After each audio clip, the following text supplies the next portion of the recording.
7 minutes, almost 8 minutes past the hour. It's the kickoff hour with the Good Time Gang. We're all three here.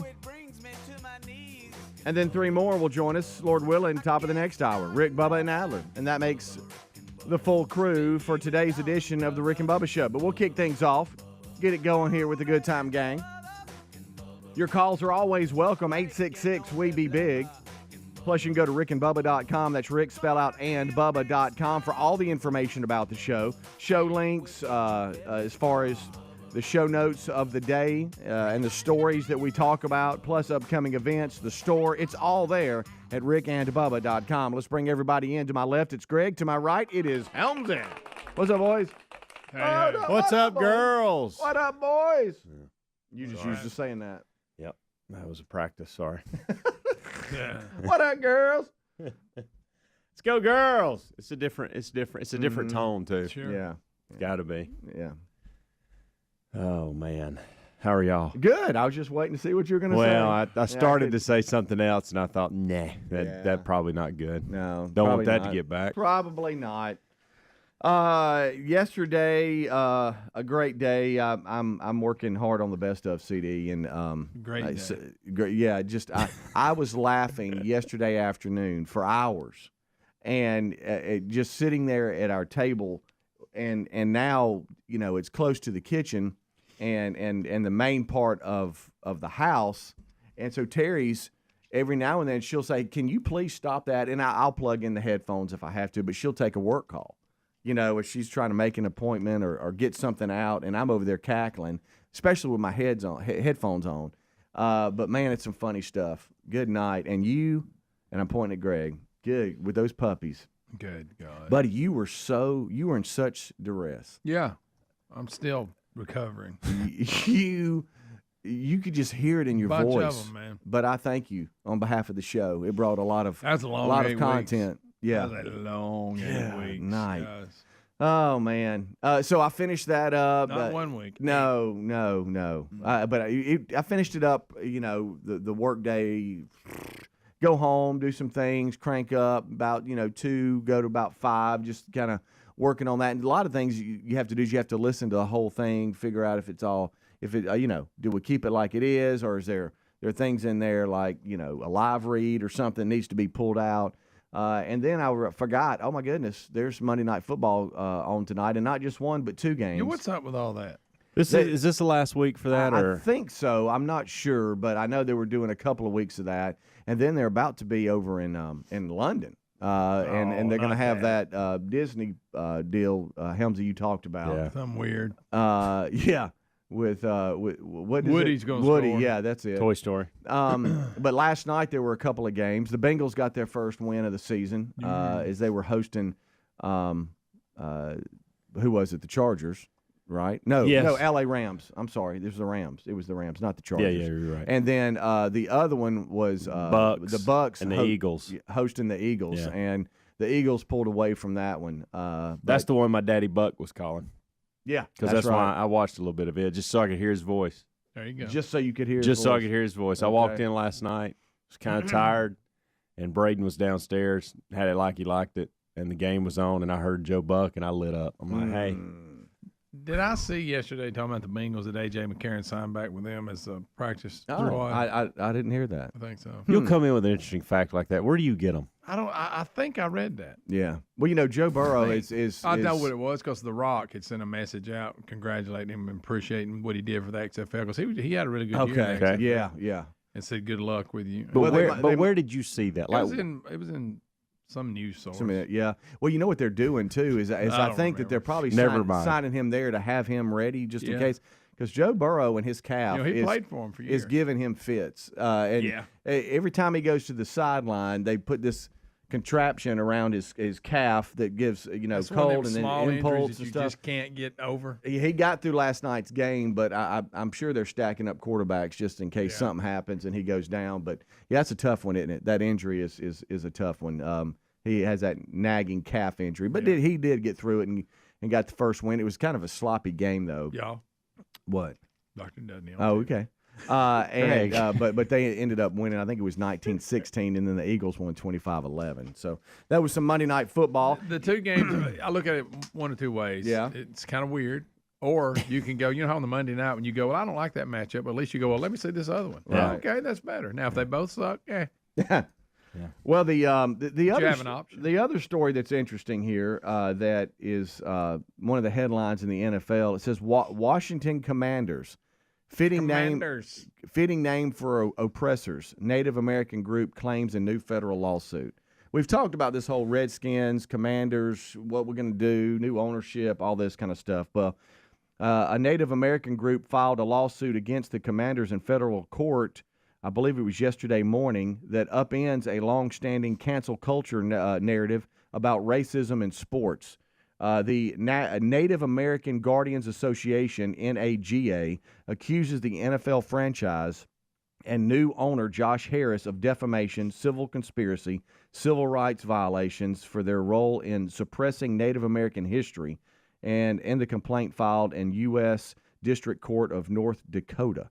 The NAGA led a viral petition this summer that we mentioned, demanding that the organization reclaim its traditional Redskins identity, and generated about 150,000 signatures. Commanders is a fitting name for oppressors. I thought it was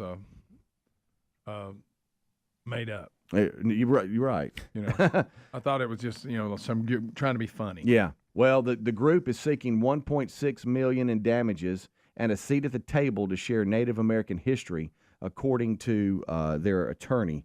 Now they're claiming the term Commanders is oppressive. Yeah, they want, I guess, what the original Redskins name back is the way I'm seeing this. That's weird.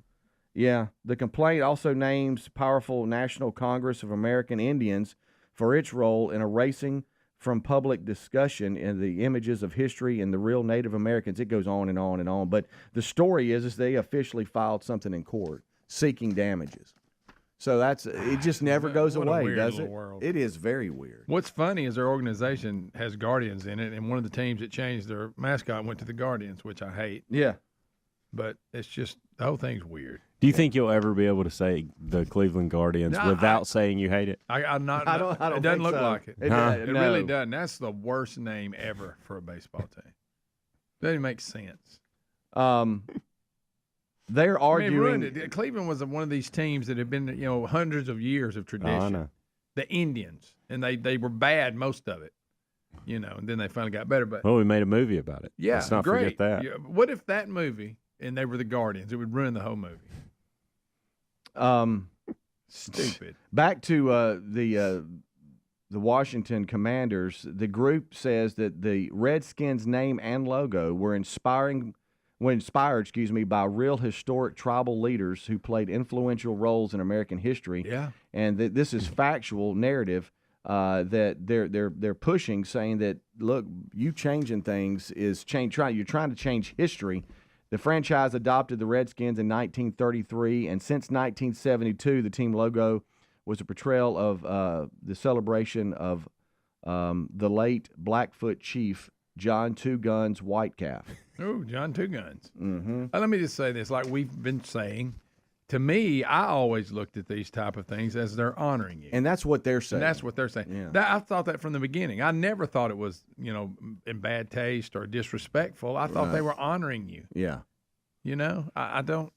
We'll see how it goes, but we mentioned the petition and the fact that the group was making some noise complaining this summer. Well, now they've filed in court. Yeah, I thought that was just somebody trying to be funny. And seeking damages. And it's a real group. How about that? So there you go. That's a sports story today. They may change it from Commanders because the guy said they might, but they will not go back to the Redskins. Probably you can take that. And Helmsy, this is actually a real thing. Apparently, an activist for Native Americans is now calling on Taylor Swift to stop the tomahawk chop for the Chiefs now that she's a fan and seeing Kelce. What kind of world do we live in? Can you believe we that? got so many problems. We This do. is what we're worried about. I know. Rick and Bubba, Rick and Bubba. Okay, I'm not here to nag you about all your diets because I don't always eat healthier either. But I will share this. The Mayo Clinic says if you want to prevent heart disease, lower blood pressure, and cholesterol, eat 5 servings of fruits and vegetables every day. Folks, I don't do that, and you probably don't either. So I use Field of Greens, and I really like it. If you don't always eat right and exercise, join me and take Field of Greens. Get 15% off your first order at fieldofgreens.com with the promo code BUBBA. Fieldofgreens.com, the promo code BUBBA. This fall, take premium audio with you wherever you go. Raycon's everyday earbuds look, feel, and sound better than ever with 3 sound profiles, optimized gel tips for the perfect in-ear fit, and 32 hours of total battery life, and they start at half the price of other premium audio brands. Right now, Raycon is having their annual back-to-school sale. For a limited time only, get 20% off site-wide, plus free shipping at buyraycon.com/Bubba. That's buyraycon.com/Bubba, or go to rickandbubba.com. Helix Sleep does it again with an innovative kids mattress made to flip. Why? Well, the firmer side is great for younger kids when they need more spinal support to aid proper development of their growing bodies. You simply flip it over when they're a little older, around 8 to 12 years old, when they want the softer side for sleep. Handcrafted and assembled right here in the USA, Helix is offering 20% off all mattress orders, including the kids mattress. Go to helixsleep.com/Bubba. helixsleep.com/Bubba. A new season calls for new taste. There's no easier way to flavor your fall than with HelloFresh. Their fall lineup of delicious dinners is crafted by chefs using fresh produce and the best in-season ingredients. And with a rotating menu of 40 weekly options to choose from, even the pickiest eaters will be asking for seconds. Sign up for America's #1 meal kit today and take 50% off plus 15% off the next 2 months with the code BUBBA at HelloFresh.com/Bubba. That's the code BUBBA at HelloFresh.com/Bubba. Are you driving an out-of-warranty car? Why would you do that? It's only a matter of time before your vehicle is in the shop costing thousands. Auto repair costs are up nearly 20% from last year. That's 4 times the rate of inflation. And when you enroll in a protection plan through carshield.com/Bubba, you'll be locking in your price as it will never go up. We appreciate their administrators handling all the paperwork, and we get to choose the mechanic we want. They even offer 24/7 roadside assistance, complimentary towing, and rental car options. Save 20% at carshield.com/Bubba. If you've ever wondered if CBD and other plant-based solutions can help you, well, 90% of customers report better sleep, and 81% say CBD helps with stress and anxiety. If you've been thinking about trying it for a health concern that's not getting better, consider CBD from cbdistillery.com. Visit cbdistillery.com and enter the code BUBBA for a 20% discount. No prescription required. That's cbdistillery.com, promo code BUBBA, or find a link at rickandbubba.com under the sponsor. Oh, look, honey, the ants are back. Wow. We leave one itsy bitsy speck of food out and they appear out of nowhere. Yeah, it's pretty hard to believe we used to try to get rid of these guys. Now they're just part of the family. To be honest, I liked our family the way it was before they came. I guess it's time to call Cooks. You don't have to live with pests. Get proven protection from Cook's Pest Control. Call or go online for a free quote. Cook's Pest Control. All right, folks, you've heard us talking about what Relief Factor can do for your pain for several years now. If you struggle with occasional aches and pains due to aging, exercise, everyday living, consider this. Relief Factor is 100% drug-free. It's made up of ingredients that simply help your own body deal with its natural inflammatory response. And we kid you not, Relief Factor is for real. And the majority of people who order the 3-week quick start for just $19.95 go on to order more. Try it at relieffactor.com or rickandbubba.com under the sponsors. This fall, as you settle back into a busier routine, your home may be sitting empty and defenseless. Simply Safe's revolutionary home monitoring innovation, 24/7 live guard protection, helps stop crime in real time. If an intruder breaks in, monitoring agents can see, speak, and deter them. Get 20% off your new system when you sign up for Fast Protect monitoring at simplysafebubba.com. That's simplysafebubba.com, or you can visit rickandbubba.com under the sponsors. There's no safe like Simply Safe. The folks at MyPillow have launched MyPillow 2.0. This new innovative MyPillow has a brand new temperature regulating technology to keep you comfortable throughout the night. Now, core body temperature plays a big role in how you sleep, and this new fabric technology helps regulate your body temp by creating a lower surface temperature for a more restful sleep. Available in 4 loft levels with a 10-year warranty and a 60-day money-back guarantee. Head to MyPillow.com/Bubba to buy one, get one free on the new MyPillow 2.0.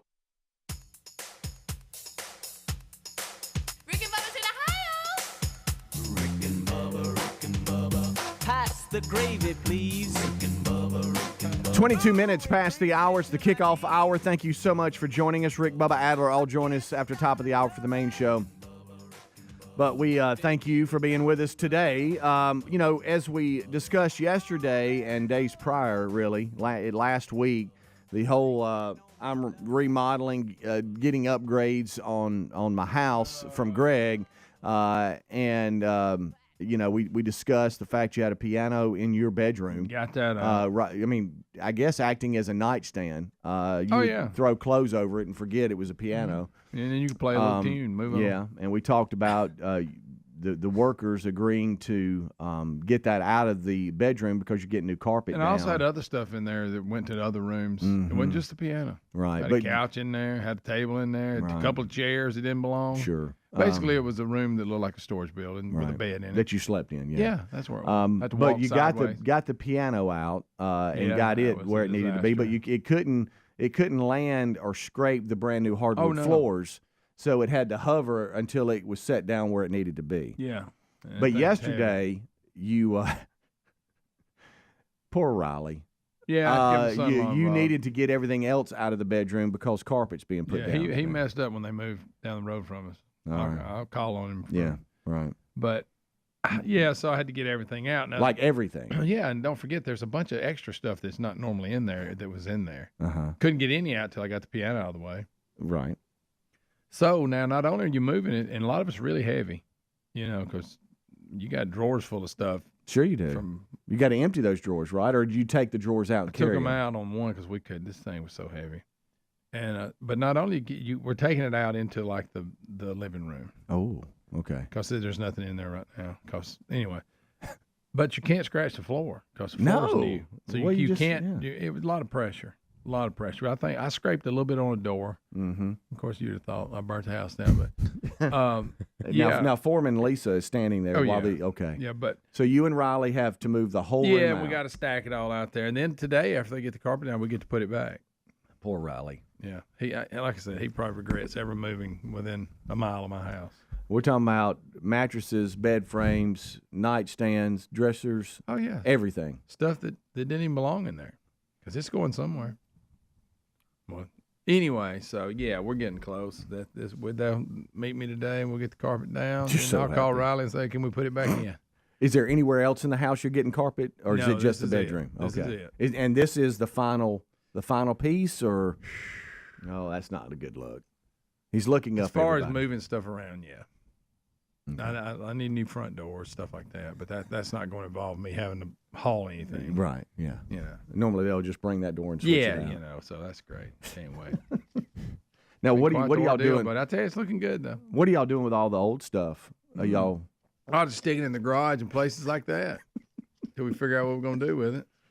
What do you mean? What are you going to do with it? Yeah, what do you mean? Who knows? Are we going to sell it, maybe? Oh, so you're keeping it, though? The old furniture that you wanted to replace? No, it'll eventually go away. It's just right, but right now you're keeping it. Yeah, Okay. That makes sense, doesn't it? I got rooms full of all kinds of stuff. Here comes Facebook Marketplace. Watch out. Hey, listen, I'll be honest with you. Rooms to go ain't got nothing on me. I mean, you can come in there and browse. Walk around like an antique store. So y'all didn't get the furniture people to take the old furniture when you got the... No. Okay. No. We got to refinish it, sell it, or give it away. But I mean, I'm talking about y'all. This is a total They redo. could have gave it away. Yeah, like the light fixtures. Y'all have changed all that out. Oh yeah. What'd you do with the old light fixtures? They're upstairs. We may sell them, I think. So you have a room full of light fixtures? Mm-hmm. Yeah. Okay. You realize none of this. That's part of the room to room. Well, maybe because y'all do go to these markets and she has a booth, whatever. Maybe some of it will land there. Yeah, maybe it will. Yeah. Until then, we'll just deal with it. How big was the scrape on the door? Be honest. It wasn't very big. Was it? Did you put a dent in it, or was it wasn't that bad. Did you take the paint off? A little bit. I do a little touch. Whose end was it on? Yours or Riley's? Oh, it was all. No, I was doing this by myself, soloing. Okay. Yeah. Hmm. Yeah. Well. How quick? Look, as much furniture's been moved in this house as in walls have been painted. That's pretty good. Okay. I mean, did you act like you care though? Because sometimes you don't act like you care. No, I did. Yeah. Okay. Because that's half of it, just acting like you care. I had a lot of potential to do it. A lot more. I mean, we got the whole inside painted. That's a good point. And But I've y'all- been moving a lot of stuff since it's been painted. Yeah, you really don't you agree, Helmsy? It's really a good point, and this is where I would land. And I think you're I've been doing more that. careful than I normally Honey, am. we have moved so much, and that's it. I mean, now you got to get it all back in there, but so Yes, it's not. true. It's So not it all. could be it. worse. Yeah. Yeah. I say celebrate the wins, Greg. There you Yeah. go. Yeah. But it's looking good though. I'll say that. It's coming on. Can I come by in the garage and look and see if there's anything I Oh, want? sure. I mean, there's all kinds of stuff. If you're in the market for new furniture, I got it. Hey, the garage are upstairs. I Yeah. mean, you take your pick. How about some light fixture? Oh, that owns me. Do you ever forget about that it's all upstairs? Because I'm sure you don't go up there as No, much I as don't you go used to. very much, no. So you forget about it, and then you Sure. realize, wow, our whole upstairs is like a thrift store, At least or I have. not At a least thrift I guess store, I an should be antique thankful. store. I guess I should be thankful I actually had a place to put it. True. The That's good a news great is point. if somebody was to ever break in downstairs and steal all your stuff, you've got everything. You Sure, I can can just replace it. Yeah. Yeah. Let me ask Absolutely. you this: if there was a severe storm, could you get into your storm shelter? Oh yeah, it's you not could. blocked. You've Yeah, made a yeah. I haven't path for put that. That's a anything. really And there's- good question. No, it's nowhere near. I just that. didn't know if like a dresser was in the way. No, that's just one side that no vehicle can pull. If a hoarder came by today, would they be caught off guard by how no, much it's is not in that there? Bad. It's not that bad. Okay. Hoarder. That's a good question, That's a new too. level. No, It it's is a not new that level. Right. bad. It just looks like I have my own furniture store. Mhm. That's all. Did you organize how you put it in there, or did you just throw it out there? A little bit. You got to block anything you put in the garage. You got to barricade it so Millie won't chew it up Oh. because she'll chew on the leg or something. And this is the stray mama dog Yeah. that they inherited that gave them 9 puppies. yeah, and she'll Okay, chew a if leg you're- or if something. you're- So you must barricade Yeah. everything you put out there, or she'll chew it If eventually. you're playing along with the game, that's Yeah. that's who Millie is. yeah, got to keep her. Yeah. But she is fixed, so I ain't got to worry about no more Right. puppies. Does coming, she so like that's you good. now, or No, well, she don't hate me, but she's leery of me. okay? She won't come to me. Rick and Bubba, Rick and Bubba.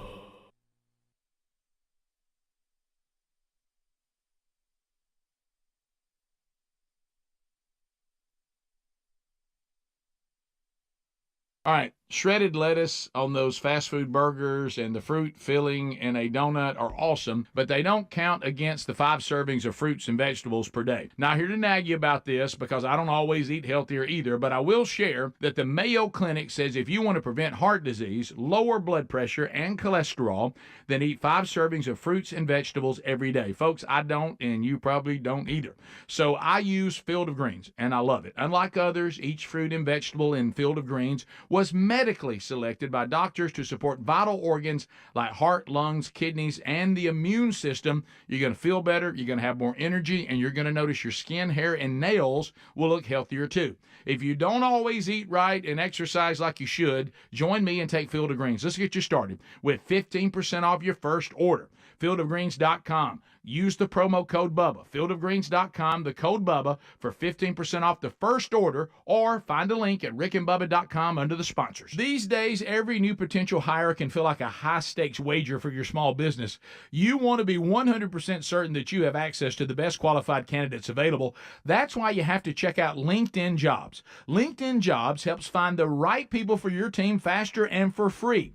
Add your job and the purple hashtag hiring frame to your LinkedIn profile to spread the word that you are hiring. Simple tools like screening questions make it easy to focus on candidates with just the right skills and experience so you can quickly prioritize who you'd like to interview and hire.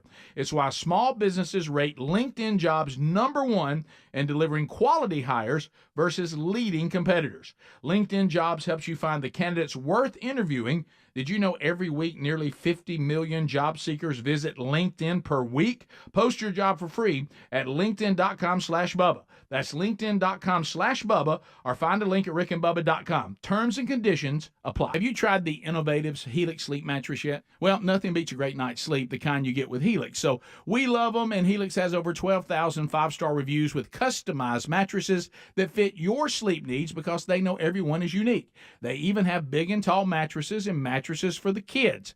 But how do you know which mattress is right for you? Well, Helix has you covered. Just take the Helix Sleep Quiz and find the perfect mattress in under 2 minutes. Place your order and your mattress will be delivered right to the door free of charge. And the best part, Helix knows there's no better way to try a mattress than by sleeping on it in your own home. That's why they offer a 100-night trial for you and a 10 to 15-year warranty. Right now, Helix is offering 20% off all mattress orders at helixsleep.com/Bubba. Best offer yet, by the way, and it won't last long.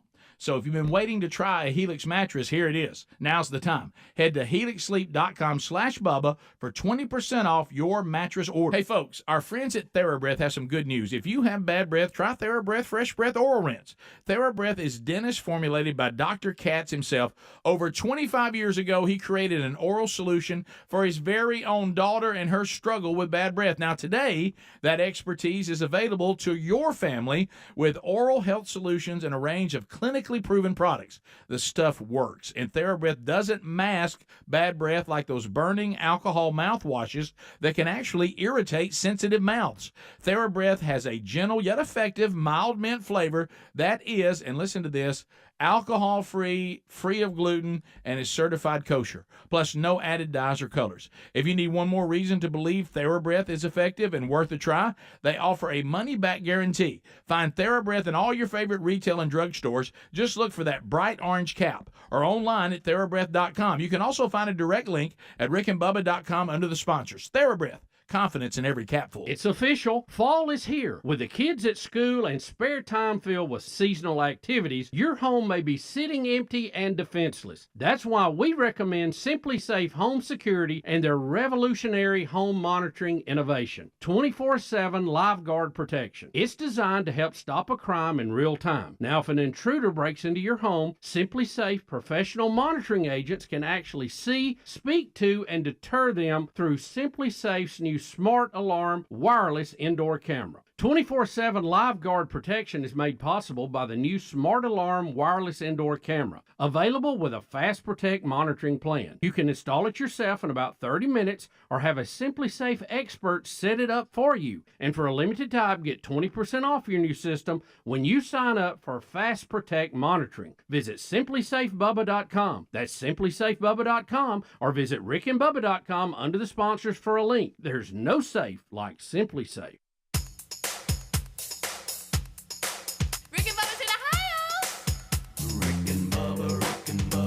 Pass the gravy, please. Rick and Bubba. Ooh, it brings me to my knees. Rick and Bubba. I can't start another Rick and Bubba. Day without 'em, brother. It's 25 minutes until top of the hour. Kickoff hour live. Rick, Bubba, Adler all join us top of the hour for the main show today. We thank you so much for being with us. The number 866-WE-BE-BIG. Don't forget rickandbubba.com, rickandbubba.com, spell out and. As we move along here, I know we've been discussing a number of things, and thank you, Greg, for that update on the I've got to get new carpet, new flooring, I got to change everything out, and the drama that goes with that as you move everything out of your bedroom for new carpet today. And thank you for that. Normally, it's on the other side of the wall, and you won't talk about it. No, that's so on fine. behalf That's of the audience, I want to thank you for opening up. At least it's not 8 puppies. Yeah, that's true. But Helmsy, you said you had some questions for us. Questions in a minute. I do want to bring up something. Greg saw me with it yesterday, and I want to bring you up to speed and you get ahead of this. So yesterday I brought in a jar of honey. Okay. And all he did is walk around with it. Local honey? And yes, and local honey to Greg's area because it came from Webster's Chapel. It came from Webster's Chapel. I need to be taking like 5 minutes from your house. Probably. Yeah, I need to be eating it. Well, I do too. And so because I'm tore up from the work day down at the hunting place this past weekend. Well, I'm eat up. It's twofold for me. One, I'm trying to get rid of some of these sweeteners that I put in my coffee. I'm just going to put honey in my coffee. Ooh, I'm natural. We put honey in our smoothie. Did you know that? Really? So y'all are gonna have to deal with seeing me put honey. Like honey. Hey, that's okay. And I'm keeping it in my office. I'm not anti-honey. Okay. No, and I'm simply saying if you ever want to get you a little spoon of it, that's perfectly fine. Okay. It's you there. know, Terry calls me honey. It's there for the taking. So to use it.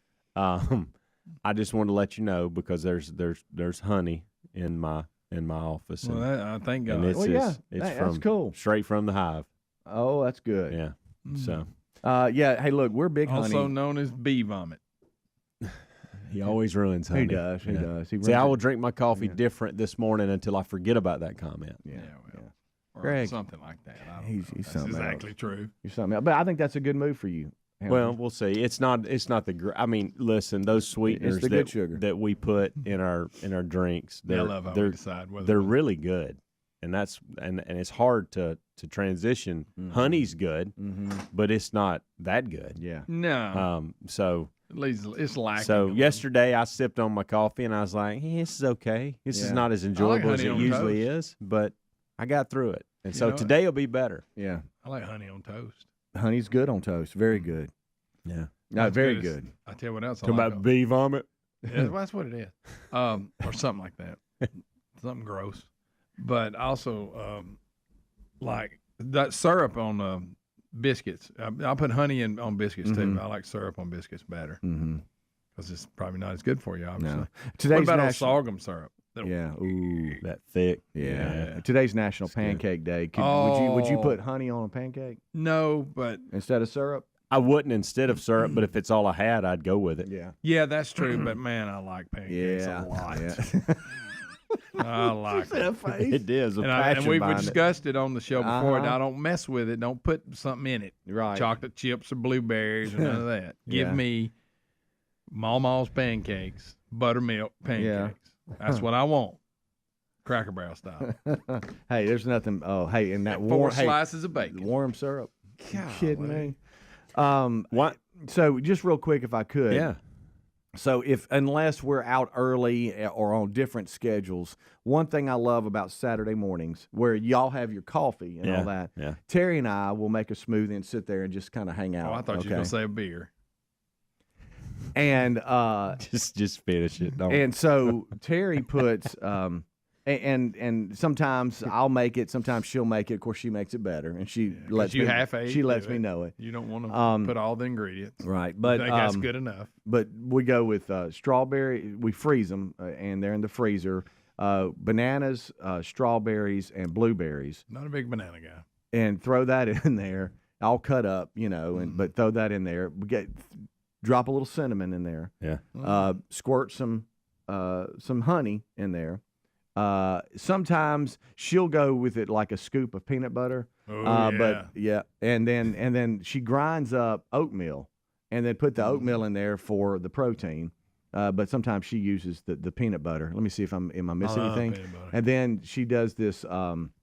What's this? The new milk? Not the new almond milk, soy milk. She'll put the almond milk in there, and that's not new milk, but to me it is. Yeah, me too. And so gross, I know we'll put that in not there. That bad. Yeah. And I got to tell you, that's a good smoothie. That's a really good smoothie. I like anything. You want one now, don't you? I do. But when you said honey, it made me think of that because sometimes I'll put a little too much in there, and she'll tell me I do. Oh, a little sweet. Yeah, she goes like, but I'm like, I'll hold it and I'll just overdo it. Hey, where are we at on the protein balls?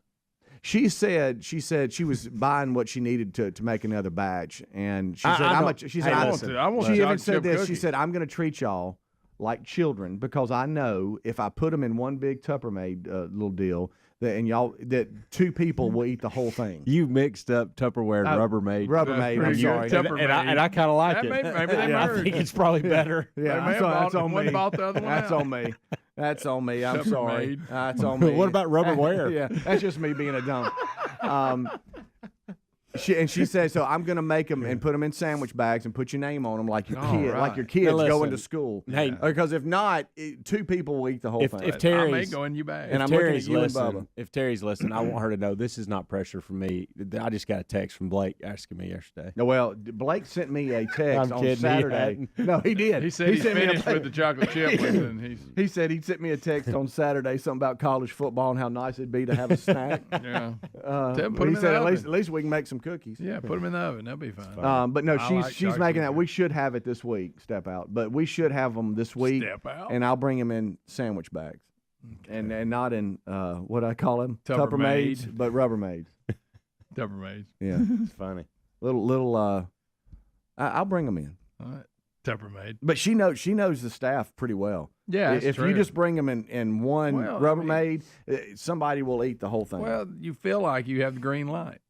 Well, we can't moderate here. No, we go back and I'll get go. Let one. me get one of them and one more. Yeah, and another one. And we got 16 segments, my 20 jaws segments look like a counting this chipmunk. this hour. We got a lot of commercial breaks. So let me go back and get. So by the end of the show, we've eaten the whole batch. Yeah, but that's pretty much how it goes. Yeah. So there. That's your update, though. Speaking of I don't know what I was thinking. When is the last time? Last I'm night. not counting them.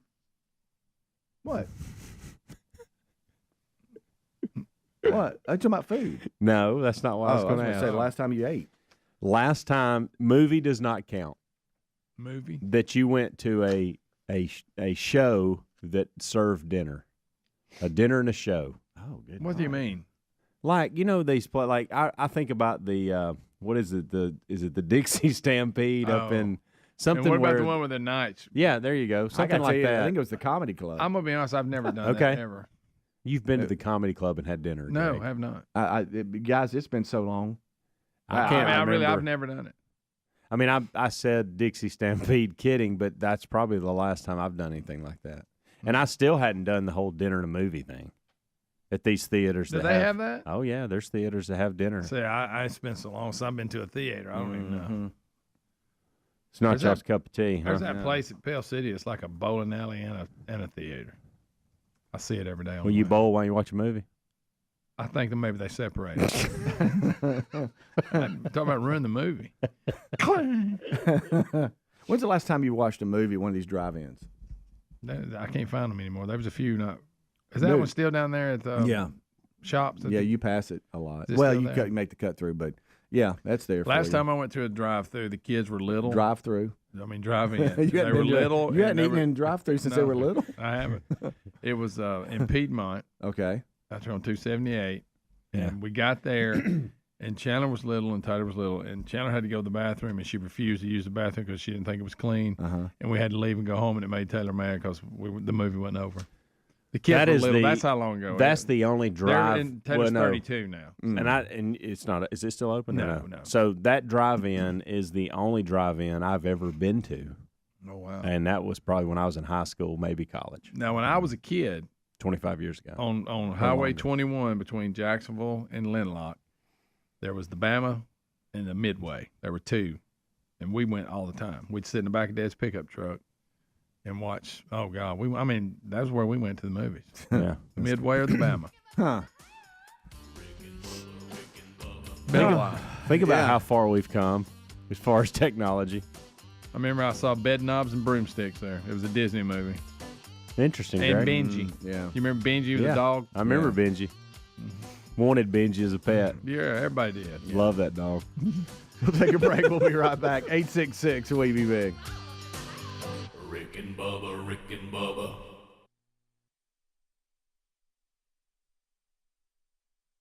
Enjoy cleaner, safer, and more private internet daily. Be more cyber zen. For a limited time only, get our special offer at nordvpn.com. With a few simple clicks, NordVPN will block online trackers and hide your virtual location. It will secure your devices from malware-infected downloads and block access to malicious websites. Enjoy internet without trackers. Internet without malicious websites. Internet without malware-ridden files. Imagine your data more secure, your connection protected. Be more cyber zen. Take advantage of our special offer now at nordvpn.com. NordVPN, cybersecurity built for every day. Cashback is not available on gas in New Jersey and Wisconsin. Susan, I'm sorry I'm late. Traffic is terrible. It sure is. But on top of that, gas prices have been skyrocketing. I can't believe how expensive gas has gotten recently. Prices at the pump are up, but I never pay full price for gas anymore. I just use the free Upside app that pays you cash back for every gallon of gas you buy. Wait a minute. Are you saying you actually get paid cash when you buy gas with the Upside app? Yes, I get real cash back every time I buy gas. And does that actually add up to anything? I've made around $200. Wow, that's serious extra cash. I'm downloading the free Upside app now. Download the free Upside app to earn real cash back every time you buy gas. Use promo code FUN for an extra 25 cents per gallon cash back on your first fill-up. You can cash out anytime right to your bank account, to PayPal, or any gift card for Amazon and other brands. Just download the free Upside app and use promo code FUN for a 25 cents per gallon bonus on your first tank. That's code FUN for 25 cents per gallon cash back on your first fill-up. Hi, this is Dr. Brad Schaefer. As a podiatrist, I can tell you no two people's feet are alike, which is why I recommend Dr. Scholl's custom fit orthotic inserts. They're customized for your feet, so you get a unique solution your feet really need, not just a one-size-fits-all insole. They're clinically proven to provide pain relief for achy feet, knees, lower back, plantar fasciitis, and heels. Take the Dr. Scholl's custom fit orthotics assessment in Walmart today, now in the foot care aisle. On a scale of 1 to 10, how's the back pain now? 22. Wonky work from home desks have Dane's Acupuncture booked up. You need to get in, but this week's all full. But finding more practitioners has them on pins and needles. You know my lunch is in 20 minutes. How fast can you get here? Indeed can help them hire great people fast. I need Indeed. Indeed you do. Instant Match instantly connects you with quality candidates whose resumes on Indeed match your sponsored job description. Visit Indeed.com/credit and get $75 towards your first sponsored job. Terms and conditions apply. A busy fall schedule doesn't mean you have to compromise when it comes to meal times. Great taste, quality ingredients, convenient doorstep delivery. So yes, you can have it all with HelloFresh. HelloFresh knows you got a lot on your plate, so they deliver pre-portioned ingredients and foolproof recipes to your door. From fit and wholesome options to family faves, they handle the meal planning and grocery shopping, so all you have to do is receive your box, cook, and dig in. And HelloFresh is not just for dinner. You can stock your fridge with quick breakfast, 10-minute lunches, and fresh snacks delivered along with your weekly order. And probably the best part, HelloFresh is actually cheaper than grocery shopping and 25% less expensive than takeout. Right now, you can save even more when you join America's #1 meal kit today and get 50% off plus 15% off the next 2 months with the code BUBBA at HelloFresh.com/Bubba. This fall, take premium audio with you wherever you go. Raycon's everyday earbuds. They look, they feel, and sound better than ever with 3 sound profiles to match whatever I'm listening to. They feature noise isolation, awareness mode, so I can choose to be immersed in sound or I can tune out my surroundings when I need to. With optimized gel tips for the perfect in-ear fit, these earbuds are comfortable enough for all-day wear, and they do not budge. 8 hours of playtime, 32 hours of total battery life. And I love this. Raycon's everyday earbuds, here we go, start at half the price of the other premium audio brands. Over 78,000 5-star reviews and a 30-day happiness guarantee. There's no reason not to check them out. And now that back to school is in session, Raycon is having their annual back to school sale. For a limited time, get 20% off site-wide plus free shipping at buyraycon.com/Bubba. Buyraycon.com/Bubba for 20% off or rickandbubba.com.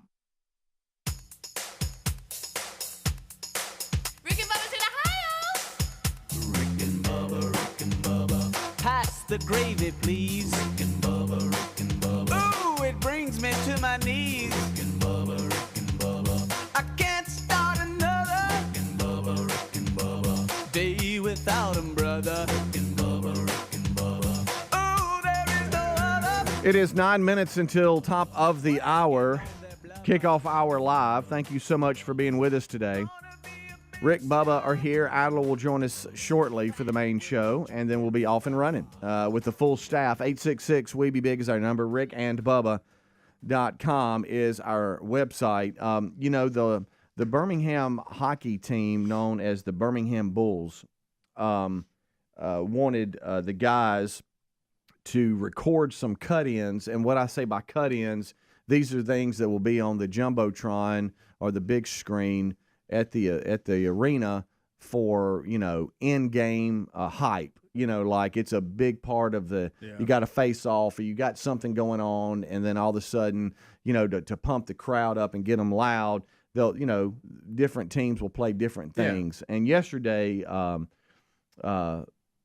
we recorded some for the Birmingham Bulls hockey, and I mean, in front of the green screen and all that kind of stuff. I recorded some of the outtakes and some of the things, and they might even use some of it and put it on my Instagram story, and I've gotten quite the response and the comments from Bubba almost taking his hockey jersey off. He got so fired up. Bubba was having so much fun doing that. It kind of caught both of us off guard. It really did. Yeah.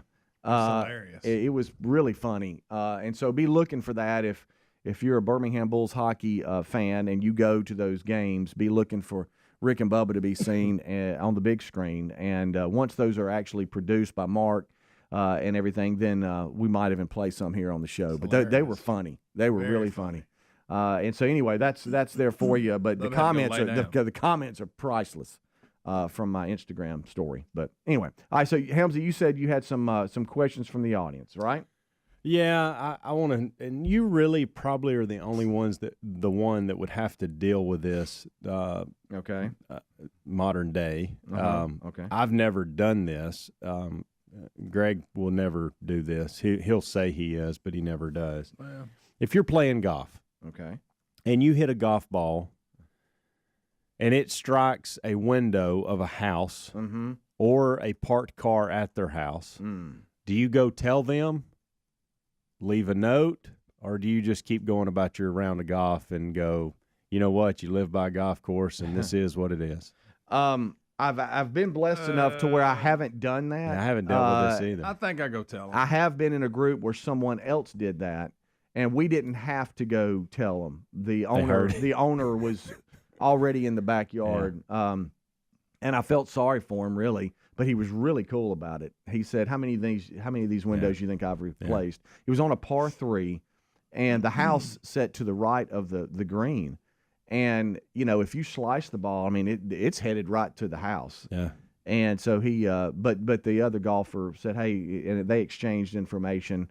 So it was a real smooth process. But I've seen some stuff on social media where golfers and homeowners are getting in arguments, hollering at each other. Yeah. And one guy said, "Hey, you live on a golf course. That's on you." Yeah. Well, I mean, it's kind of a good point. Yeah. But that would be tough, trying man. to hit your house. I don't know what That'd be tough. I don't know what. I mean, I don't really think. I would probably say something, put a note if I had a pen and paper to do that, or maybe stop on the way out and say something. I'd probably do that. I think that would probably be the right thing to do. But I don't know who's obligated to pay for something like that. Is that insurance, or I don't know that the golf course would cover it. Our house gets hit with a golf ball every once in a while, so we don't live on the golf course, but we live across the street from the golf course. And to Speedy's point, it's a par 3. So the green is behind. If you're standing on my front porch and you look at that house directly across the street from me, behind it is a green. Oh, I didn't know that. Yeah. And so if you were to take it's a par 3, it's on a par 3 course that's part of the club there. And if you just walked 100 yards straight from that house back, that's where the tee box is. Oh, wow. So we find golf balls in our yard all the time because people either, they skull it or they, just hit more club than they need to. And if it ever gets on that road, it's going to bounce towards us. But we were sitting in the house the other day, and this was probably, I don't know, a week or two ago, and I hear the loudest thump on top of the roof. Dang, and I thought a limb fell. And Caroline was outside, and she came in. I said, "Hey," I said, "did a limb just fall and hit the house?" And she said, "No, that was a golf ball." She goes, "I heard it just screaming by me, and it just Good hit." night. I thought, You're talking about missing. I know. So I don't want to play with that. And I just want to be on record. Nobody stopped at the house and said, "Hey, sorry, I hit your house." Now I have been part of groups, and I have done this where you tee off and you're like, "Listen." Yes. And you don't hear a big bang, and you're like, "Okay, I guess we got lucky." Yeah. But then if you do hear that bang, it's ugh. All right. Let's change. Ooh, no. Let's change gears. When is the last time you've used coins in an in-store purchase? Oh man, coins. For some reason, I think you still carry around coins, Greg. They're in my car. I have. I bought a cup of coffee with like $2 worth of coins. Okay. Yeah. It's been years for me. It wasn't. It was a few months ago. I pulled in. I thought I need to start getting rid of these Of course, I also keep them in case I need to put air in my tire. Yeah. I did that this morning, by the way. I stopped, and so I'm in that mode. I've got some leak somewhere, and it's barely. So every 5 or 6 days, it gets down to a point where I need to put a little air in it. So this morning I did. By the way, I wish you people that run these stores would refill your water on these windshield things. I use them more. They don't. They don't. And when they do, it's nasty. It was nasty this morning. Nasty. That's what it was. It didn't have any soap in it at all, and it was a stinky smell. Oh, It was it's probably been in there a year. Goodness gracious. Really. Golly.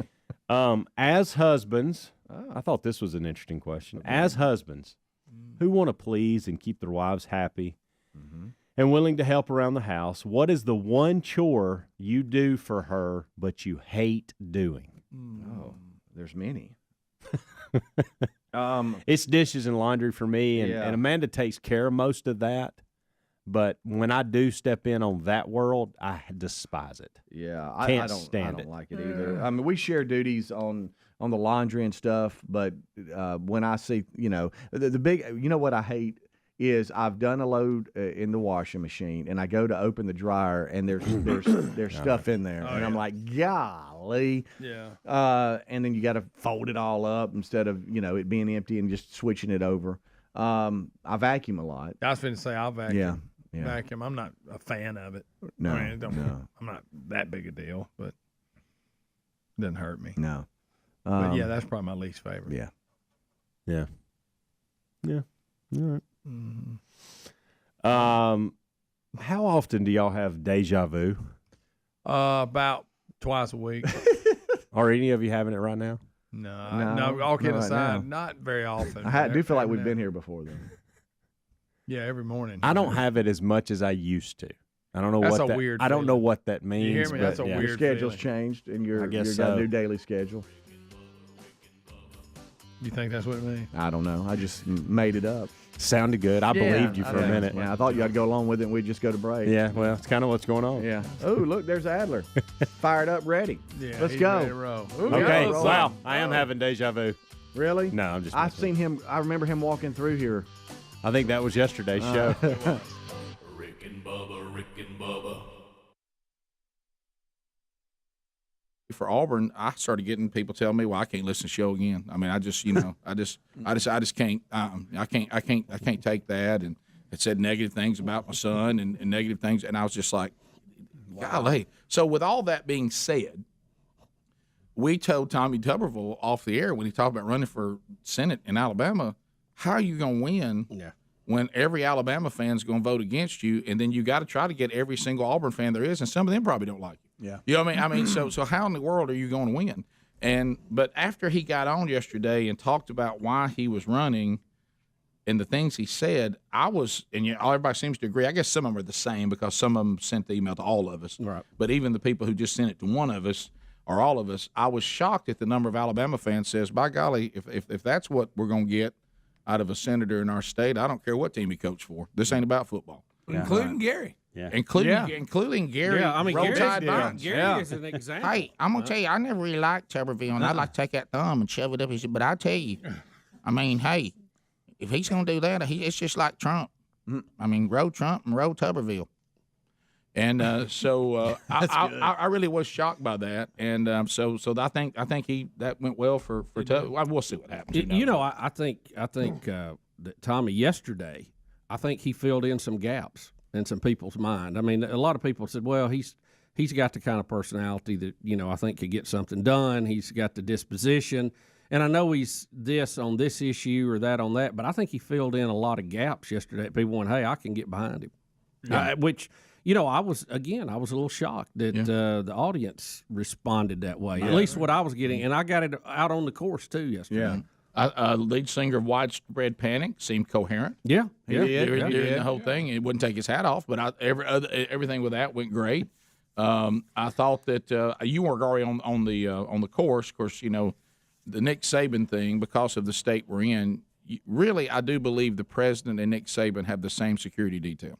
Most definitely. and so you can see them coming when you're interviewing Nick Saban. Of course, we've been doing this a long time.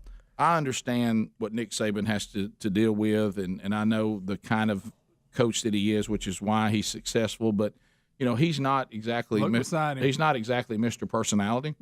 And so when Nick Saban shows up, what's going to happen is he's not going to speak to you other than to shake hand, and then he's going to put his headphones on, which means he's that's his signal that nobody needs to talk to him. That I'm out. And there's no conversing in the break. Hey man, how you been? I mean, he takes there and he just sits there like this with his headphones on, and then you have to think, well, I have to be careful of anything I say that it could go the wrong way.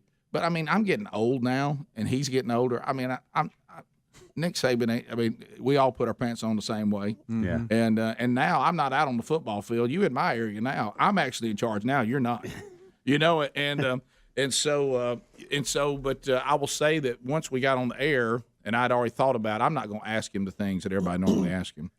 And we got some meaningless spring training stuff out of the way. And then I just said, let's just talk about life. Let's talk about, of course, when he told me that he didn't like Coldplay, the bed music, I knew we were in pretty good shape there. And if you'll watch him, even in this stoic attitude, every now and then he'll give you a little grin like, I'm putting on some of this. Yeah. Right. But I thought he did great. We had a great time. Yeah, it sounded good, what I heard. We had a great time together. And he was as cordial as Nick Saban can be. And one thing I found out, and I think he had never made the connection to Dad, to me. He hadn't. Greg. That surprised him. You could tell. And when I threw that out, that Dad said he could have got back from hip surgery a day earlier than even he did. Yeah. And he liked that too. Yeah, and he did. Then that got him going, because then he was able to realize he could talk about how soft people are nowadays.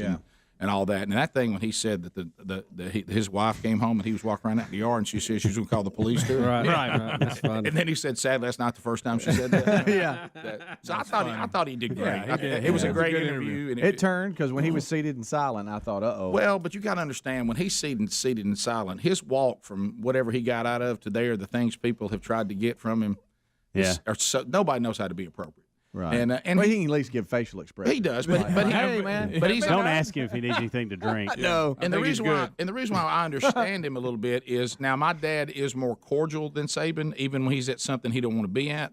But I understand that attitude of, I wish I could cut out all this other stuff you have to do, because I'm here to coach football and win football games. And if I win, I stay. And if I lose, y'all gonna run me off. Right. So this is what I'm here to do. But the PR stuff is part of it too, with fundraising and all that kind of stuff. It's a necessary evil, and they don't like it. Right. I thought what he talked about yesterday about, and a lot has been said about the process, but the point of getting from A to B versus the shortcut, the microwave version. Yeah. I thought it's very good. Now, kids don't want to hear that, but it was very good at and Kirby Smart talked about it too, what they have to go through. Now, we'll be back. Bubba, Rick and Bubba. Rick, glad to be here.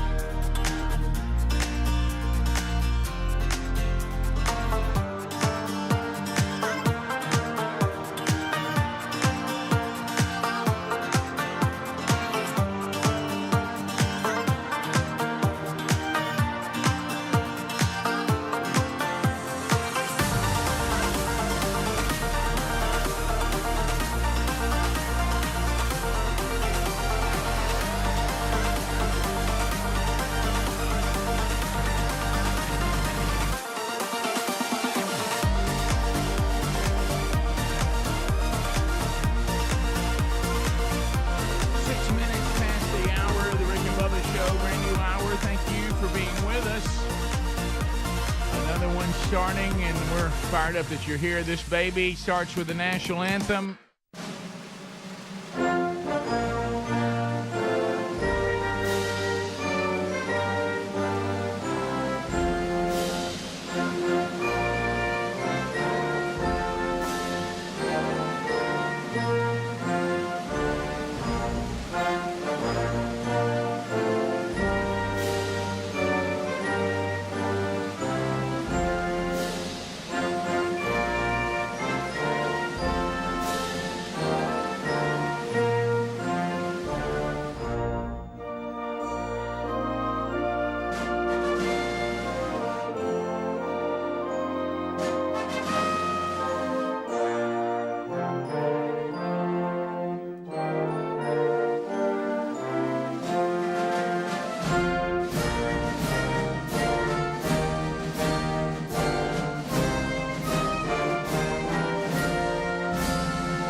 7.5 minutes past the hour. Hello and welcome to a brand new hour in Rick and Bubba World. Speedy, the real Greg Burgess, Helmsy, they've given you a kickoff hour on all the Rick and Bubba platforms. Hopefully you can catch that live every day. If not, you can catch the archive. Eddie Van Adler. Time for the YouTube experience. Howdy, YouTubers. Watching us live and or archived. You can subscribe to the Rick and Bubba YouTube channel. Don't forget to hit those thumbs up and do something with the bell there. You want to hit that notification bell too. Ring that bell. We're glad you're enjoying the YouTube experience, whether it be live or archived. There's 1 hour that's a best of hour that you can watch on Blaze TV if you're a Blaze TV subscriber. So catch that. The gang all here and ready to move forward. We missing the silver tongue one, the man with a golden voice, professional lunch eater and man of the year, the inventor of pizza and a cup of Shakespeare's worst nightmare, and the master at a King's English. Ladies and gentlemen, put your hands together for Bill Bubba Bussey!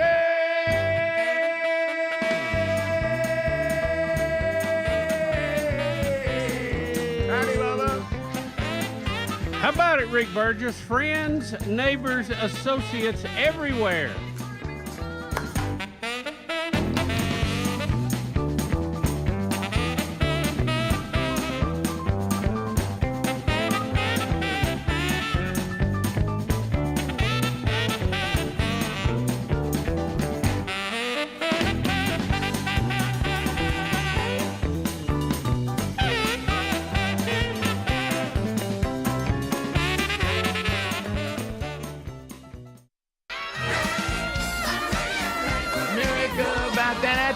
There you go. From The Leap of Faith, a really underrated movie, by the way. That's with Steve Martin. Movie. Gosh, that's a good movie. It is a dandy. So if you've never seen it, I'd get that on the list. Bubba, I found out again traveling last night that if you life in a lift kit, it's been an ongoing saga. She's up there, isn't she? Lift kit life. It's you're glad to have it. I had it last night where a lift kit actually went from good to bad to blessing to hassle in the shortest amount of time I've ever seen. At one point you're like, yeah, I'm sure I'm glad I'm in a lift kit. And the next thing you're like, I wish I wasn't in a lift kit. So I had the honor last night of speaking at, there's chapters all over the country of Save a Life. And these are an organization that is designed to help women who find themselves with child that maybe they don't want to be, or somehow they were abandoned, and they're trying to make a very, very important decision on what they're going to do. And what Save a Life tries to do is not be pro-birth, but actually be pro-life, saying we are here to help you. We want you to know everything. We want you to have a sonogram and see that the baby is alive. We're here to help you with adoption. If you don't think you can take care of the baby, we certainly understand.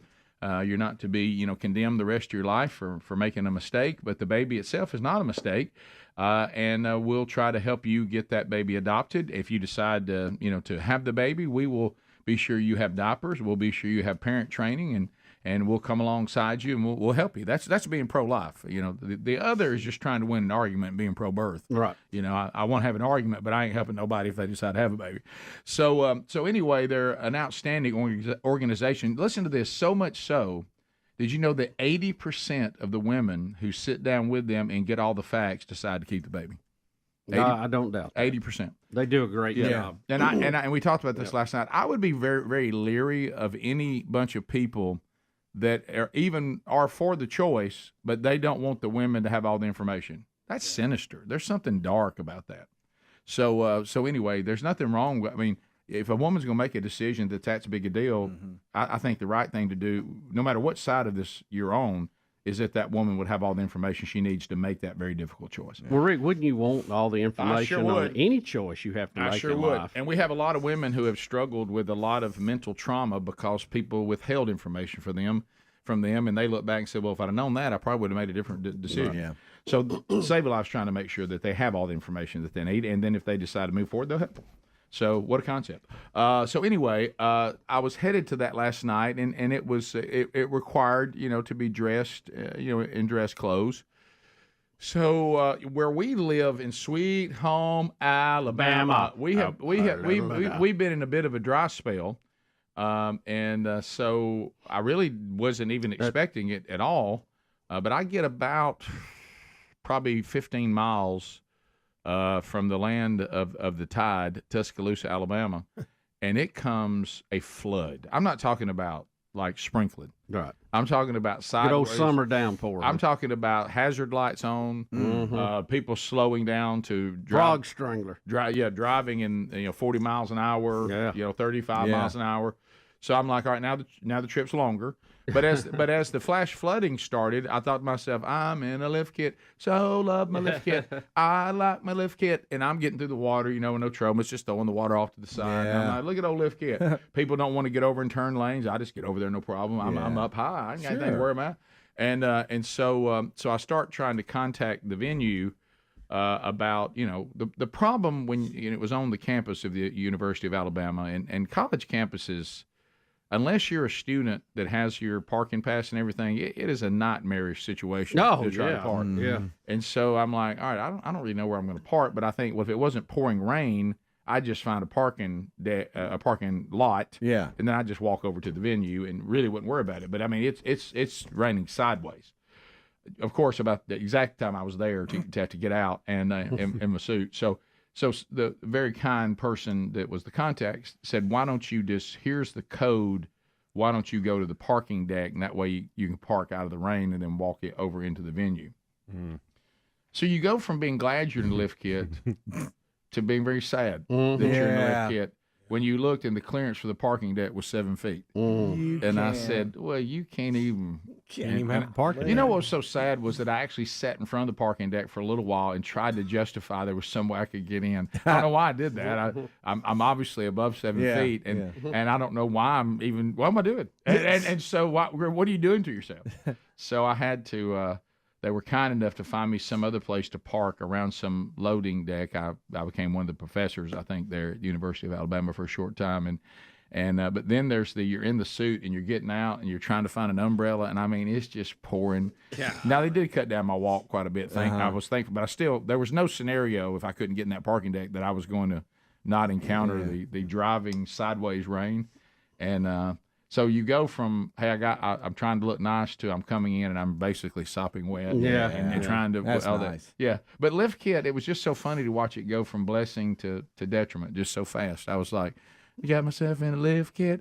Aw, I'm a real boy. I'm in a lift kit. Parking decks out. Parking decks and lift kits, they don't work. There's some that There's a few of them have oversized parking on the bottom. But and I've noticed too, our campuses just designed that no one parks. It's almost like, it's weird that a place that could be so convoluted, like will have 100,000 people come and visit the campus for a football game, and even just on a regular day, they don't have anywhere to park. I mean, where did they get off bringing all these other people in, trying all that? But it was, it worked out fine. But did y'all even get any rain here? I mean, it was. No, I was in a flood. I mean, an absolute flood. Around dinner time, Terry screamed, "It's sprinkling!" It's the first time we've seen that in a couple of weeks. It got cloudy. That's all we got. I was in it over in the west part of the state, buddy. I'm telling you, I was all in it. 16 minutes past. More Rick and Bubba coming up right after this. Rick and Bubba, Rick and Bubba.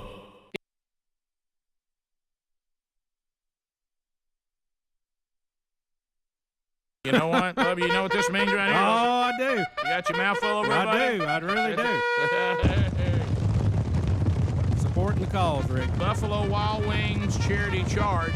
Tim Spencer returns to the Rick and Bubba show, toting another big check for another great charity.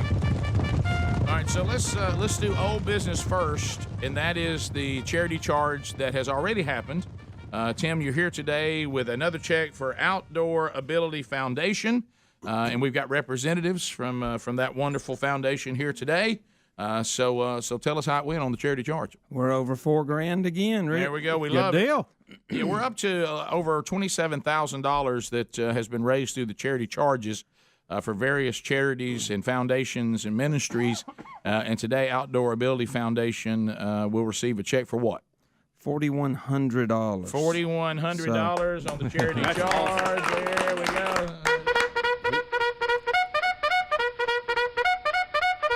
So that's good.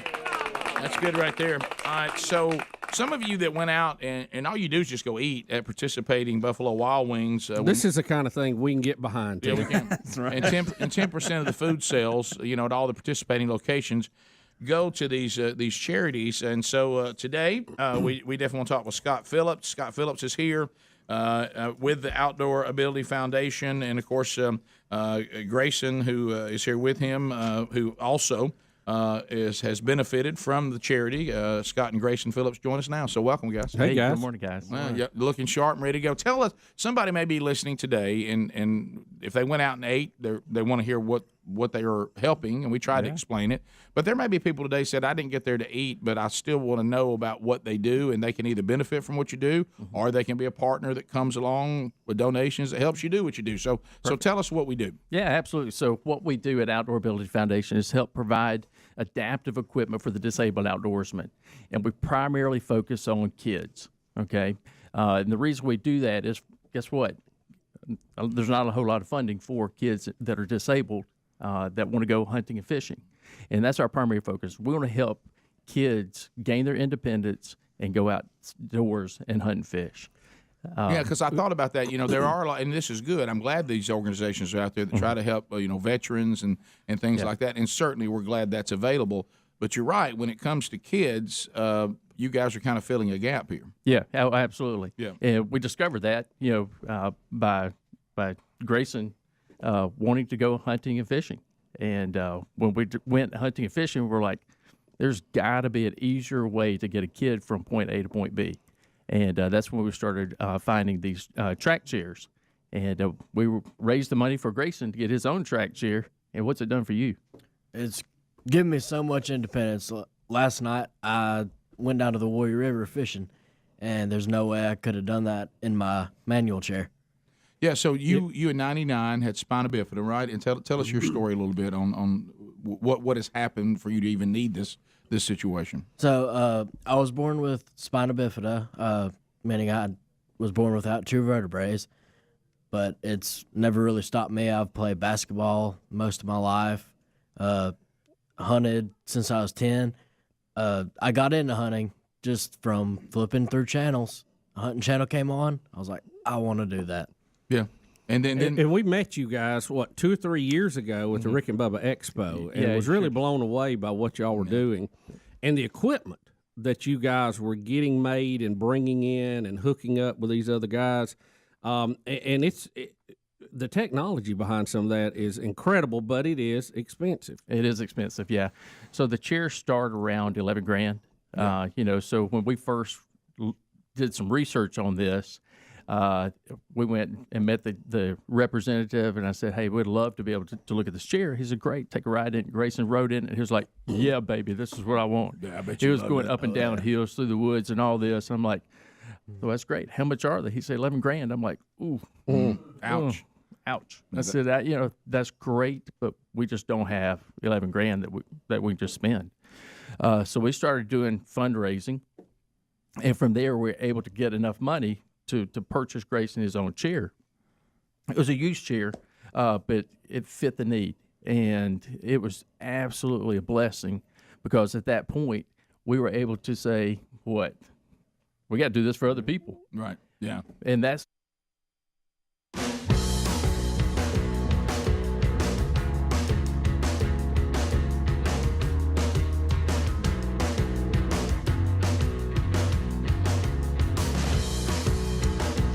.21 minutes past the hour, the Rick and Bubba Show.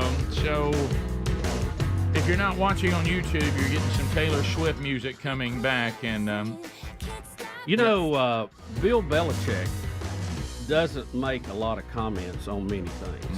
Mm-hmm. He's kind of stoic, the head coach of the New England Patriots. Oh, yeah. He was asked about Travis Kelce and Taylor Swift. Did you see this? No. He said it may be the biggest catch of Travis's life.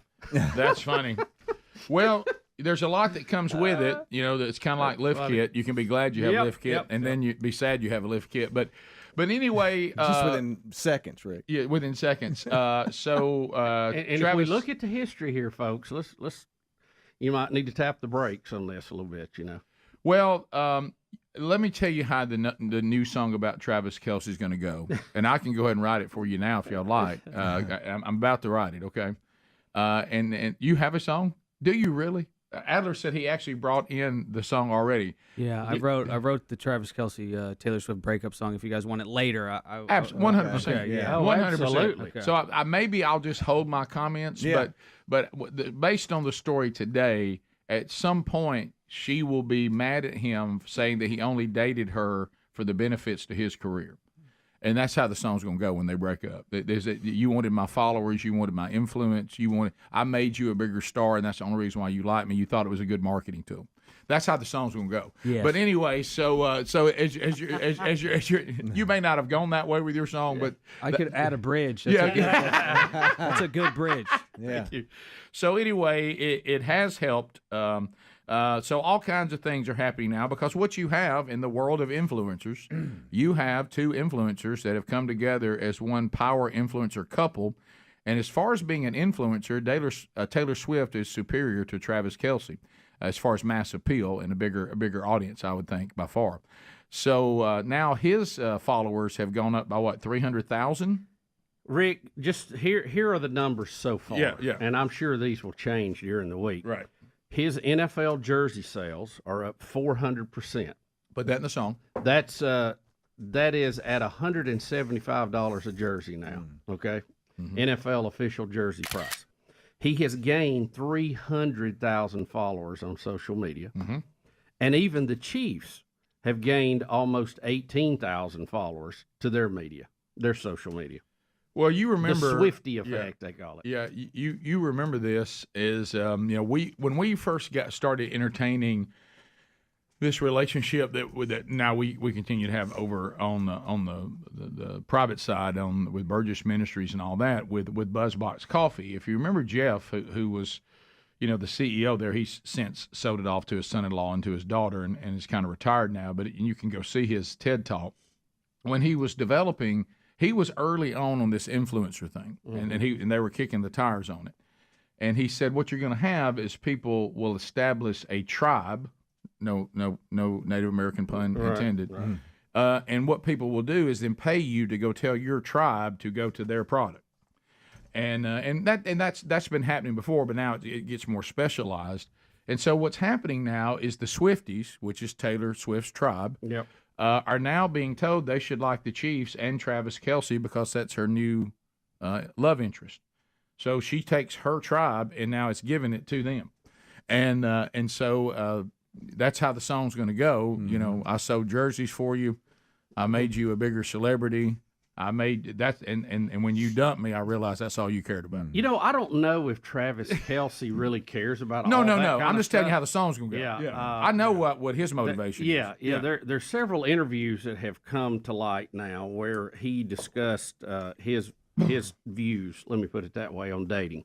Yeah, and things that would disqualify you as a potential female that he would court. And what he expects out of those relationships. And I think some of it is probably going to be a little shocking to some people. Probably so. When they see it. Well, that's the problem when somebody comes in with their big giant flashlight and shines their light on you. You're like, oh, wow, I didn't know we got all this with it.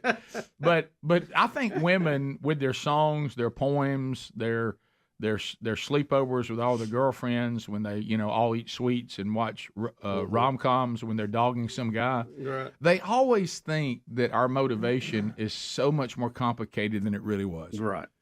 Men are pretty simplistic, and I know y'all think we have all these devious plans. It's pretty. There's not a whole lot. It's not all that complicated. Yeah. Adler, do you consider yourself a Swiftie? Oh, absolutely. I know with Aaron's love of Taylor Swift. I think I'm like a Swiftie-in-law or something. Okay. Because my wife is a huge Swiftie. Right. Yeah. She admits that she's in a cult even.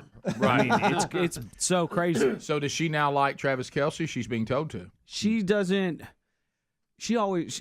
There's never anybody good enough for Taylor Swift. Okay. So there's like Matty Healy guy, John Mayer, all those guys in the past not good enough, and Travis Kelce falls under that. Well, also because of Taylor Swift's influence, now people that think the Chiefs have gotten away with the removal of all things tied to different Indian tribes, that they're still the Chiefs and they still do the tomahawk chop.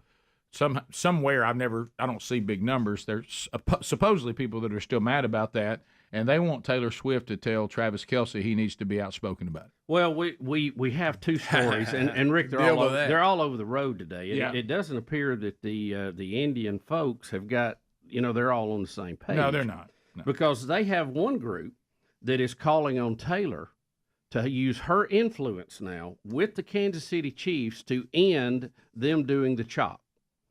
On the other hand, we have a group that is now suing the Washington Commanders because they, by changing their name from Redskins, are oppressing Native American history.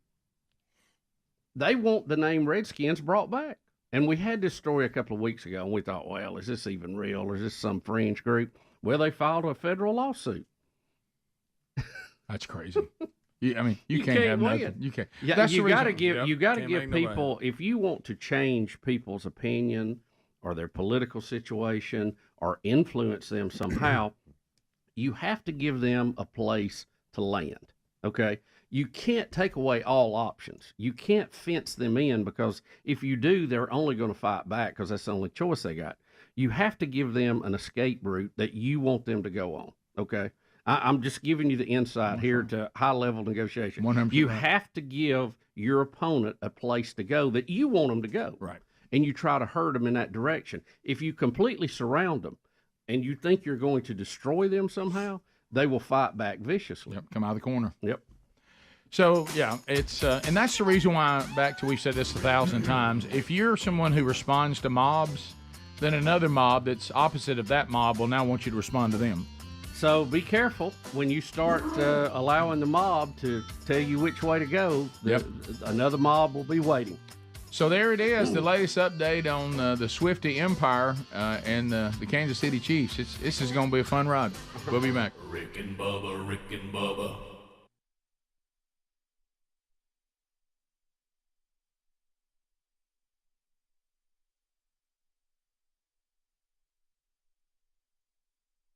Really how it grew.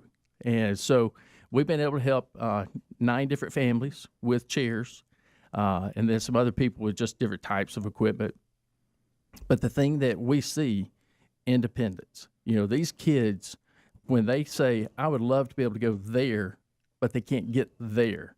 Yeah. And I'd love to be able to do that by myself. Yeah. And they can't do that.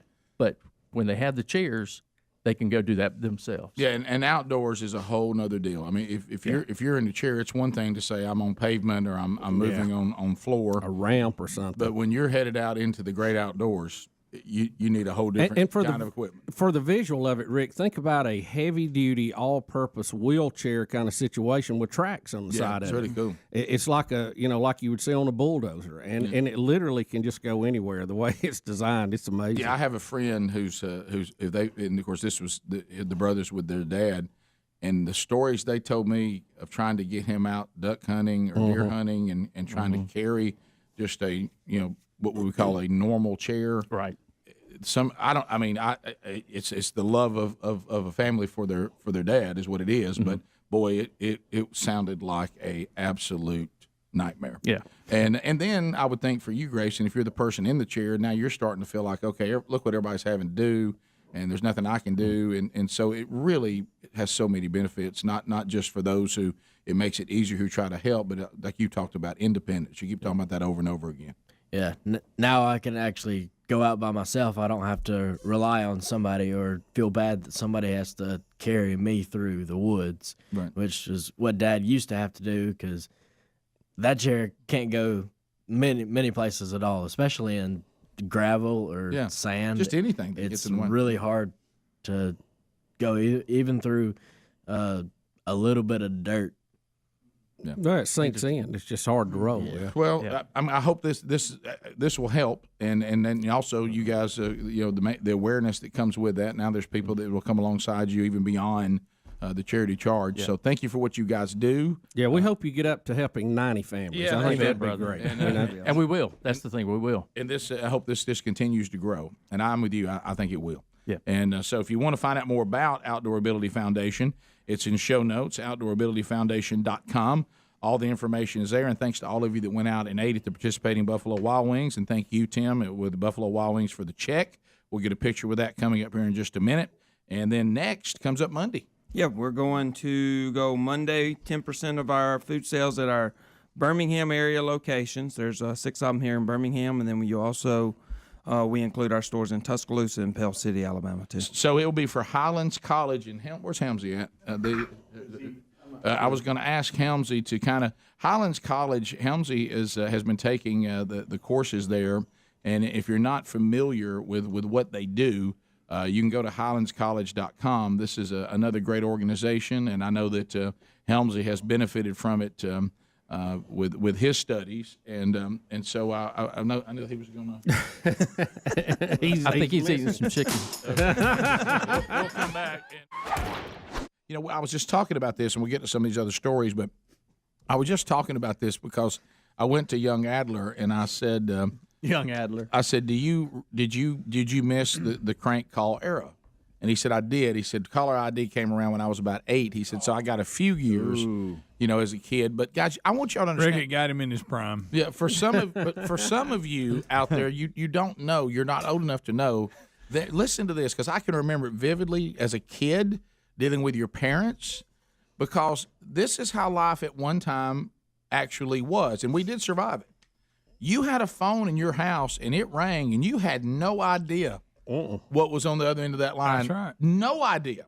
And every call, you didn't know whether it was important, not important.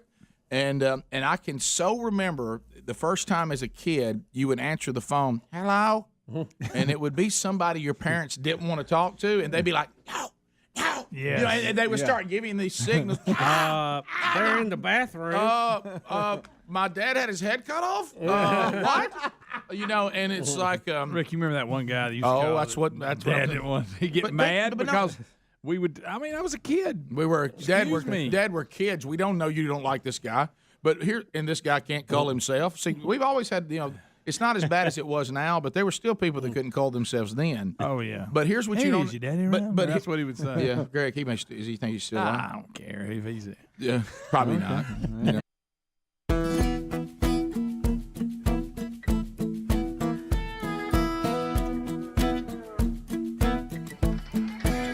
35 minutes past the hour. The Rick and Bubba Show. 866-WE-BE-BIG is the number. All right. Let me hit you with a couple things coming up. Again, thanks last night to everybody that attended the banquet in Tuscaloosa for Save a Life. That was a great event. I had a great time, and it was an honor to meet so many of you and spend some time with you. And I hope we break a record on how much money we raised for this great organization and New Life and all they do. So a couple things coming up this week. 2 man churches coming up Thursday night. One in Jasper, Alabama, Northside Baptist Church. Andy Blanks will be speaking there. Tony Cooper on the exact same night will be over in Winfield, Alabama, speaking at Winfield Baptist Church. Both of these churches are doing the strategy. They've got the curriculum going, or either they're in their second or third curriculum. You can plug into the small groups and be there and hear a couple of our guys coming up on Thursday night. And then tomorrow, for next year, there'll be not one but 2 man church conferences, one in Birmingham on February 16th and 17th, the other in Starkville, Mississippi on March 8th and 9th, and tickets go on sale for those 2 dates tomorrow. Again, fellas, love you, but can't do anything more than just tell you. And last year, it sold out in about 30 days. We do have 2 this time. But don't meander around. And I love y'all so much. One email I got yesterday, if I buy a big group of tickets for my men and then my men won't go, can we all take them back? Well, no. No, we have no system for that. I mean, these are they're just guys. It's just we can do this. You can do this. But know that tomorrow is the day. Should you wait till a week before these dates next year and worry about it then? No, you really shouldn't. You should go ahead and get a plan. Should I wait and try to get a hotel and 10 tickets the week of the event? No. No, don't do that. I mean, that won't work. So go ahead and get your plan. I'm not saying that you won't have a few days. I'm not saying it's going to sell out in a few hours, but these two are going to sell out likely. We did expand one room to a little bit bigger and all that. So but you don't need to put this off. If you know you're going, go ahead and get it done. Okay. So that's tomorrow. Tickets will go on sale if you just go to themanchurch.com tomorrow or rickandbubba.com in show notes tomorrow. The link will be there. And you can go and get your tickets. That's tomorrow. They go on sale. Okay? Tomorrow. Some of you have emailed me this morning Right. and yesterday. Tomorrow. Know where the link is. Tomorrow. Right. I did have somebody do that to me going, hey, well, you said the tickets go on sale Wednesday. Where's the link? Well, it's not Wednesday. Tomorrow's Wednesday. Why would the link be there before Wednesday? So let's go. We can do it. We'll get this done. Now, Helmsy was telling us yesterday you made the mistake of bringing up pickleball. Well, I've got a meeting today, and it's a fact-finding mission I'm on. Mm-hmm. Okay, we've got 12 tennis courts at Jacksonville State where we practice and the men's practice, and we play our matches and those type of things. And we're getting ready to do some things, some resurfacing, and we got a fence that's down that a storm tore down. We're trying to fix it, and just doing some upgrades around the facility. Mm-hmm. And every single day we practice, I see somebody out there playing pickleball on our tennis courts, and I think that's fine. I think it's great. I think they're out there. You okay with that, Bubba? They're out there. They've kind of done what they're wanting to do. But your grave shot's right by it. And so I have for the last 2 months, I make an attempt to go up. Hey, how y'all doing? Introduce myself and say, hey, how would you feel if this particular court was 3 pickleball courts? And they light up like Christmas tree. They're like, man, that'd be awesome. We wouldn't have to do this or bring out special nets or act like we have our own lines, like we could actually do this. And there's a pickleball club at Jacksonville State, too. That's kind of who I'm meeting with today. And, again, it's a fact-finding mission. I don't make any of these decisions. I'm just trying to get some information so that I can take to the people that do. That's all I'm doing. You're trying to be a problem solver? Exactly. I'm trying to get people out. You know what? I've got 8 girls. They work really hard. We're competing well. And I got to recruit, but I also got to bring in some support. So I'm trying to think, how do I get people out that like these paddle sports and court sports, but don't really want to play tennis? So I'm thinking, you know what? Pickleball's a craze. I've been on record for not wanting to tear up tennis courts to put a pickleball court down, but nobody's really using that court right now. And if I can get 50 people out to play pickleball and then turn around and come over and watch one of our matches, what's that going to hurt? Wait a minute. What you're saying is you're Travis Kelce and the pickleball people are Taylor Swift. Yeah, if that's the way you want to look at it, I like it. I like it. They're going to sell you more jerseys and get you more likes. And so listen, I'm not going to be Swift? The pickleball people. Yeah. Oh, okay. They're a bigger mob right now, apparently. And so I'm just, again, it's a fact-finding mission. But here's what after yesterday of bringing this up, I go to the cafeteria and eat at Jack State. That's where I eat lunch every day and get to see everybody, and we kind of solve some problems and those type things. You got a go-to meal? No, they have all kinds of different. I mean, chicken and rice is safe, for me. But they have. I mean, today's Taco Tuesday, and I can't wait. Do you know I have never eaten at that cafeteria phenomenal ever? Food. Not one time. It's excellent not one food. time. Now you don't want to try to take fruit out because they'll stop you and tell you to put it back. I did not know that. And so why can't you carry fruit? They just don't want you carrying food out of there. And trust me on that. I never got in trouble for trying to take something out. I was always getting in trouble for trying to bring something in. And so, but here's where I'm struggling. Not necessarily a bad way. Just don't understand it. And Greg's kind of there too. Mm-hmm. Is when I go in here, I see people from all different departments and all different walks of life and different coaches and professors and deans, and some of them will come up, hey, enjoyed the show this morning, whatever, and we have those great conversations. But yesterday, after that segment, I couldn't walk 6 feet without someone asking me about pickleball and how I was going to make that happen. And thanked me for making that happen. And I've had to say, listen, tap the brakes. It's just fact finding. I don't make these decisions. But it was I'm confused on this obsession. I had deans of business asking me questions. I had professors in the English department asking me questions, and I'm like, what is going on? Why is pickleball doing this to y'all? Well, and I don't know the answer. Well, anytime that something seems only available to the elite, the mass appeal just isn't there. But when something becomes accessible to lots of folks, and they can see themselves going, that's something I think I can do. I can compete. I can win a trophy, win a tournament.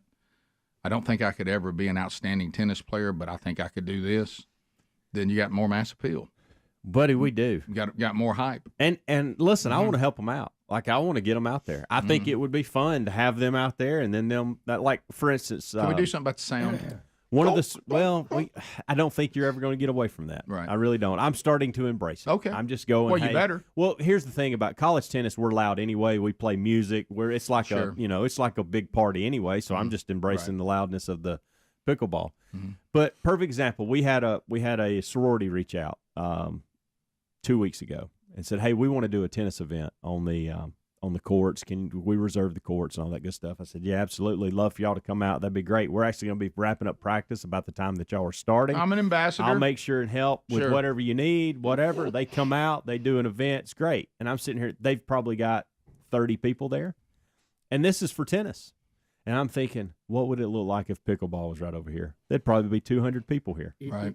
There would be 200 people over here right now if it was pickleball, based on the numbers I'm seeing. Helms, this is what let me give you what I think you ought to do. I think you're thinking too small. Instead of tearing up a tennis court, I would make 6 brand new pickleball courts over there close to them somewhere. Just do that. I mean, go all out. Make them for it. Fix it up. I mean, that sounds good. Right.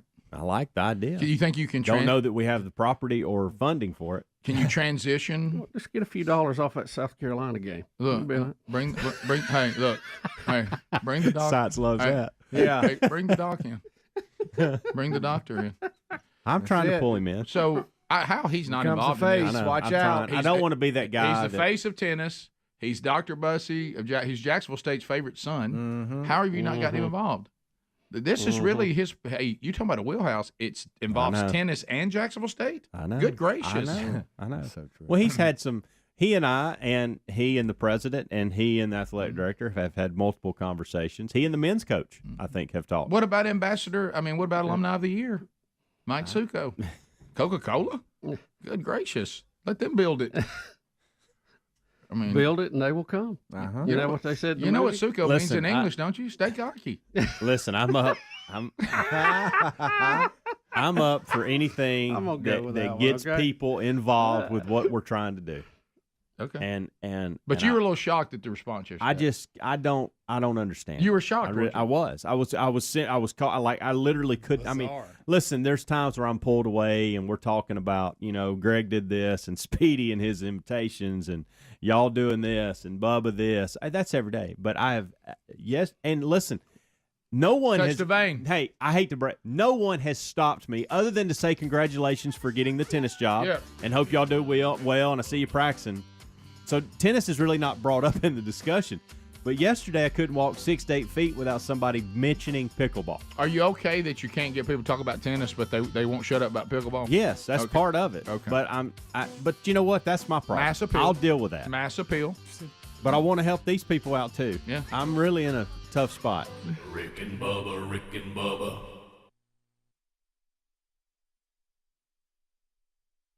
Hey, is your daddy around? Hey, is your daddy around? And if we heard that, we were supposed to go no. Yeah, and so anyway, but No, think he's about it. But as far as being the person at the house, it's not like now.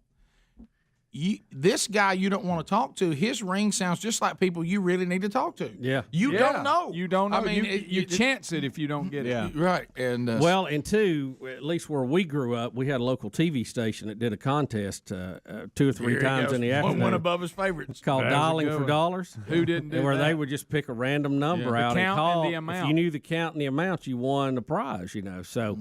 There was a lot of pranksters, not me, but I knew of some. They may have been my kin folks, but I'm not sure. And they would dial people up right when that was going on. So people that were watching that would think they're getting called. It was fantastic. It was great. It was bad, but it was yes, you're right. Yeah.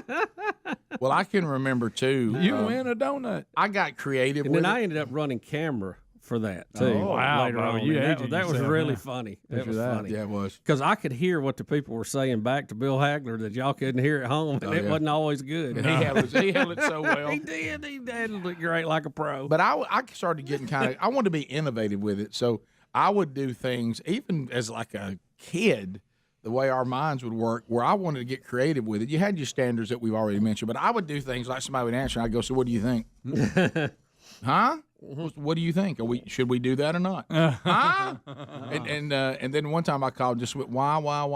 Why in the world would you do that? And the people, what? Huh? And like that. And then one person was like trying to say they were going to call the police to me or something. Oh, really? Yeah, so it was a lot of fun. And I did have some kinfolk still that were on a party line when they didn't have enough wires run out there, and they just had Shared a line. Yeah, you had to share a line with a bunch of neighbors, and you'd pick up the dial, and somebody would be on there talking. You could even dial. But imagine, party lines, you can't even believe it. But imagine living at a time. That's all we could do. Imagine living in a time where every single call is a complete mystery, and there's no way for you to know whether it's an important call or not. And there's no way. There's no mobile You could calls. ignore something that's really important. And of course, James Gregory did the great bit where it would ring, before, if you're out sitting out on the porch, it would ring and there'd be a discussion about, hey, I wonder who that is. Yeah. And there was no urgency of like, oh my gosh. Well, you know why? You was resting on the porch. Right. How about the long cord on the phones that hang on the wall? Yeah. The real short cords you'd have to like talk to your girlfriend in front of your parents. And I know stuff. it. You couldn't go around the corner. But then when the long cord, you got to just pull it and wrap it all the way around, and then you're leaning on the wall, like trying to talk real quiet. Oh yeah, yeah. Golly. And I got in trouble one time saying my mom she didn't want to talk, and I said she was in the bathroom, and boy, I got in trouble. Because you're supposed to say she's not available. Yeah. You don't tell people I'm in the bathroom. And I was like, well, Mom, I didn't know what to do. I was lying anyway. Just say I'm not available. Right. Okay, yes, ma'am. Dad, I'm not available. Dad is not here. Well, okay, so where is it work? This is the question. They did not give me that information. I don't know where my daddy is. Speedy, when your mom says that, you always say, so you're telling me I'm not lying correctly. Excuse me, I told the wrong lie. Yeah. Right. Clear. Wouldn't you love to have said, I think my dad and mom are just tired of you calling us all the time. Yeah. Would you please not do it so often? And those party lines, they had a different ring. I think they call it distinctive ring now, but back then it was just you'd have a different pattern ring, wasn't it, to come to you? Yeah. And then when you're trying to, just get through your 20s and 30s and maybe a creditor calls and you don't know. No. Can't screen that one either. Can't screen that one. Yes, is this Mr. I Wilbur? used That's Calvin. No, it's not. I'm sorry. No, he died. Sorry, he's not here. Yeah, He left. He's at the gas I did station. that one time with MasterCard. Mr. Burgess sadly has deceased. I've taken over his home here, and I'm surely not responsible for anything he did prior to me taking over I'm this working home. through it. Yeah, I think he changed his number and probably talk to the probate judge. That's right. But and I've told y'all this, and this is not a made up story. And I think back now that I know stuff. I don't think this was totally unprecedented that somebody from MasterCard came to my door. Rick, I'm not sure that wasn't something weird about that. You sure you hadn't like a loan shark had loaned you some money? Whoever it was. It came to break your legs. Whoever it is who wanted their money, I remember it being one of those great moments, and we talked about this years ago, but it's been a while, so there's new people. I can remember it vividly. I, of course, was in nothing but a pair of gym shorts. Sure. Okay. Hair all over your head. Had just woke up, and it was like 11:30, something like that. Right. And I get a knock. Early. I get a knock at the door, and this person wants a payment, and I was like, no. I mean, what do you want me to do about it? And I said, first of all, you're here at this time of day, and I'm here, okay? And I've just got up. That's not looking good for you. You know what I mean? And I said, so I have nothing on but gym shorts.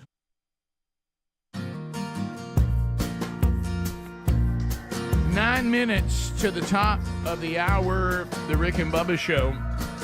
We thank you for being with us. 866 We Be Big. We'll keep you updated with all the stories of today. We'll get some of your phone calls coming up a little bit later on in the program. CBDistillery.com, brand new. Had some of the products arrive here at the studio yesterday. No surprise, Adler was all over them. So anyway, if you have you say you're out there and you're struggling with, you feel stressed, you feel anxious. You know, have you ever had that? And you're like, man, I don't even know why I can't get settled. 81% of the people that use the products from cbdistillery.com say it helped them. How about sleeping? 90% of CBD users say they now enjoy improved sleep, which is even a bigger number. And, I mean, these are not small numbers in either case. Would you like to find out more? You can by going to cbdistillery.com, a full range of plant-based products and solutions to all sorts of problems. And if you'd like to find out everything they have available, just go there, cbdistillery.com. Use the code BUBBA, get 20% off. There's also a direct link at rickandbubba.com under the sponsors button. So speaking of this kind of stuff, you know, I know when you're out there, you think to yourself, I'd like to know how to be more nutritious. I'd like to know how to be healthier. So I think I'll turn to the Rick and Bubba Show. You know, there you go. We've always, but there's a line in here that I think everybody needs to pay attention to. Okay, and you hear this a lot. So it's a story today that says which one of these two is better for you, if you for caffeine are drinking coffee or you're drinking tea. Okay, and they'll specify what they mean by that. But look at this line right here in the middle of it that really, you could take the story and just toss it over my head and move on, which I'm willing to do because this line's in the story, and you need to always look for that line. When balanced with a healthy diet and lifestyle, both of these drinks have potential health benefits. Well, I'm going to guess that really the healthy diet and lifestyle probably does more for you than either one of these drinks. Think? And they throw that in there. Well, my goodness, if I've got the healthy diet and healthy lifestyle, then everything that I do is minimized for damage it can do to me. Yeah. So it's like they throw that in there hoping you won't land there, so you'll go and do and read their research on coffee and tea. But they're saying that these two beverages are consumed at an extremely high rate all over the world. Now, what they're talking about is not what we talk about as Southerners. They're talking about hot tea. Yeah. They're not talking about sweet herbal tea. As a matter of fact, I didn't even realize this because we were born and raised in Sweet Home, Alabama. I didn't realize how foreign iced sweet tea is, not just around the world, but in our own country if you leave here. I brought it up in New York City over Labor Day weekend. I do this just to, I know what the reaction is going to be, just to watch. Right. You know, and the server comes over and says, what do y'all want to drink? I say, hey, y'all got sweet iced tea? And it's almost like that I might have said, I'm here from another planet. I mean, take me to the leader. They looked at me, what'd you say? Yeah, iced sweet tea. And of course, you know, the whole family goes, Dad does this every time. I double down when I'm up north. I like that they should know exactly what I mean, and I shouldn't have to explain it. So we're talking about hot tea here. You ever drink hot tea? Ever? Never. I don't drink any tea. Yeah, but I mean, I have. Yeah. I know Adler's a tea guy too. Terry does. I don't think I've ever drank a cup of hot tea. The only time that I have drank hot tea is because someone said it would benefit my voice when I was struggling. Okay. I don't ever sit down and go, I think I'll have some hot tea right now. And of course, when you go to London, they're of course obsessed with it. I think for me, it's one of those things where usually if hot tea is available, so is coffee. So I just go with coffee. I'm never at a place where tea is the thing that's offered by itself. Hot tea coming through. I'm about to ask a question that I'm sort of dreading the answer, because I'm sometimes you hang out with people, you spend a lot of time with them, and there's things you don't know about them, and you wish you never knew.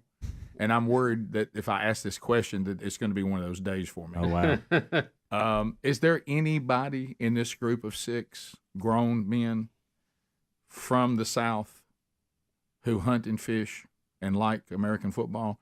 Is there anybody in this group that if you had to choose hot coffee or hot tea, you would choose hot tea?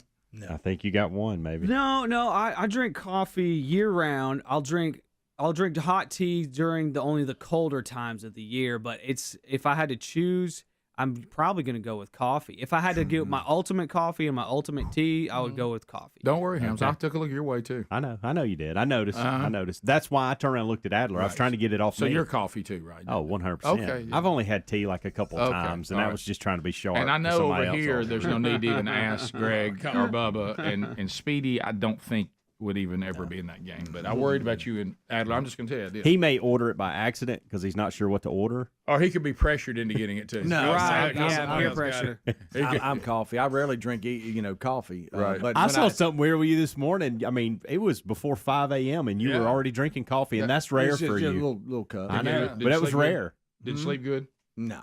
Struggle with your sleep. Good. You struggle with sleep good. You know those mornings where you go, okay, I'm gonna need an extra cup. Yeah, I know. That's why I say. There's got to be a reason for it. Yeah. You went to it early. Yeah. I like it. But the hot tea thing, Terry I see her doing it, putting in the microwave and all that. She loves it. But I've never tried it. So here's what Nicole Andrews says, a registered dietitian nutritionist. I know y'all were worried about what Nicole's got to say about it. Coffee and tea are two of the world's most beloved beverages, cherished for their rich flavors, stimulating effects, and the comfort they bring.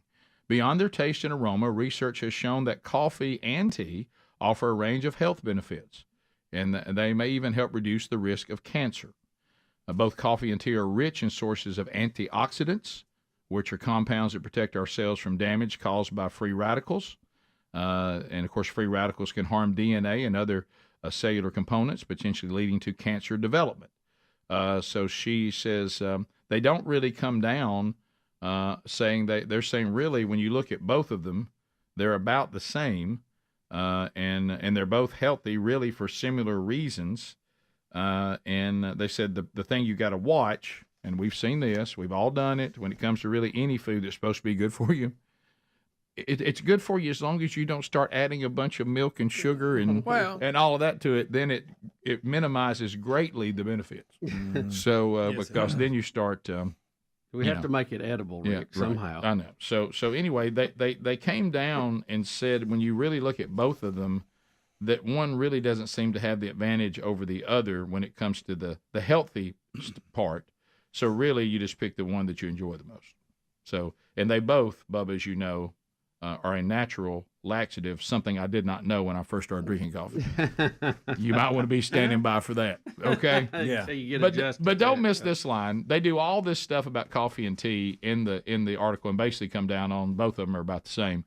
But then when balanced with a healthy diet and lifestyle, both can be beneficial. Well, my goodness. Yeah. If I've got that part done, I might just go ahead and have Makes everything else work too. Right, yeah. So there it is. So for the coffee and tea world, again, in our culture, hot tea doesn't have much standing, but I know around the world and other parts of the country it does. Hot tea, coming through. Top of the hour, still to come. Adler has a song. He thinks he's come up with the next Taylor Swift song about Travis Kelce and their relationship. Bubba, Rick and Bubba. Against me. It means I'm going nowhere soon. Doesn't look like I'm out to go get that money you need. No. You know what I mean? If you'd like to, I'll come in here and show you my Pop-Tarts. Yeah. Which will feature everything the cupboard has today. Yeah. Right. And then I remember saying, I literally said, well, what are you going to do? And he was like, well, I'll tell you one thing, we're going to damage your credit. And I said, I believe that ship has already sailed. The fact that you're here. You know what I mean? Right. Yeah, you don't just come visit anybody. Right. And they said, we won't let you use the card anymore. I said, again, you're here because it's Max. There's nothing left on the card. And I remember saying, I said, would you like for me to give you a siphon for my card? Do you want to repossess the tank of gas I put on that card? Would you like to siphon it out? What do you want? What are you going to do? Yeah. And he finally just got frustrated and left and realized, okay. I said, trust me, the food I ate on it, you don't want it back. Yeah. You know what I mean? And so I don't know what you're going to repossess today. I don't have anything to be repossessed. If you'd like to siphon the gas, I mean, we could do that. Do you have something to put it in? And he finally just left. I'm like, good to see you, pal. I'm afraid you're in the classic, blood from a turnip today. Yeah. Yep. I would love to make the payment. I mean, let's look at our scene right now. This is not looking good for you. Oh, my gracious. Notice the high grass in the background. Also, again, not a good sign.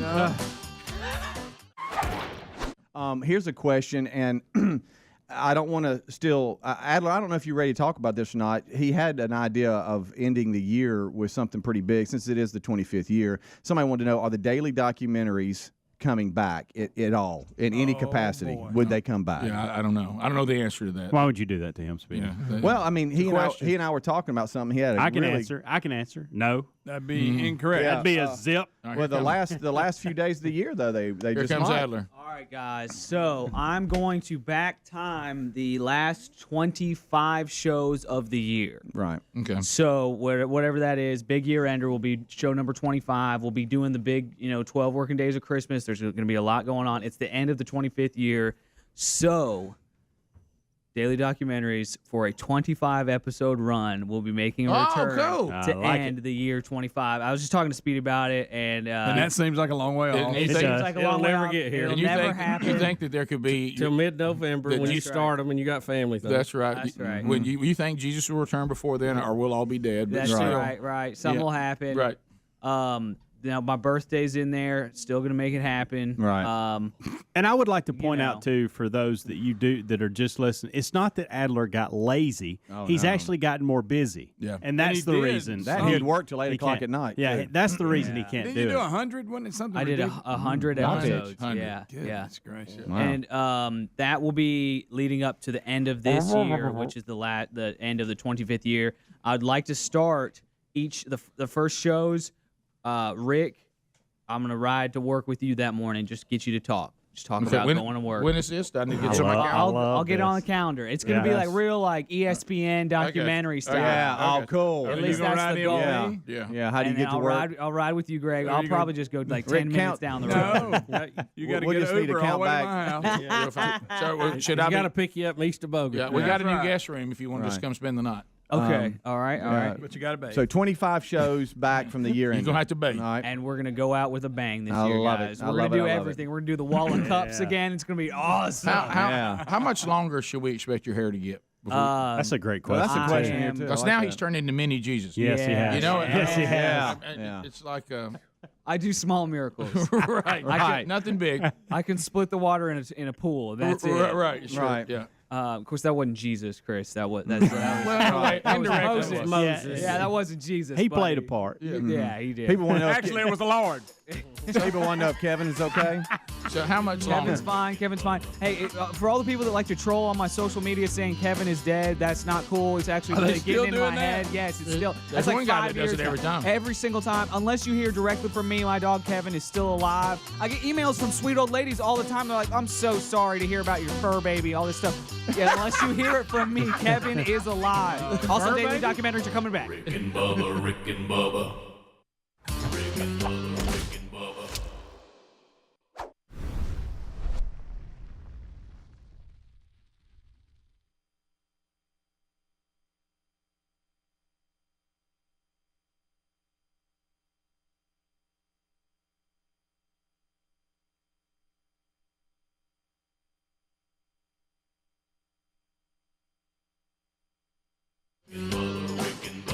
This is the Rick and Bubba Show. Watch more at blazetv.com/Rick and Bubba.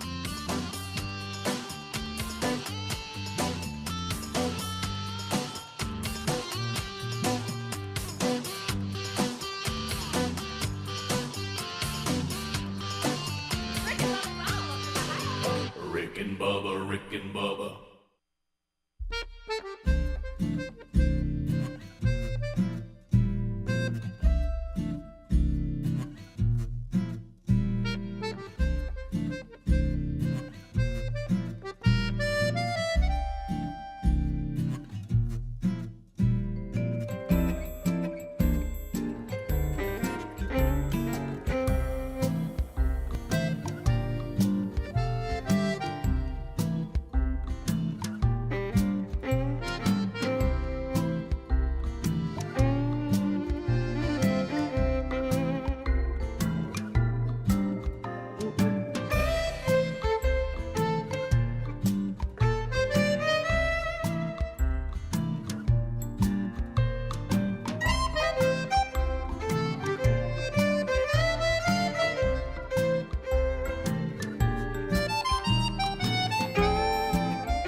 Dream Team ready for another hour. Thank you for being with us today as we move into the hour.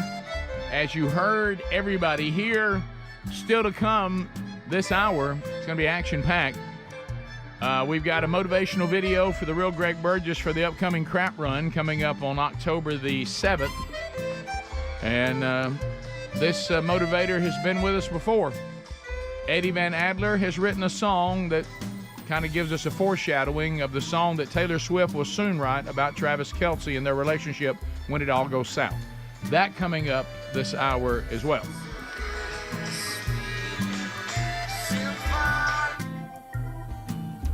To the two-man church conferences next year, one Birmingham, one Starkville, go on sale tomorrow. So make a note of that, get your act together, be ready to go so that you get your men's group on the board and start making your plans to be with us next year. So, Bubba, as we start this hour, we'll start with a couple of Bidens. Always fun. Always fun.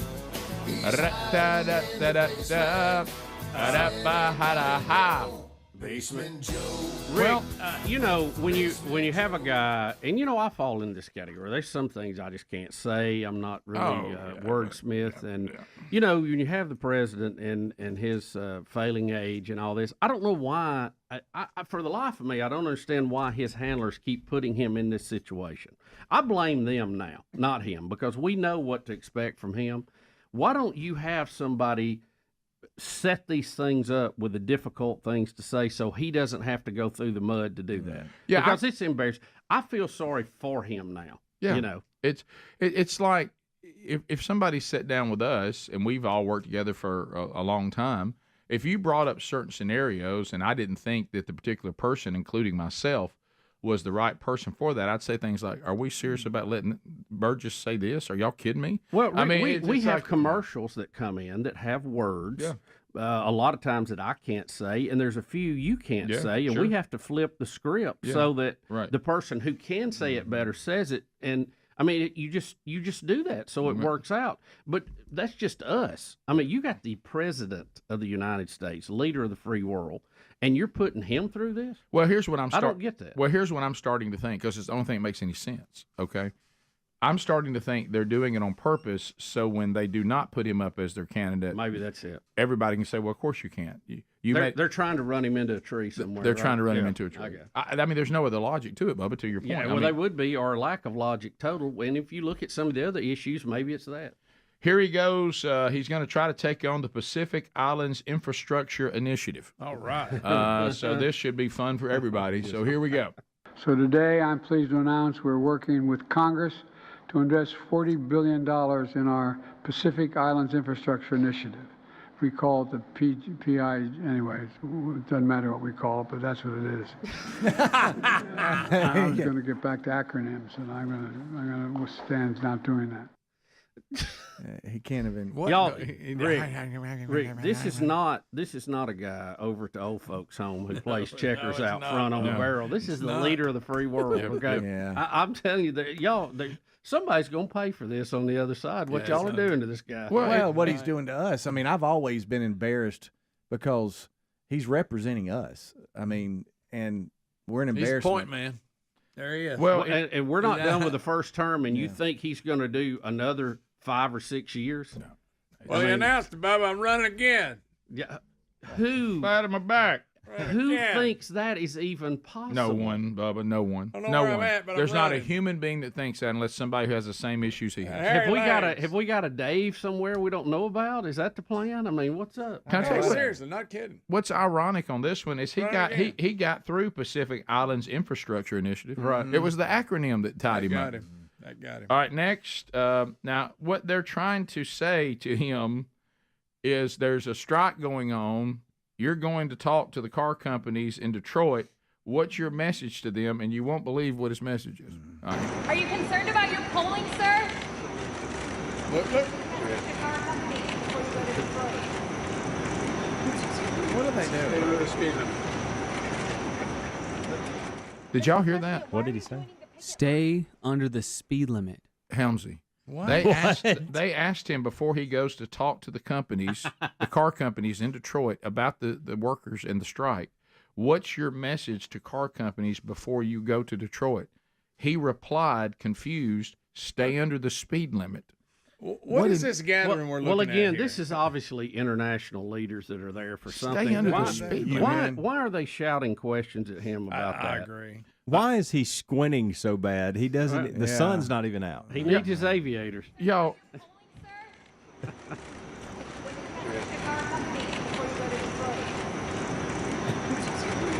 Stay under the speed limit.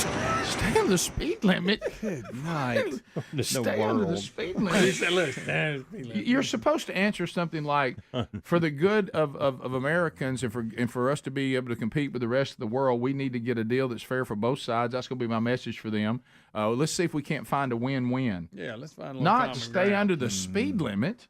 Clearly. What does that even mean? You know what that means? He has no idea what she was even What talking is he think she asked, what are you going to take? He's, by the way, President Biden, you're not driving to Detroit. They'll probably fly you there. Is that your Right. It's like you're telling the driver, stay under the speed limit, don't get us pulled over. Yeah. You're not driving to Detroit. Sir, what do you think about the strike? I love baseball. Yeah. What's he doing? I love light. I love lamp. And bowling, too. Strike. Okay, so you've seen what we're dealing with. Let's go to cut 2 here, which is going to be KJP, and she's talking about how laser focused the president is. After these two After clips. those two. Unbelievable. Why this president has been so zeroed in, so laser focused on lowering costs for Americans, and we've done that. And a lot of the policies that the president has put forward are indeed popular. I mean, Bidenomics has worked so well that you have Republicans in their own districts, in their own states, taking credit for things that the president pushed forward, policies that the president has pushed forward, legislation that they didn't even vote for. If you think about the American Rescue Plan, the Inflation Reduction Act. So I get the polling that you're laying out. Well, the polling is, but if y'all had polling that everybody loved it, all you would be talking about is have you seen the polling? Have you seen the polling? I really don't understand what she's talking about. I try to give people the benefit of the doubt on these things. You know I do. She's an idiot. Do you think though? Well, that is but ridiculous. look at the job she's got. She has to go out there and convince you that the dumpster fire is not, that it's a rose garden. Yeah. And bless your heart with that job to do. She's responding to what we had yesterday. But that at only this point- 23% of Americans think Bidenomics is working. Yeah. And she's like, well, you know. And she's just wrong. She's lying about a lot of it, depending on whose numbers you want to go with. At best, prices are up 17.4% across the board since day one when Joe Biden took office.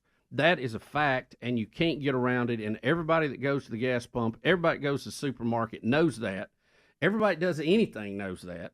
And you look like a moron telling us prices have come down. She can spend a 20-minute press they come down from conference last week? Is that what you're talking and about? never answer one question. White House She has an press amazing ability. secretaries come and go. We see this all the time. They usually last a couple of years, and we have somebody new in there. And then they get a job at MSNBC. She's had plenty of time to realize what you're talking about, Bubba. And hey, we're an idiot at this point. Yeah. Nobody's buying that garbage. Do you think? Well, and if you truly why I believe, think she's still there. She ain't getting no job offers from anybody. probably not. Sure. Well, what I was thinking though, she broke up with her girlfriend, so she don't have anything to do in her spare time. Well, what I'm wondering is the shame of it all. Is she auditioning, as you said, Bubba, and what you're talking about? Because you could, if you had a company and say your product's having a rough go, she could sit down and go, did you see the product I had to hawk?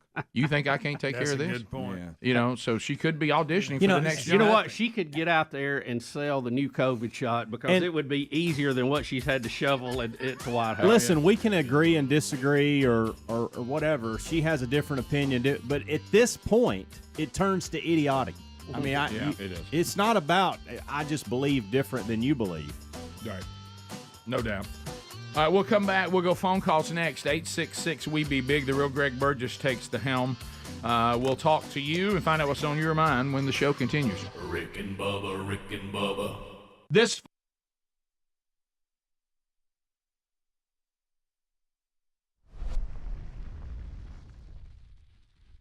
Rick and Bubba, Rick and Bubba.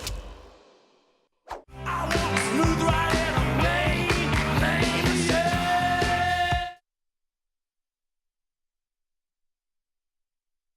and Stones. Rick, we've got some breaking news right out of the gate this morning. I don't know if you guys heard about it, about Kim Kardashian out in California. No, this is Did y'all good. hear about this that? Is very good. She's in a real quandary. She's got all this money, but she doesn't know what to buy her dad for Mother's Day. And we're going to have complete... You know, with all that going on, I bet that's a confusing day. We're going to have wall-to-wall coverage of that today. Let me tell you, you think she's confused. Think about the ones that are straight up biologically his and what's her name's too. I mean, at least bunch of them. At least Kim can say, "Look, my stepdad's lost his way." Yeah. But I mean, these other ones, they straight up got to make a decision. They got to get Dad something for Mother's Day. Yeah. That's I can't even believe we're having to have that joke. If somebody had walked in, a time traveler, okay, back when Bruce Jenner was on the Wheaties box, okay, a time traveler walked in holding the Wheaties box. He went by and got one. Much like the SEC short video we looked where the Auburn basketball fan came back. Same thing. And it went, and there was a time traveler. And he had the Wheaties box, and we looked at him and said, "Yeah, how about what do you think about the world's greatest athlete?" Yeah, there he is. He said, "You talking about Bruce Jenner?" And I said, "Yeah, that's exactly what we're talking about." He goes, "Well, I got news for you. This guy you're looking at right here, you're going to see a time coming. I've been there. I'm coming from that time. He's a woman now." And you'd be like, "What? Huh?" And you want to drop out Bruce. His new name's Caitlin. And we would have thought that time travel. We said, well, time travel's not real. Well, what would we have done, Rick? We would have called the people that had the straitjackets and hauled him off. We would have. And, we would have said time travel's not real. No. John Teeter's full of it. Right. So anyway, so here's the things to think about. This is always the fun part. How many things that we know right now that we have no idea what's going to happen? Oh, yeah. And we're just certain that we understand. It seems like we move forward in some areas, and other areas it just gets very, very confusing. It's quite a little buffet out there. Look, when I looked and saw the Saints win a Super Bowl, I thought something weird had happened. Yeah. Oh, I know. I remember thinking the Saints is the worst football team ever, and they will always be. Oh, the Aints. Yeah, you remember people with the bags on their heads? Sure. Had Aints on there? Yeah, the Golden State Warriors are the walking dogs of NBA. I know. Remember how we felt about Golden State Warriors? Yeah. I mean, all I knew about is Rick Barry with the granny free throw. Rick, we would go. I remember that. That's all I knew. Rick, we'd all try it. We go, who? Right, sure.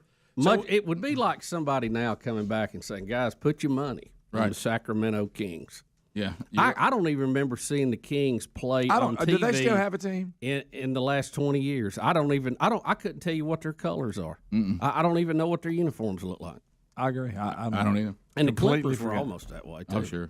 Yeah. They were kind of the joke back in the day, too. So anyway, we'll now it's the Lakers. Isn't that funny? It is. So we'll move on to on that. We're still voting on Fix Mama's Mouth. The winners are going to be announced on Monday.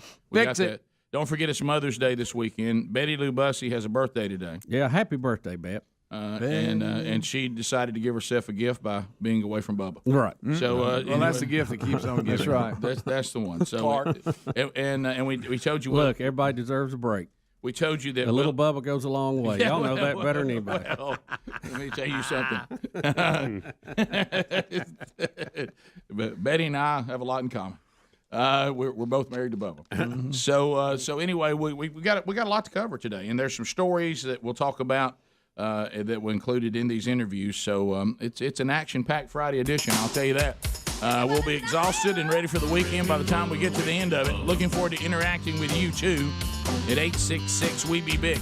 Coming up this hour, Brian Kilmeade, and we'll tell you about this unique tour. That's next, isn't it? Yeah, that's right. Yeah, what is Brian doing? I've read this thing. I still don't get it, Rick. I think I have it in general, but we're going to let him tell you exactly what's going to happen.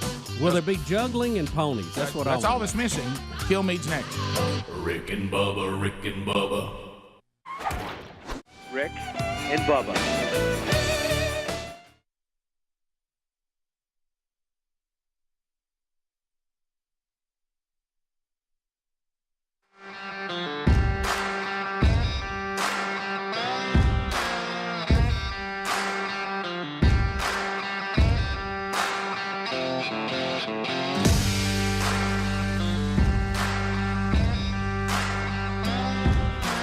Here we go, 21 minutes past the hour, the Rick and Bubba Show. Thank you for being with us.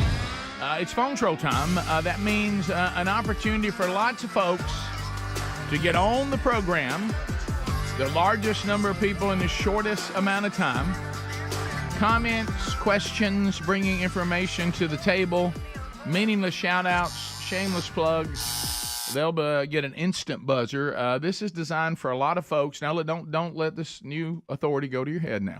It's power. You're controlling the show. It's your segment. But we do try to keep it neat and keep it moving and not bog down. So this is about an opportunity for a lot of people to get on. We have 10 lines, harder to manage. We acknowledge that, but also it gives us a bigger sample, meaning we get more of a variety of folks and topics. So you can dial us now, 866-WE-BE-BIG. Greg's on the phone, so not the time to start talking to him, but time to let him know what you want to talk about, get on the board, and get ready to go. We'll start with Brett out of Huntsville, Alabama, 100.3 The River. Trolling. Keep them phones a-trolling. Here we come, phone trolling, phone troll. Brett, welcome to Rick and Bubba. 30 seconds and go. When I was little, my mom used to say, eat all of that, or they're starving people in China. And I'd say, well, name 3 of them. Is there not somebody in that room when she says Republicans are voting for it that will say, who are they? And when she doesn't produce them, say you're a lying dog post face ponytail. Oh, well, there you go. Yeah, that's funny about that. I actually heard Martin Houston last night that played on one of Alabama's national championship teams. He said he was talking about this notion of claiming you're all in when you're not, and he always says, you give a little more, you claim you're giving all you, and he goes, like, for instance, I'll ask people sometimes how many national championships Alabama has, and he says, and people say, we have 18 national championships. He says, no, you have 0, I have 1. We really were not on. All we did was sit in the stands for the other. I actually played for one. You didn't play for any, so you don't really have any. The team you pull for has some, but you don't have any. And he was talking about, if all you're gonna ever do is just sit up in the stands, you're really not. I mean, you're cheering on the people who are doing it, but you really didn't do any of it. And so name one. Let's go to Vicky. Vicky, welcome to the Rick and Bubba Show. 30 seconds. Go ahead. Thank you. I just wanted to say how awesome your show is, and we listen to it at my job every morning. Thank you. All my customers come in and get to hear you. Thank you. Thank you, Vicky. That's why to be an ambassador for the Rick and Bubba Show out there. Keep on bringing them in the loop. Let's go to Kim. Kim, welcome to the Rick and Bubba Show. 30 seconds. Go ahead. Hey, just a humorous story about tea. When I was in California, I was at a restaurant. I think it was like Planet Hollywood, and I ordered iced tea. Well, the waiter looked at me really funny and said, "What did you say?" I said, "I want to order iced tea." And I guess with my southern drawl, they thought I was saying a part of the anatomy that I won't mention. Oh, but wow. It's the rear end. Oh, yes. Yeah. Oh. Humorous story.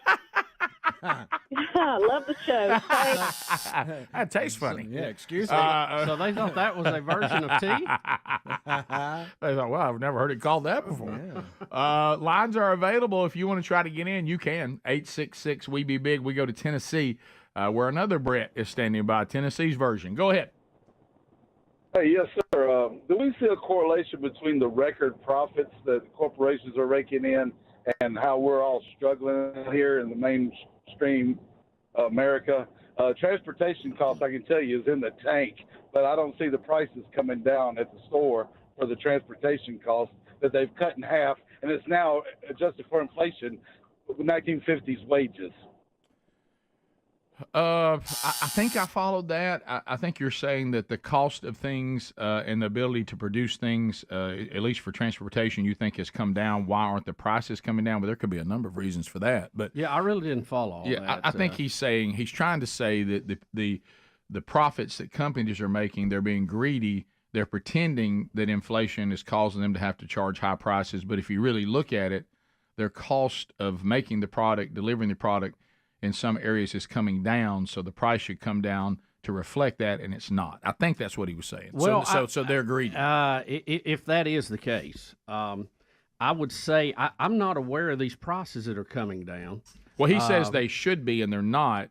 He thinks that they're. But I mean, the cost of making or producing or transporting anything, I don't see that coming down anywhere. Do you? I don't know enough. And I don't know about record-setting profits. I mean, I'm sure there's some that have been, but again, if you, a lot of this is just math, because if you make a certain margin, again, let's say 10%, and you do $1,000 worth of business, you make $100 profit, right? Mm-hmm. So, but if you do, 5,000 in sales and you still do 10%, your profit goes up to $500. So is that record-setting profit, or is that just you're doing more business than you used to do? Because people will throw back and forth between percentage and actual dollars, and it can get very confusing to what you're trying to say. In that case, do they have record-setting profits? Yes, but it's because they are selling more than they used to sell. The scale is still the same, Right. So, but to say that, it sounds like, oh, well, they're ripping us off. Well, no, they're just sold more of it because there was more demand for it. Right. So I don't know. I mean, and maybe there are some of that going on. I don't know, because he didn't give us an example. No, I mean, I don't know where he's getting that transportation costs have come down and that companies it hasn't anywhere. Right? Are making record profits. I don't know where these facts come from, and he certainly could produce them, and I go, okay. But fuel costs have not come down anywhere. No, but it goes back to what you've said all along. So unless you can transport it from the factory to the retail outlet, the cost is higher than it's ever been. Right. Yeah. So the fuel alone doesn't look like it's come down, and that's a big part of transportation. Blake in Birmingham, listen to ZZK. That is transportation. Yeah, it is. Blake, go ahead. So what do you guys think about this Taylor Travis thing ending up like Tony Romo and Britney Spears? We talked about it last hour, and Adler's about to sing a song for us. Yeah. Can't wait. It wasn't Tony Romo and Britney Spears. It was Jessica Simpson, wasn't it? That's right, Jessica Simpson. Yeah. That's right. This is Bubba's area. He would know that. It is. It took him all of 7 seconds. Right. Well, no, I just thought something doesn't sound right. No, it's impressive, Bubba. You keep being you, baby. Right, that's right. Do you remember the fumbled extra point or field goal that Romo let get away from him? Oh, the day yeah. she was there. Yeah. And everybody blamed her on that. Garrett in Birmingham. Garrett, go ahead. 30 seconds. Hey, this question requires a doctor, so somebody get me a doctor, a.k.a. Dr. Bill Bussey. Yes, done. What is going on here? Okay, so you there. I need a follow-up on your ham radio tower in Jacksonville. Did the dean ever get back to you about that?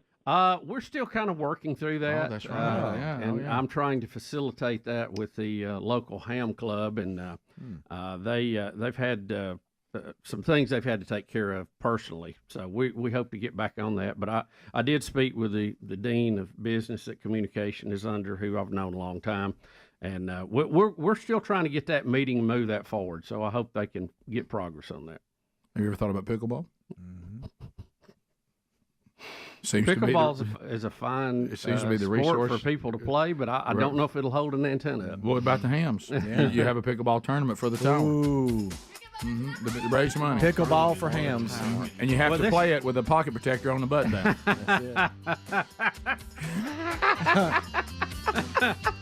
I'm just facilitating here. Adler, you ready? All right, we come back. Adler's got a song for us about Travis Kelce and Taylor Swift. And he'll set it up, and he'll perform that for us live right here when the Rick and Bubba Show comes back. Rick and Bubba, Rick and Bubba. Has found his way back to the Rick and Bubba Show. Kilmeade, welcome back. How you doing, Brian? How old was I when I actually did that promo? 12? 22. When we first met? Yeah, 22. You were 22 years old, and you were excited because you had shaved completely for the first time. Brian, what's up? I was not shaving in college. So, I was slow to grow, slow to mature. Well, you know what? We were trying to, go to the horse's mouth. This tour you've got coming up is so unique. I want to be sure that we're describing it correctly. We don't understand it, Brian. We've read the paper here, but it sounds like a circus. America Great from the Start. So here's what I'm picturing. I walk into the theater. And there's fireworks. And Brian, and there's a live stage show, and you certainly, by the title, one thing we've been saying a lot, and you've written books about it, we got to get back to the original vision of the Founding Fathers, why the Constitution limits government, etc. So I know you're going to be talking about some of the things in your book. You'll be taking some questions from the audience, discussing stories of the day. So take me there. I'm walking in the theater, and what's going to be the experience of America Great from the Start? I team with Fox Nation. I don't know if you've seen it. It's the app. It's basically another network that Fox News started. And they go, Brian, we want you to do this series, What Made America Great. So I go down. I did 10 of them already. I go down to 10 places around the country, whether it's Jefferson Island in the middle of the Keys, whether it's behind Mount Rushmore or Monticello where Jefferson is. But we don't just do that. We go to where the slave headquarters were. We find out how the entire population worked and lived and breathed. And we also the new archaeological digs at Jefferson, at Jefferson's old house, as well as the Hermitage. So as I was able to move through Fox, I started there in '97. I was able to write 5 books. Every time you guys are kind enough to have me on. So each time I read these books, I do the interviews around these books, and I find that people are fascinated with our background. And the other thing I have is a sports background. I was an extremely average athlete that tried to be great and wasn't. And when you guys first interviewed me, it was the games do count. Mm-hmm. So I'm able to take my personal story of going through that and then using some of those trials and tribulations to get us through what I think our business is as tough as any in the country to try to be successful in TV and radio and media. It's very competitive. You need a lot of luck. And I believe the sports laid my groundwork for it.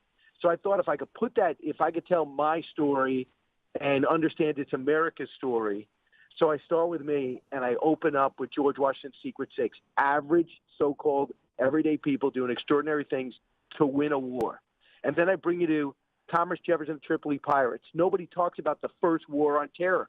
And America does what nobody else does. We're only 20 years old. We take on Islamic extremists, and we don't know this story. And then we got this homeless guy who loses both his parents after he volunteers to fight in the Revolutionary War, this guy named Andrew Jackson. And he gets revenge by winning the most consequential battle maybe in our nation's history on our own soil, the Battle of New Orleans. And I find some of the most smartest people that I run across say, I never knew this. And when we had a president that couldn't answer the question, are we an exceptional nation? Don't take my word for it. I'm going to run through why this country is like something this planet has never seen. While we're not perfect, our journey is something that every country wants to emulate, and it's why people are still dying, literally dying, to get in here. We have to go back to our roots and find out what makes this country special to appreciate what we have.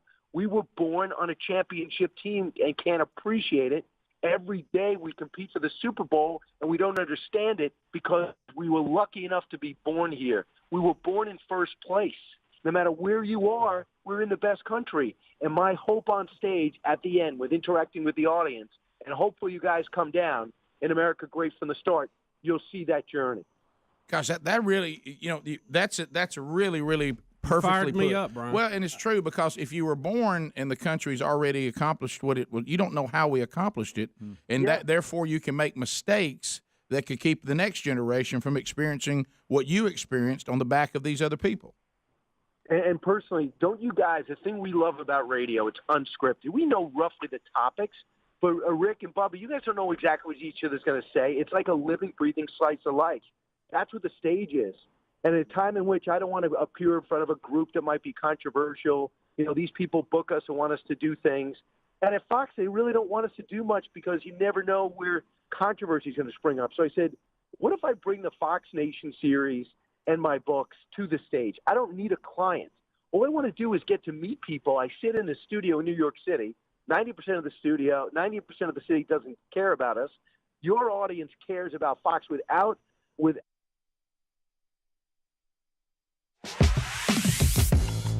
the hour, the Rick and Bubba Show, 866. We Be Big is the number. I was actually having this discussion on Sunday about HelloFresh.com/Bubba. And just I mean, what a great organization. What a great company. I love this because HelloFresh.com/Bubba. Right now, it's great taste, quality ingredients, convenient doorstep delivery. You really can have something. Hey, my first mistake, thought you could have something. When it comes to this, you can have something. So what's good about HelloFresh.com? Well, meal planning's handled. It's not just a shopping list. They actually send you the recipe card and the actual ingredients for each recipe. So there's that. It's 25% less than takeout or having something delivered from one of the delivery companies like fast food. And also, it saves you money. It's cheaper than going to the grocery store because of their prices, and they, of course, buy their stuff in volume. But you can have 10-minute lunches. You can have quick breakfast if you need that. You can have some snacks, put that on your weekly order. You try and do a little better, fit and wholesome. They do all that for you. Maybe you just need some family favorites. They do that for you. Yeah, you'll love enjoying these delicious meals from their chefs. They do such a good job. So right now, if you go to America's #1 meal kit, that's HelloFresh.com/Bubba, use that URL and put in the code Bubba.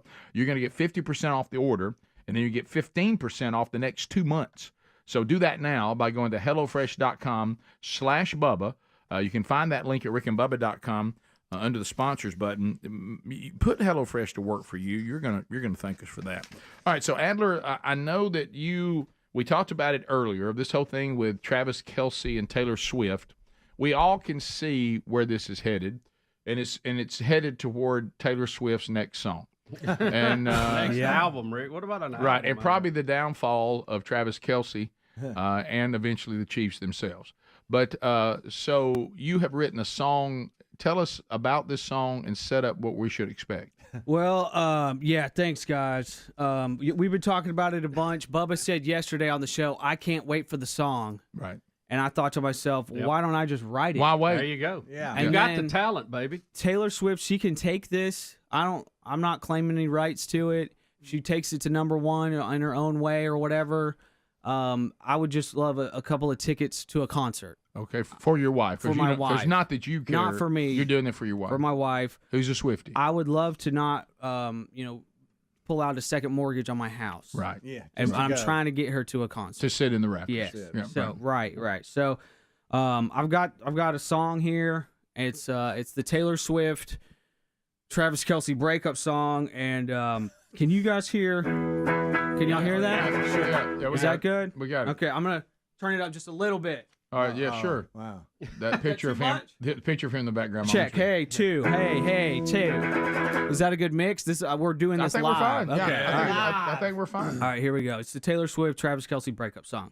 It wasn't serious, it was just a crush. Now I wanted safety. You wanted a touchdown, thought you'd get a first down. But you came up short now. I usually date skinny hipster guys, but I was hypnotized by your meaty thighs. And you'll never get a copy of my house key, cause you're not a red zone threat like Gronkowski. That's game. I won. I will not give birth to your very large son, cause I guarantee you will regret fumbling me. I could buy the Kansas City Chiefs. That's the chorus.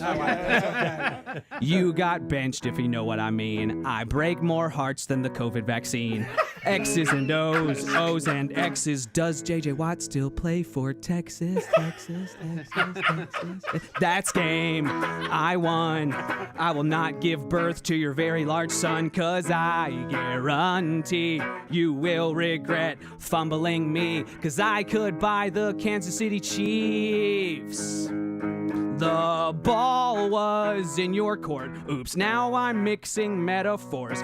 You two-hand touched my heart, but the whistle blew and it was a false start when you scared me off with your protein farts. So I think you and I should just be friends, because unlike you, I'm not just too tight, and that's game. I won. I will not give birth to your 12-pound son. That's game. I won.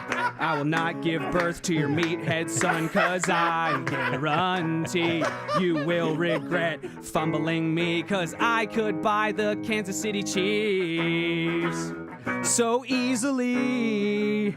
It's pocket change for me. I'm like the Treasury. I print my own money. My cat's litter box has diamonds in it. Olivia's tooting on diamonds. Oh yeah. I could buy the Kansas City Chiefs. There it is. Yeah. I mean, that is fantastic. That was good. Done. Adler, what is the name of it? That's game. That's game. That's game. That's game. That's good. That's good stuff. Fantastic, Ad. Oh yeah. And when she's angry, she throws a Gronkowski dig in there. That's good. Yeah, that's good. There was a lot about the red zone. I was surprised about that. Yeah. Why do I have a feeling she'll probably end up seeing this at some point? Yeah, I hope so. that was an angry song. You had her anger down, everything. Yeah. Oh, good. Hard. Yeah. The teen angst. I was trying to throw some teen angst in there. Yeah, that was really good. I like that. Yes, that's how long did it take you to put that together? All day. Okay. Yesterday, yeah. Ruby's real sick of it, and my wife didn't like it at all. So that's right. It might not be for Taylor Swift's target audience. Well, it may help her meet Taylor Swift. Well, you never true. know, Yeah. Bubba. Yeah. Or not, Right, or maybe you've upset Taylor Swift, which is probably not the goal here. Yeah. We'll never meet if you're married to a Swiftie. Right. You know? Yeah, that's true. But you know what you give her? The thing that our wives have heard for 30 years. Anything for the show. That's right. Yeah. Let's hear that chorus one more time. Okay, here we go. Let's see. I could buy the Kansas City Chiefs. That's game. I won. I will not give birth to your meathead son, cause I guarantee you will regret fumbling me. I helped you sell so many jerseys. Oh, that's good. That's really good. It's kind of catchy, Eddie. It really is. I mean, that's a hit. I like it. I should put a little bit of grit on the guitar there. Maybe she'll invite you to open up at one of her concerts, Adler. Maybe. Can we hear a little grit on the guitar? What that would have sounded like? You put a little, Greg, what do you think? Maybe just a little noise. Oh, yeah. There you go. Yeah. I forgot, and I was already one line into the No, song. it works. Let's hear the chorus. It works. That's game. I won. I will not give birth to your 12-pound son, cause I guarantee you will regret fumbling me, cause I could buy the Kansas City Chiefs. The rough version. Yeah. I should do this during the 8:30 hour and go an octave up, because I was singing an octave down during the. We'll just pretend this never happened. Well, look, you're working on it. It's a work in progress. It is a work in progress. Come back next hour. We'll hear it again, a little more fancy. All right, now do it like Oliver Anthony. I've been selling some tickets to all of my shows. You thought I was just one of your. All right. Okay. There's no need for Wait a minute. That's a different version. That's don't put that kind of edge on it. Nice. That's One right. of your girls. Yeah. Okay. Yeah. So. Yeah. You got a girl north of Richmond. Yeah. So something like that. That's good. All right. Well, there's Adler's his song. And Taylor Swift really doesn't need to do any work on it. He's already done all the work. Yeah. Yep, that's it. Got that and ready to go. Got a bridge and everything. It's fact, it's ready to go. We've already got him broke up. That's good. Well, we come back. It's a history. Greg has heard from a motivational speaker that has been here to motivate the show again. Yeah. Greg, how about some motivation coming up? That's right. Yeah, I need it. From the world's best motivational speakers next. Rick and Bubba. Some days I cover up. Without you guys and without your audience, there is no Fox. I'm in Texas now. Without Texas, there is no Fox. So to be able to get out of the city, go to the stage, and talk about my books, the only bad part is not home with my family. Everything else is great. I did about 4 of these. I'm going to do 2 more in the summer. I'm going to Bonita Springs, Florida, and then Orlando in July. And then I'm going to Charlotte, North Carolina, and then Birmingham with you guys. So hopefully you'll be able to join me on August 10th at the Lyric Theater, where I'll have a chance to talk, interact, and answer the questions. Everybody wants to know about Trump. Everyone's got an opinion. Everyone now wants to know about 2020 and what happened in 2016, as well as about our history. Well, the tour dates, we've put them in show notes, and really, Bonita Springs, that's some Rick and Bubba folks, Orlando, Charlotte, and Birmingham.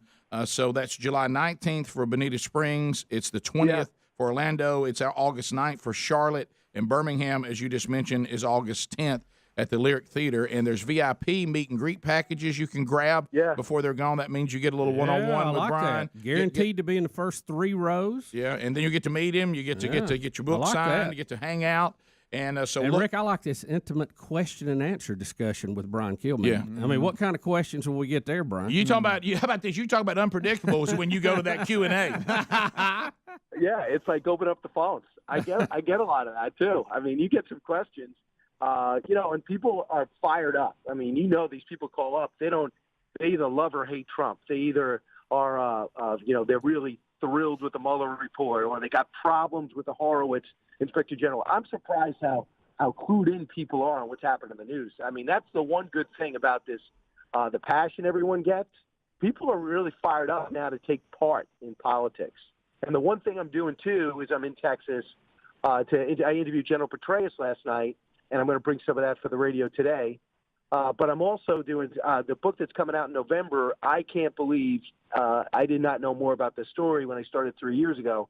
Sam Houston and the Alamo Avengers, and how much that battle really played into the American story. I always thought, hey, that's Texas's pride. I get it, Lone Star State. But it is an American story. And we're not the same country if Sam Houston doesn't pull off this lead us to this spectacular victory against Mexico and Santa Ana. So I'm going to bring that to the stage this summer, kind of a previewing the whole thing. Oh, so you'll drop it in before the book even comes out? Yeah. Okay. So I'll be able to preview all that stuff. And the question is, does Rick and Bubba have time to squeeze in an appearance there? Well, I got 2 words for you: opening act. But I mean, we'll I could open for you. No, we're going to look at that date unless there's something I don't know about. I know we got kids going back to college, but and one going. That's my anniversary weekend, Brian. So if I could talk the wife into it. Perfect. Hey, now. Perfect. So, yeah, absolutely. Unless there's something that we don't know about or something that hinders us from being there, why would we not be there? Yeah. What I think would be a great present for your wife would be 10% off coupon off any VIP ticket. You talk about kissing up to her. There you go. Brian Kilmeade, America, great from the start. Get the tickets now. Birmingham, we got to give him a warm welcome when we come to our home market. Yeah. But Bonita Springs, Florida, Orlando, Florida, Charlotte, North Carolina, you have dates this summer as well. Birmingham, your date August 10th. Brian Kilmeade, make plans to see him. Rick and Bubba, Rick and Bubba.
The Rick and Bubba Show. So Adler delivers big with the Travis Kelce song, a futuristic song that will be written about him by Taylor Swift. Good stuff.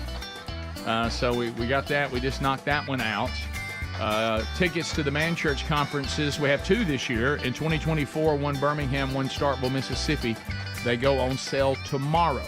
So men all over the country, if you're doing our discipleship strategy and you can't wait to come and hear from some of our teachers, and plus our guest slots in Birmingham, our guest slot will be Robbie Gallaty.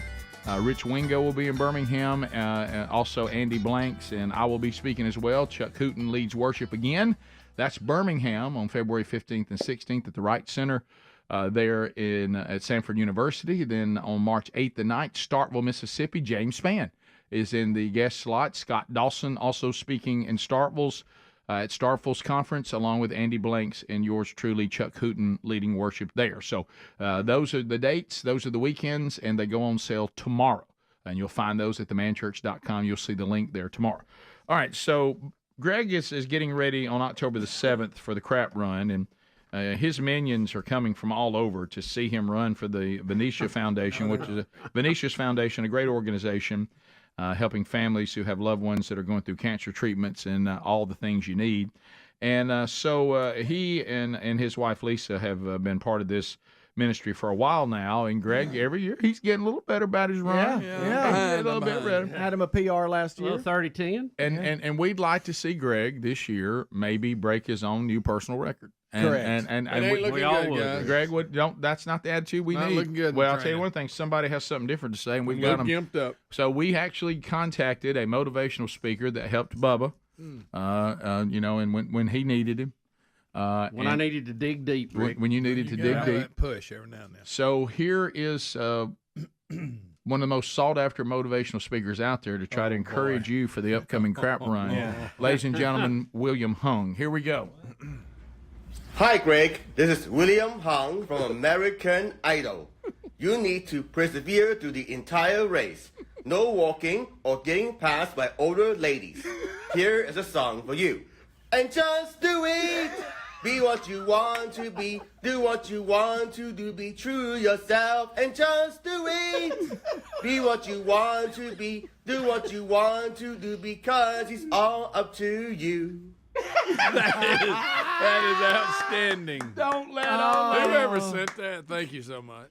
God, let me tell you. God, I can't get. He's one of Will those. those ever get old? No, Ever? that's what I was about to say. He's one of those I can't get enough of. How many do you think he does a day? Well, You'll work hard. Just do it. And I want to say Just this. do it. I think he has kind of phoned in the singing part.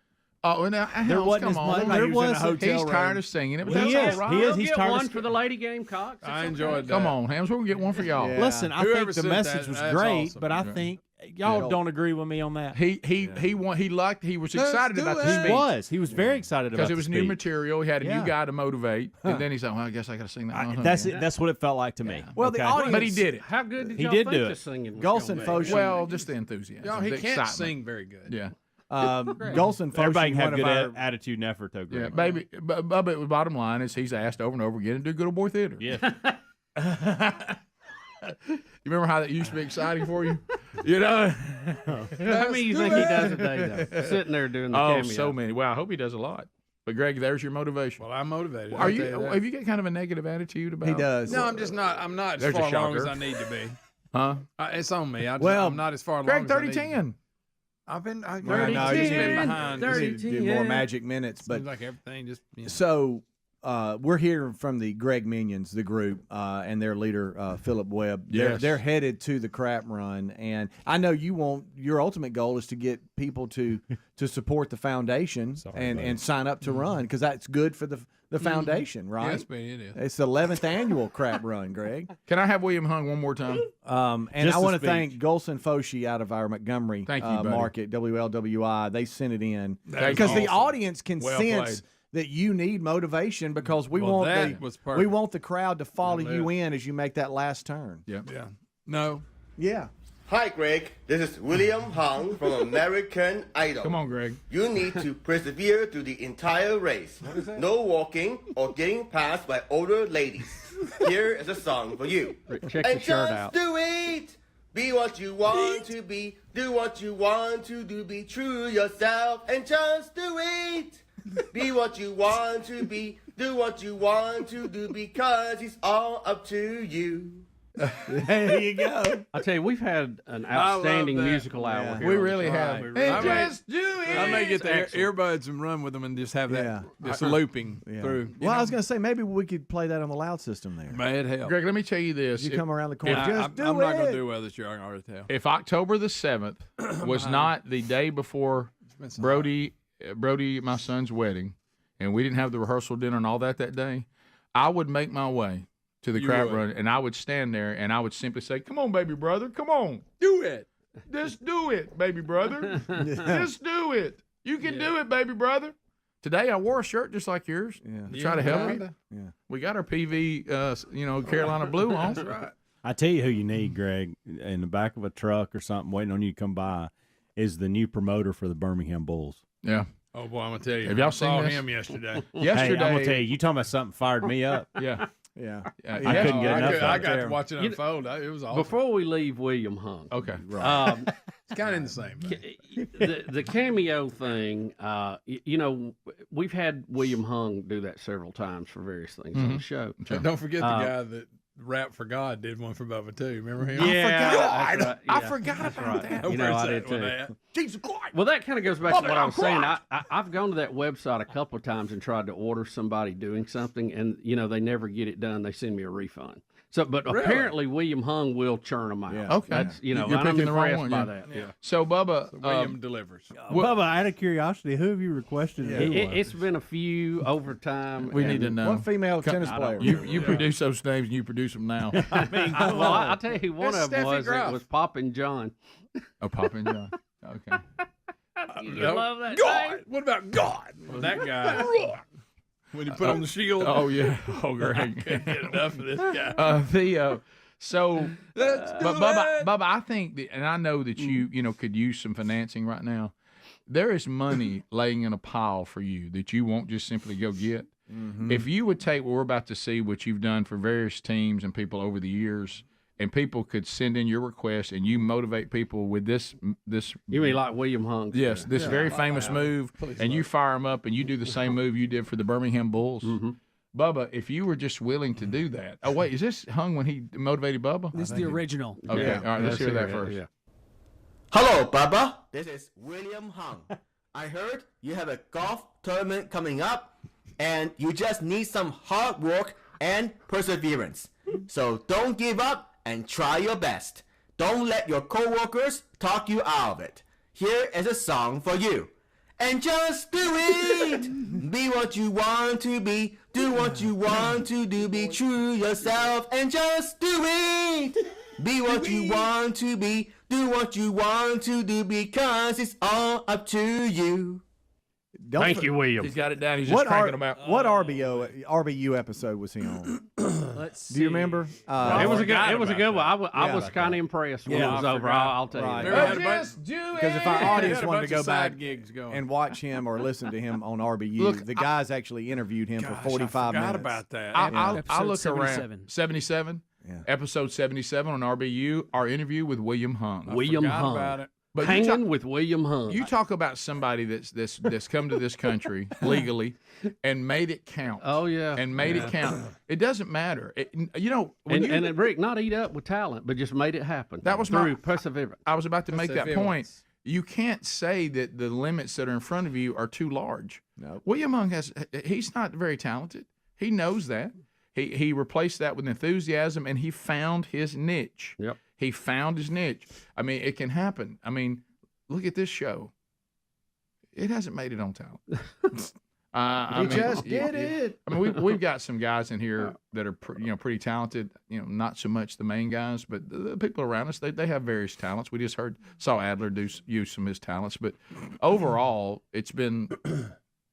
We just found our niche. We found our way. And now, Rick, the only talent I claim to has been able to get up and get to work. Well, look, and right now that's kind of iffy someday. We're stacking up listeners right now because honestly, the conference we're playing in, everything around us is so bad. We're looking even better. Yeah. I mean, there's so much. The embracing of mediocrity right now, it's done nothing but help us. Are we mediocre? Yeah. Does that cause us to stand out compared to how bad everybody else is? It does. It does. People are willing to accept mediocrity now. You can do it too. Top of the hour. Rick and Bubba, Rick and Bubba. Take me away, ho ho, hee hee, ha ha.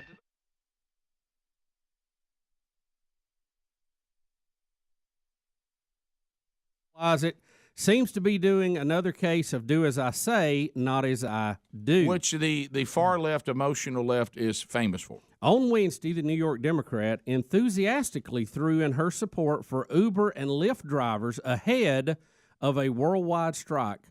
But campaign finance records indicate that her team has been supporting Uber and Lyft pretty heavily over the past couple of years. As a matter of fact, they have spent $2,000 on the ride-sharing service this year alone. Last year, Rick, they spent over $16,000 with them. Now, this all comes on the eve of what is expected to be the IPO for Uber, and they think they're going to raise around $90 billion. But she is helping to support a walkout or protest by Uber and Lyft drivers because they say that they're not making enough money. She said it's a small but big way you can help all the drivers you've met get paid more to feed their families and support themselves. But, of course, while she's telling you to do it, she's hitching a ride. Yeah. So, she's standing up for the drivers. Does she know I don't know, Rick, does she know they use gas in those cars? Right, I know. Yeah. I know. What?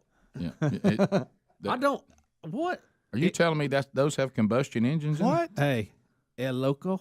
Yeah. Huh? All right. Got it? So she is telling everyone to boycott a product that she's not boycotting.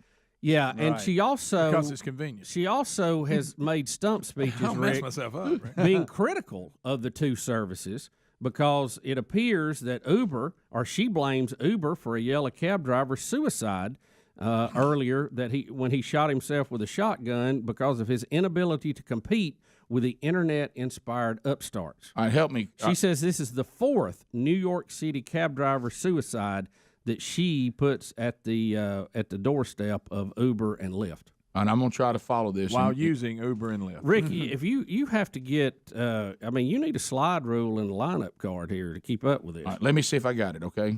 Tell me when I'm wrong. At one time, she was standing up for cab drivers saying Uber and Lyft were putting them out of business. Yes. All right. And then she still used Uber and Lyft while she was standing up for the cab drivers. Yes. All right. So now she says Uber and Lyft drivers need to be paid more, and she supports their walkout and worldwide boycott.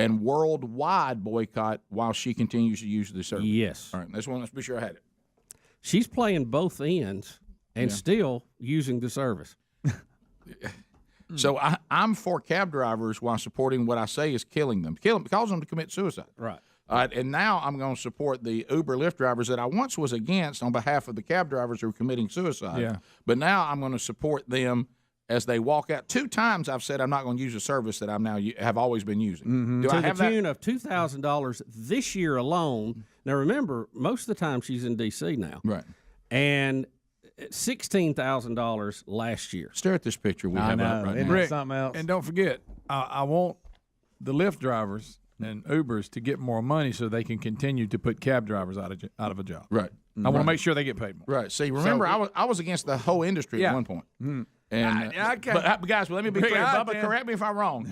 But whatever the protest may be on behalf of cab drivers who are committing suicide or current Uber and Lyft drivers, in neither one of those scenarios have I ever stopped using the product. No, okay. You're correct. No, Rick. I'm going to continue to do what's best for me and convenient. This is when you're anti the system all the time, right. And you've always got to have a protest, or you got to have an axe to grind, a torch to bear, whatever.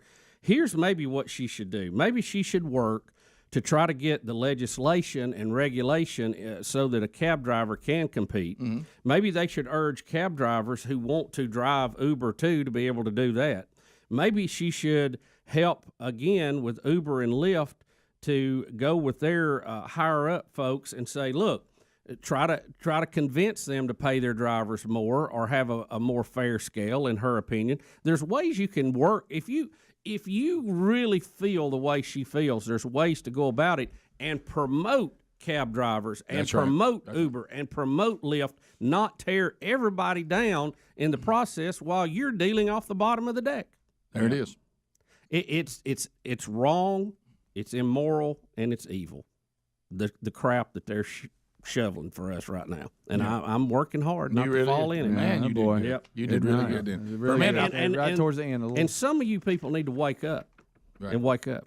They're tinkling on your leg and telling you it's raining. Yeah. Right. You're smarter than this. Right. Okay. No. Look beyond the soundbite.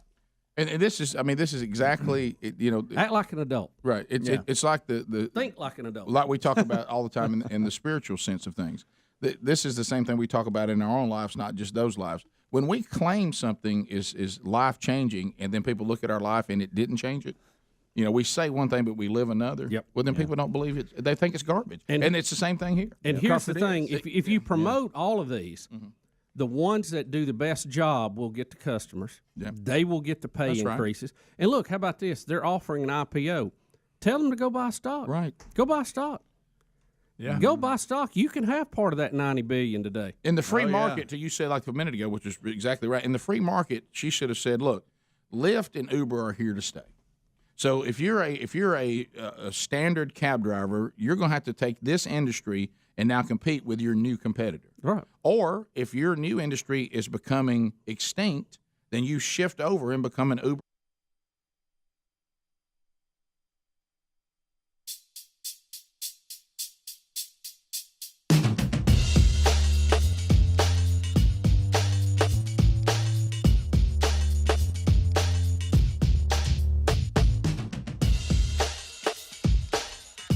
It is 6 minutes past the hour from the No Name Studio. Howdy, on the bleeding edge of technology, from sweet home Alabama to the world. And we'll talk to you again this hour and unpack some more stories from today. You got Speedy, you got the real Greg Burgess, you got Helmsy, you got Eddie Van Adler, and you got Bill Bubba Bussey. Glad to be here, and thank all of you for sharing a few hours each and every day here with the Rick and Bubba family. Yes. All right. So we've covered a lot on the program today. It has been action packed. A lot. So yesterday, I know a lot of you out there love behind the scenes, and I'm the same way. If I'm following something or I'm interested in something, I love when they give me behind the scenes stuff. And so after this show ends, and this seems to be a topic with a lot of folks out there, because I think they can't believe, Bubba, that you and I, do what we do for a living, and they'll think that they have to say, that's not just it, is it? Do y'all just go do that show, and is that it? No. Rick. And they always want to know what we do other than the show. And the days vary. There's no 2 days are the same, but something that's pretty much the same is for as little as 10 minutes to as much as 30 minutes, we might be doing production after there, that be radio or TV or streaming or whatever. And this is when we do commercials or promos or things like that for stations or for clients and blah, blah, blah. So anyway, yesterday, 104.7 WZZK, the Birmingham flagship station, wanted us to cut some promos for the local professional hockey team, the Birmingham Bulls. This is stuff that'll be on the big screen, I guess. Little cut-ins during the action. During the action. And Bubba's got a classic that he's been using for years. It's been something that has gotten us in trouble with people before. But I think that Bubba is leaving money on the table. If you would take on the William Hung approach, and people just send you various people that they want you to fire up and motivate with this classic move that you've had. It's a good idea. And the enthusiasm that comes with it. Can you imagine how much jack he would make? I don't know if there's enough hours in the day, Yeah, of course you'd have to actually do it. But, but it wouldn't be that difficult. Sure. It wouldn't be that difficult. Put a camera up and roll them out. Crank them out. A lot of motivating. All right, so here we are. Are we to this one? All right, this is one of many cuts that we did, but this is when Bubba went to his classic. And if I'm not mistaken, I knew it was coming because he called for one more. Well, he Rick, got into it. I didn't feel like that the crowd watching this was they were not fired up about it. Right. Well, Greg was here and you were here and somebody else was wandering around. Yeah, Mark Lindsay. And I didn't feel like they were responding to what we had done on the first few cuts, so I decided it was time to turn it up. All right, so here we go. All right. 2, go!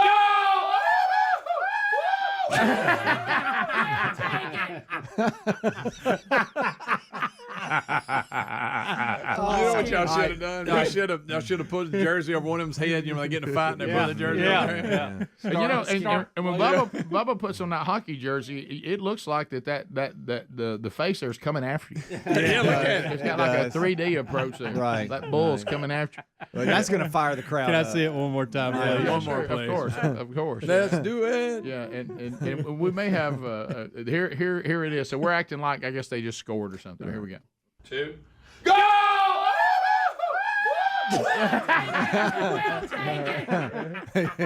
right, those of you on radio, he pulls his jersey. So Bubba exposes everything up front. I mean, from the stomach up. Right. From the stomach up. Yeah. That's right. We're not that excited. Now, he wasn't finished.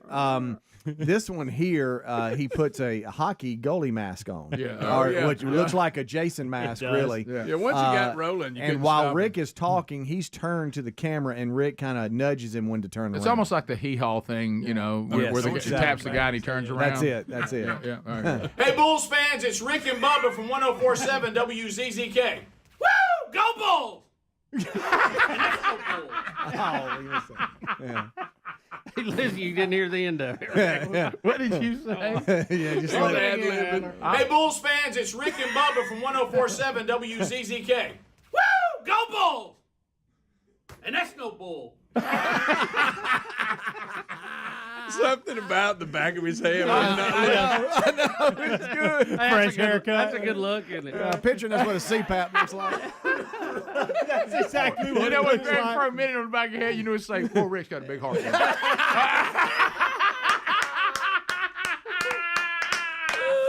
Spending time with him. And just wait till they do all the post magic on this. Mark will have that thing. It'll be popping. That's the one, Greg, when Bubba came in, I said, I'll tell you what, you didn't get the haircut yesterday. You didn't get no change back.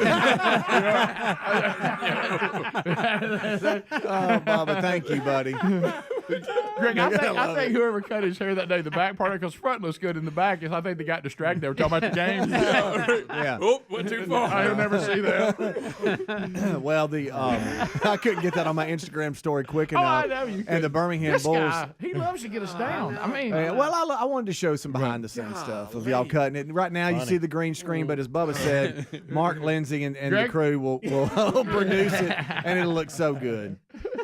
Still jumping. Yeah. And I can't move around very good. What's It makes going it on with better. that left sleeve? I don't know. It's like a curtain. That jersey's big enough. I mean, you can, my God. cover Why a can't I get small the car pads with in it. well, they're big jerseys. They have shoulder pads on. Oh, yeah. Yeah, if y'all should have pulled one over the other So, Start wailing. I know the Birmingham Bulls have quite the following, so if you are at a game and these start to play, we need video of what it looks like in there. Oh my gosh. Look at him, Rick. Look at him. Go Bulls! And that's no bull.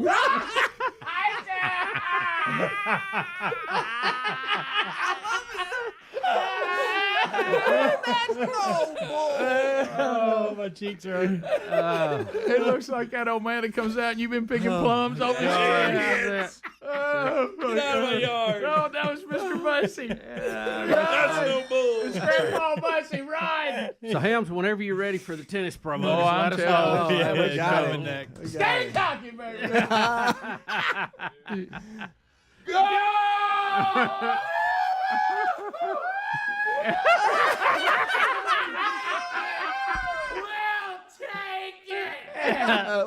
Well, Rick and Bubba's going non-denominational today, apparently.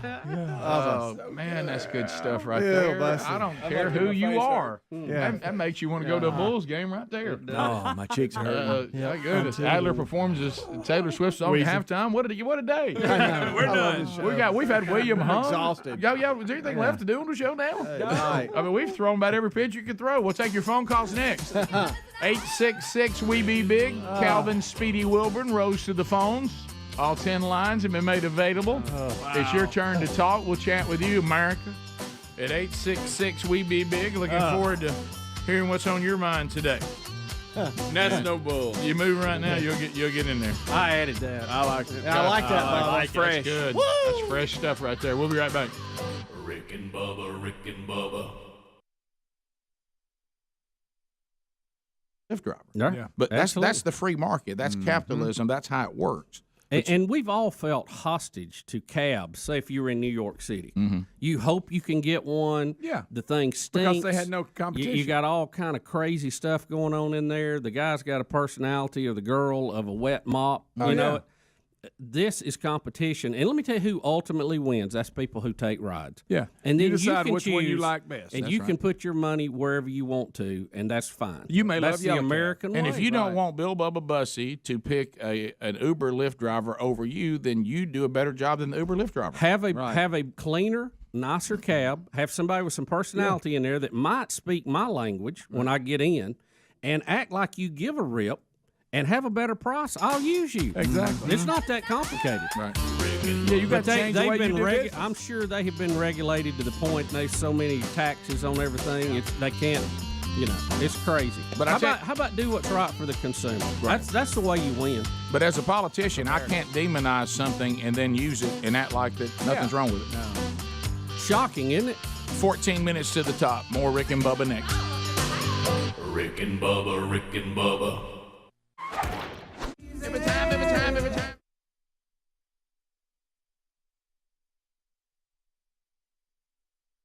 I feel good. Bubba, and you look at these related links on the story, I didn't realize that Penny Marshall, before she passed away, was reportedly working on a documentary about our topic here, Dennis Rodman, that may still come out. Did y'all know that? Penny Marshall? Penny Marshall, before she Laverne passed. and Shirley Penny Marshall? Yeah, was working on a documentary about Dennis Rodman, but if that thing's going to come out, this story is not going to help in the promotion of it.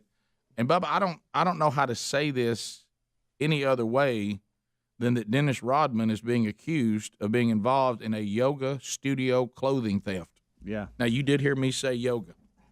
Okay. He's been alleged to be involved of something that happened Tuesday in a clothing heist at a yoga studio. Mm-hmm. It says the NBA, don't miss this, Hall of Fame legend showed up to Vibes Hot Yoga in affluent Newport Beach, California, around 12:35 local time with 3 other people, 2 women and a man. And look, here's the surveillance video. You can see it. TMZ and Fox News provided this. Rodman and one of the women can be seen pursuing items in the reception area of the popular yoga establishment before the woman begins to remove a garment from one of the racks. The woman then walks directly behind Rodman, who appears to shield her from a receptionist sitting behind a large desk while she stashes the goods in her purse. Yeah. Also, you see a male companion of Rodman and another woman also walking to the business, and the man in question picks up a large crystal art piece and was going to try to place it on a steel dolly, acting like he was going to buy it, and dropped it and broke it, shattering it on the floor, just as the woman in the green shirt was seen grabbing more articles of clothing So and he was shoving, making a diversion? Yeah, Yeah. and shoving those in her purse. Good night. And it says that the woman in the green shirt, Rodman, and the man with the steel dolly in tow leave the upscale yoga studio moments apart. On his way out, Rodman appears to be talking to someone as he points to something on the floor. And it says that Rodman's group was smelling of alcohol. There's a sure. shocker. And, you know, Of course. And now he's being drunk yoga. His group allegedly made off with more than $500 in merchandise and broke a $2,500 crystal. Oh, my goodness. This is Dennis Rodman we're talking about. The worm is at it again. Huh? Yep. Now, why would anybody say, let's put our reputation and our freedom on the line for hot yoga clothing? Yeah. Dennis, can you not buy yoga clothing? You know, I'm out of the yoga. Adler, we might need you, buddy. Yeah. You know, loop here, Rick. Now, if it was yogurt, I could chime in a little bit If it more. probably know a little bit if it was frozen yogurt, you might be a suspect. But you have to have specialized clothes to do yoga. I guess. I think it looks like to me it's all those. Gotta have little- tight pants. Yeah, the little tight pants the girls wear. But ladies. why in the world would you have what looks like an organized effort of they had a multiple plan. people to just steal Clothes. tight pants? What do the men? You And know this what I would be mean? something Yeah, Adler if they would were have running to. off with like a diamond. I think That looks like that much effort would go into like a bank robbery. Yeah. or I got a something. yoga And they're question. stealing breeches. Yeah. Do the We men sat wear down the and tight pants, or just do they just? This is an Adler would know the answer to this. I think Adler were. Here we go. Phone calls coming in at 866 We Be Big. Chatting with you on what is on your mind. All right, so let's get started. Let's go to John out of Decatur, 100.3 The River. If you want to join us, now's the time to do it. There are lines available. John, thank you for listening to Rick and Bubba or watching us, however you get the show. Go right ahead. Good afternoon, gentlemen. I'm actually on the radio. I drive a truck, so I get to hear you guys every Thank you, morning. man. Oh, great. Appreciate Thank That you. Taylor Swift song, you guys need to cut that and put it on a video and release it on YouTube. You guys would break the internet. He would definitely hear it and return to the paper on that. That is hilarious. Yeah, I think so too. I think Yeah. that ought to be the clip today, Adler. Definitely. Well, Adler, what do you think? Any kind of is that an original, or are you using one of her songs? That's all original. It's not really. I kind of just tried to do it in the style of Taylor Understood. Swift. Okay. And no Kinda Taylor had the Swift meter, pun too. So yeah, right. intended. Crank it, put it out there, man. Let's let it roll. All right. We'll do that. Good suggestion. Let's continue. Georgia, Jamie standing by. Jamie, go ahead. Hey, guys, Monkey Grass Green Acres. Thank you, buddy. Appreciate that. Thank you very much. What's on your mind? I just wanted to tell you guys I've been a fan since I seen you guys. I actually attended Sachs High School, and I remember you guys coming to a pep rally. Yeah. And been fans ever since, and I love the show, and I'm out here working, and I just wanted to say thank you. That's been a long time ago. Yes, I really appreciate all of the videos that you do with the Man Church also. Thank you, man. Appreciate that very much, Jamie. And kind of you to call and say that was the Rick and Bubba Pep Rally Tour. Yep. And had a lot of fun with that. that. Great memories. Nick out of Muscle Shoals, WLAY. Nick, go ahead. Hi, guys. I just wanted to say I love the show, but that song with Adler, oh, my gosh, that I was in tears. That was great. It was dead on, wasn't it? Well, and the key to doing a great comedy song is to understand the topic well enough to have the kind of lyrics that are all the stereotypes of said topic. And he had done his homework. That was good stuff. And thanks for calling, man. Appreciate that. It delivered, Adler. People are loving it. Thank you, guys.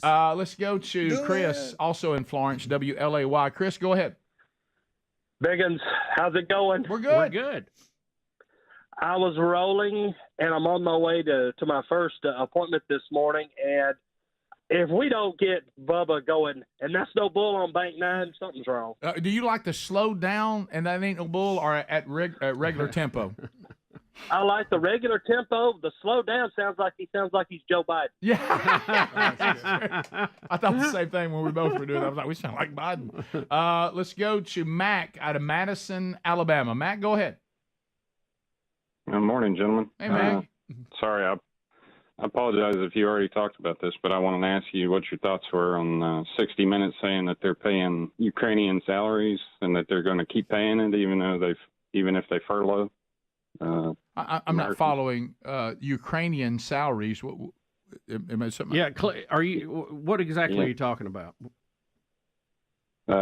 60 Minutes put out a article, I guess, saying that they were U.S. was paying Ukrainian farmers' salaries and 57,000 first responders and small businesses were getting salaries, and that they confirmed that they were going to continue paying it even if the government shuts down here. So you're saying some of the money we're sending to the Ukraine in their war against Russia is actually going to salaries or first responders or other things they feel like may be critical to keep moving so they can continue the war. Is that right? Am I following this? Yes, I saw that 60 Minutes report as well, and what he's saying is accurate. Okay, and we're like, hey, I thought we just did this to try to help them win the war, and now it's turned into we're paying the people of Ukraine just in their daily jobs. Is that what you're saying? Well, maybe the Ukraine thinks that's what they need. I mean, if the farmers are being disrupted, they can't produce food, or first responders are pretty important in cities that are being bombed. Yeah. So I don't know. I guess if we agree to give them that money and we don't have strings attached, they can spend it how they want to, or do we need strings attached to it and then make sure they follow it? You know how you look for markers? Like we're suggesting right now that the people who even supported Biden know he can't run again, so they're even part of making him look bad now. So when they get rid of him, that no one can blame him. I saw, and I didn't point this out, but I forgot who the guy was. He pointed out, and you do need to take a note of this. He said he saw the first negative New York Times article about the Ukraine and Zelensky, and the person says, take a note of that. The New York Times going negative on this Ukraine situation is a 180 from where they were in the beginning. Yeah, and that's significant. Pay attention to that. And I don't know what it means because I honestly have, like a lot of us, I think. I'm not saying this is right, but I just kind of grew weary of following it, so I haven't really been following it at all. Now, I know that's terrible to say that, but I don't want to be a liar and not care about the war, too. Right. You know what? It's a complicated. I have this debate with friends, and I'm tired of seeing money go out, but at the same time, do you want to have to fight the Russians yourself with your own kids in Europe? So I don't know it seems like we need a plan to wrap this thing up. Brett in Tennessee. Brett, go ahead. Okay, Mr. Bussey, let me give you a little history lesson on transportation. Okay. In the 70s, the government regulated what the price was. Yes. Okay, back then it was 10 cents a hundredweight. Are you familiar with that? No, not that terminology, but I know the government did get involved, yes. Okay, now, what we have now is a free market, free-for-all, race to the bottom. Mm-hmm. And when diesel was $2 a gallon back 2 years ago, and this has nothing to do with politics, but the rates were okay. You always have to run for whatever the price of fuel is for a truck to make any money. Right. Okay. When the fuel got to $5, okay, so it went up. The average cost was about 50 cents per mile increase. When you run 150,000 miles a year, which I did, it cost me $75,000 because the people that you think are paying extra did not pay extra. Okay, that's the problem. And there needs to be some regulation to where the trucks get what they get. These brokers are coming in and stealing 30% off the top of the load. They don't do anything. And you're fixing to end up with no trucks to service you, and you're going to be starving on the street. So we hate to do. Yeah, who is agreeing to make the run for less money? You? All the people from Ethiopia. No, I'm not. No, not me. I'm not stupid. But these companies give these guys that don't have no education a truck and lease it to them, and they tell them this is what they pay. Now, those companies sit there and make 60 cents a mile off the truck. The driver is so stupid that he doesn't make any money off the truck. So they don't have any education. Okay. Well, I'm trying to follow this out. So you're saying that there are people who will do the job at a less price than what you're wanting to do it for, and you're unhappy about that? No, I'm unhappy that they're not making any money, Mr. Busey, because Well, no, I'm not taking issue with you, sir. I'm trying to understand what your argument is. Yeah, I mean we're not working against you here. We're trying to understand what you're saying. We don't know because honestly, you're not really presenting this in a way that's going to influence people. Yeah, I stopped listening. Okay, well I'll put it like this. All right, so back in the 70s, a load from New York to California paid $4,000. You're right. Today, that same load pays $4,000. That's the shipping cost. Right. Okay. The trucks went up in price. The fuel went up in price. The insurance went up in price.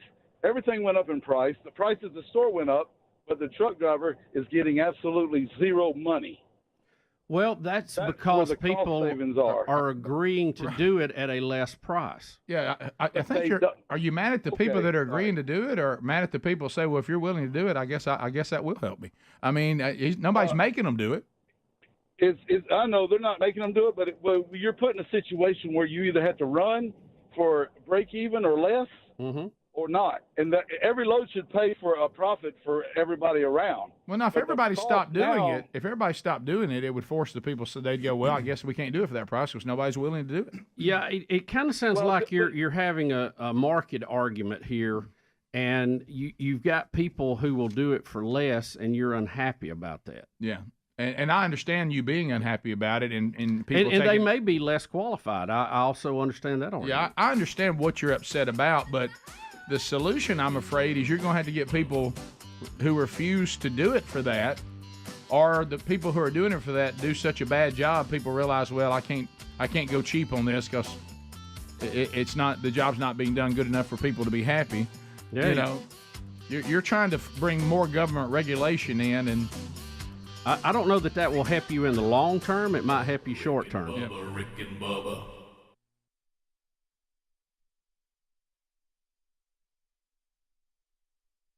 Well, I know that there's these work now. Obviously, I'm not a candidate, but there's these workout clothing places that sell like what's that Lululemon stuff? Yes. Oh yeah, Speedy goes there. Hobie's all about it. And I understand that stuff's pretty expensive. Yeah. Oh, I bet this was a high scale deal here. But I don't know I don't know that yoga clothing is so expensive. To your point, Bubba, I can't do yoga without it, so I must steal it. Well, Dennis Rodman, I would think would.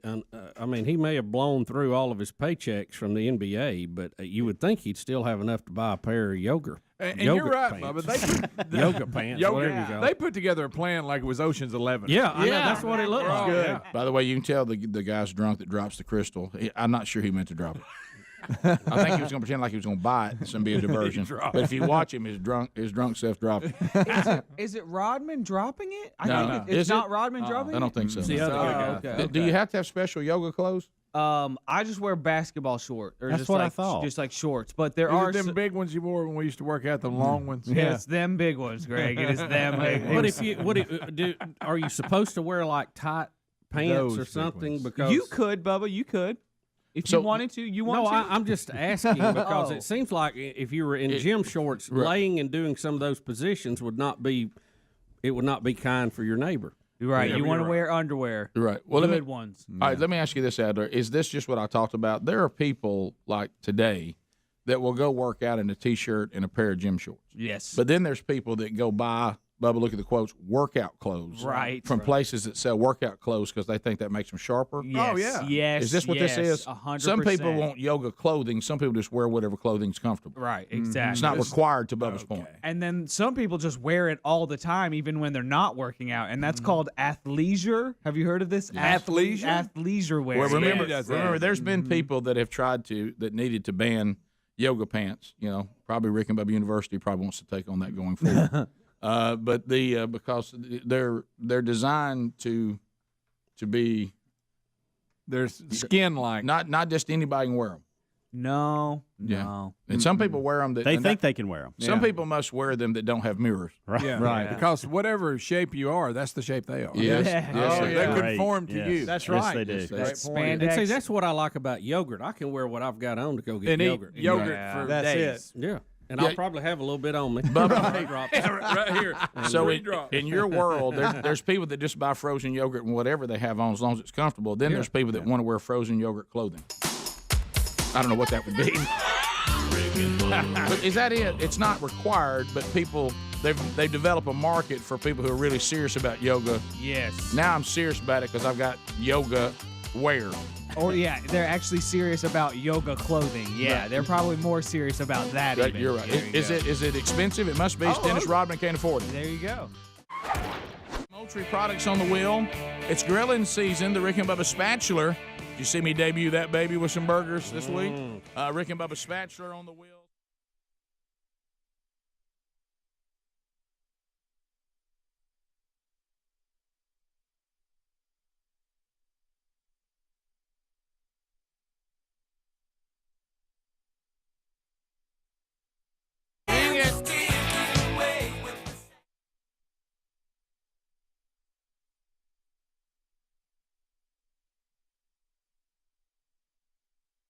If you get reelected, try to get something done, then leave and go back to your life.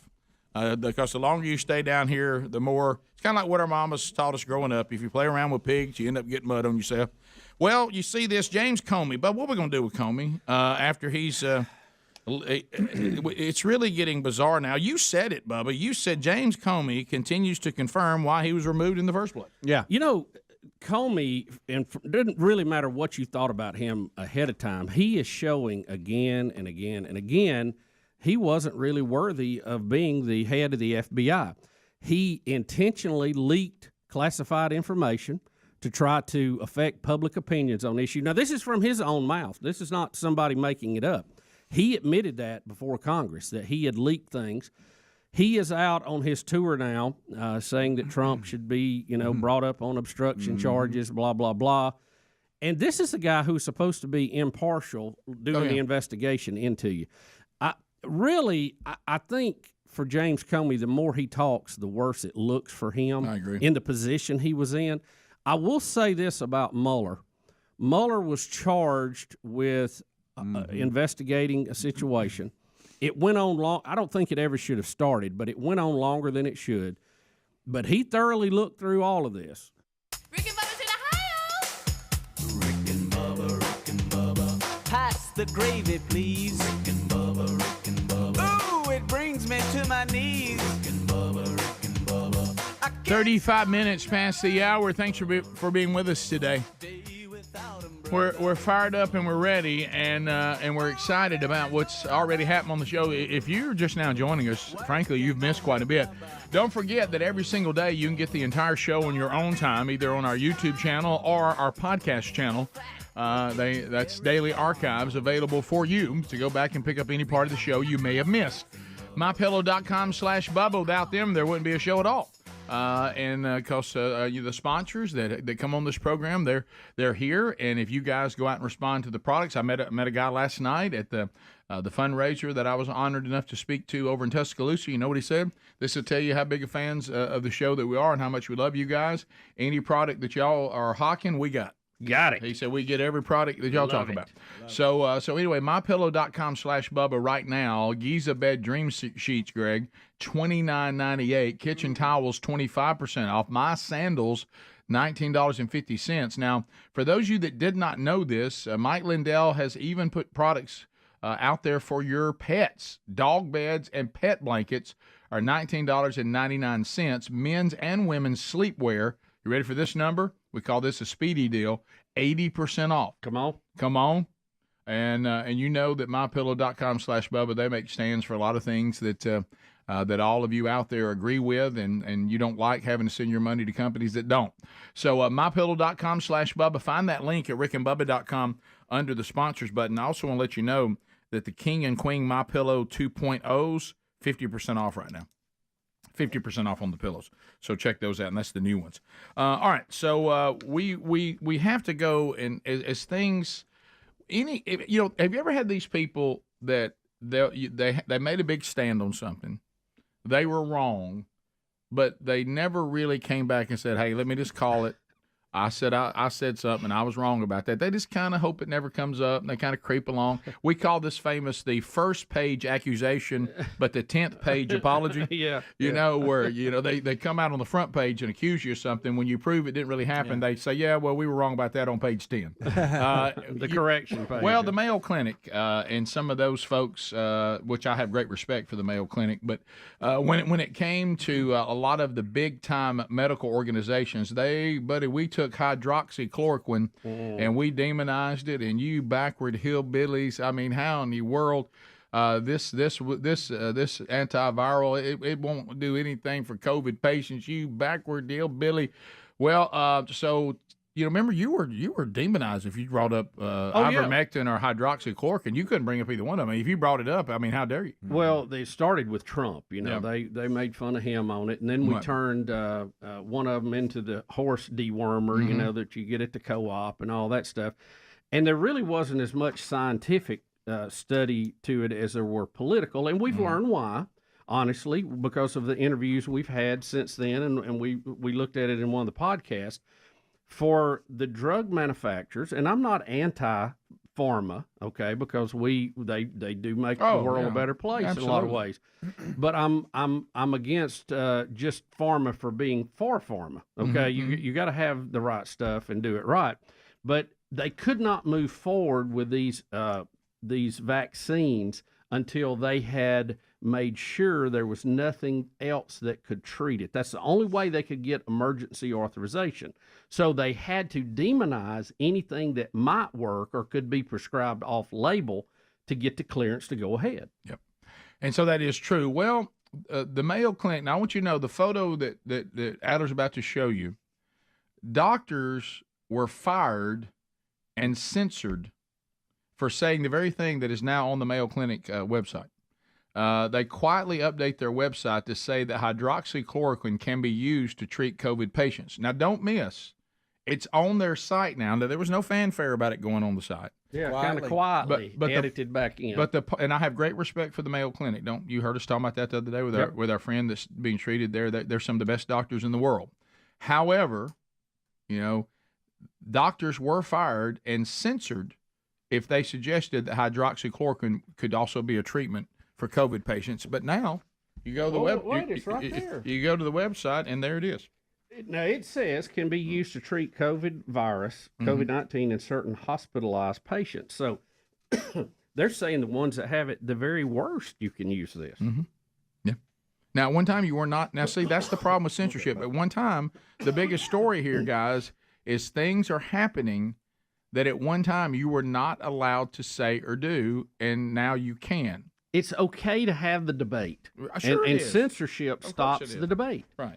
And as the debate goes on over time, eventually, the cream will rise to the top. The truth will come out.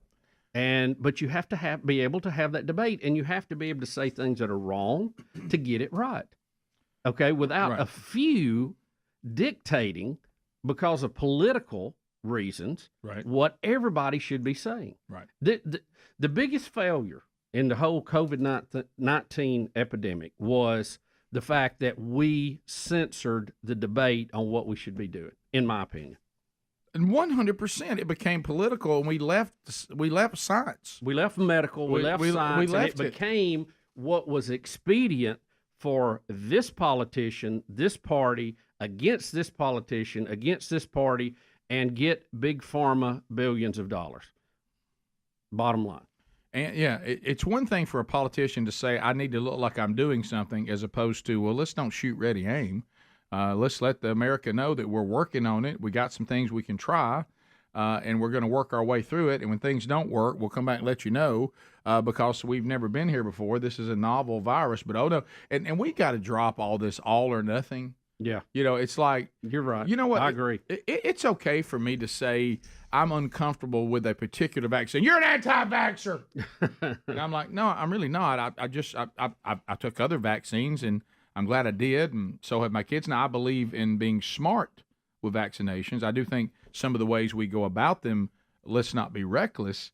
But just because I was worried about an unproven rush-to-market vaccine that had never been tried on a large population of human beings, I'm sorry. I'm going to be allowed to. That's a fair concern. And I might go ahead and do it anyway, but Right. I should be allowed to have this discussion, and I don't fault people that took it. Don't hear me saying that. Oh, yeah. But what I'm saying is, can I not have that conversation? And you weren't allowed to.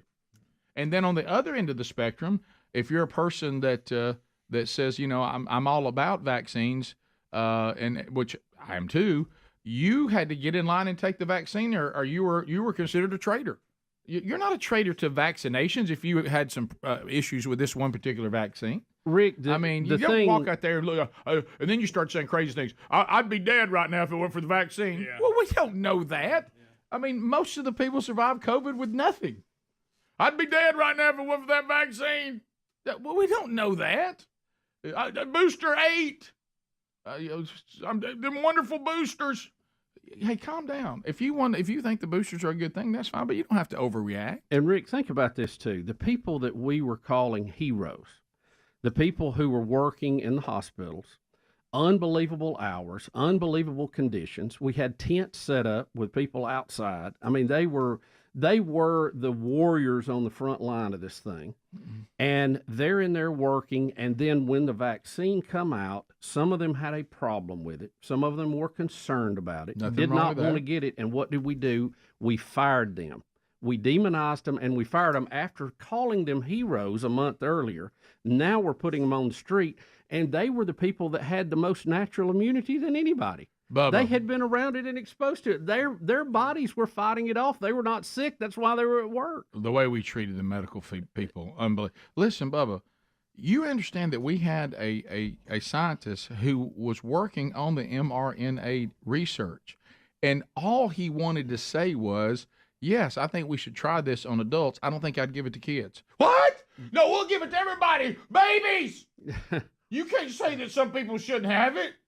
I'd be a little concerned about giving it to kids. They're not. Rick, they censored him and shut him down totally. Not because he didn't want anybody to take it. He didn't think kids should take it. And he just said, be careful. This is new stuff. We don't know what it's going to do long term. We're going to have a vaccine waiting on it to come out of the womb. Soon as it's out, right in the ear. And then I'm just like, what are we doing? I mean, it just became maniacal. You can't even have a civil conversation going, yeah, I think that'd be, are you at risk? Yes, I am. You have immune deficit? Yeah, I do. Are you elderly and getting older? Yeah, you know what? I think for you, it might be a good idea to try this. Yeah. It might help you. You're perfectly healthy? Yeah. You're young? Yep. I don't think so.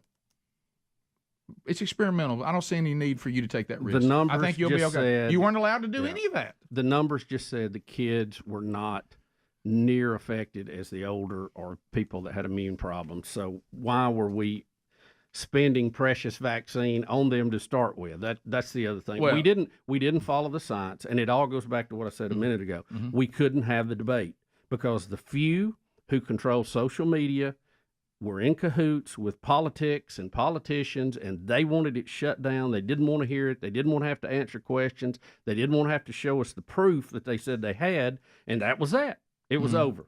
Well, and then democracy cannot succeed without open debate and let the truth finally come out.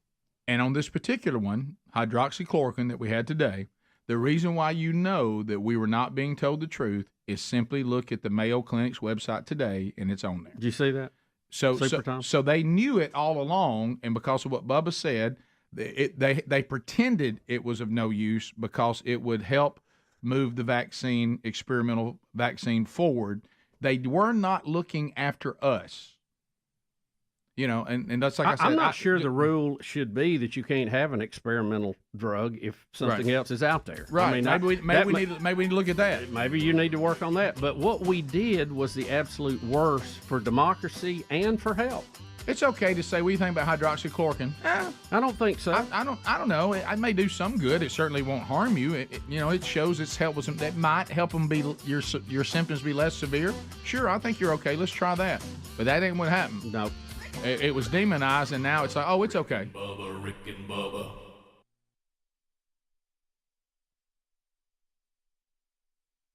He's issued his report, and the report is what it is. Yeah.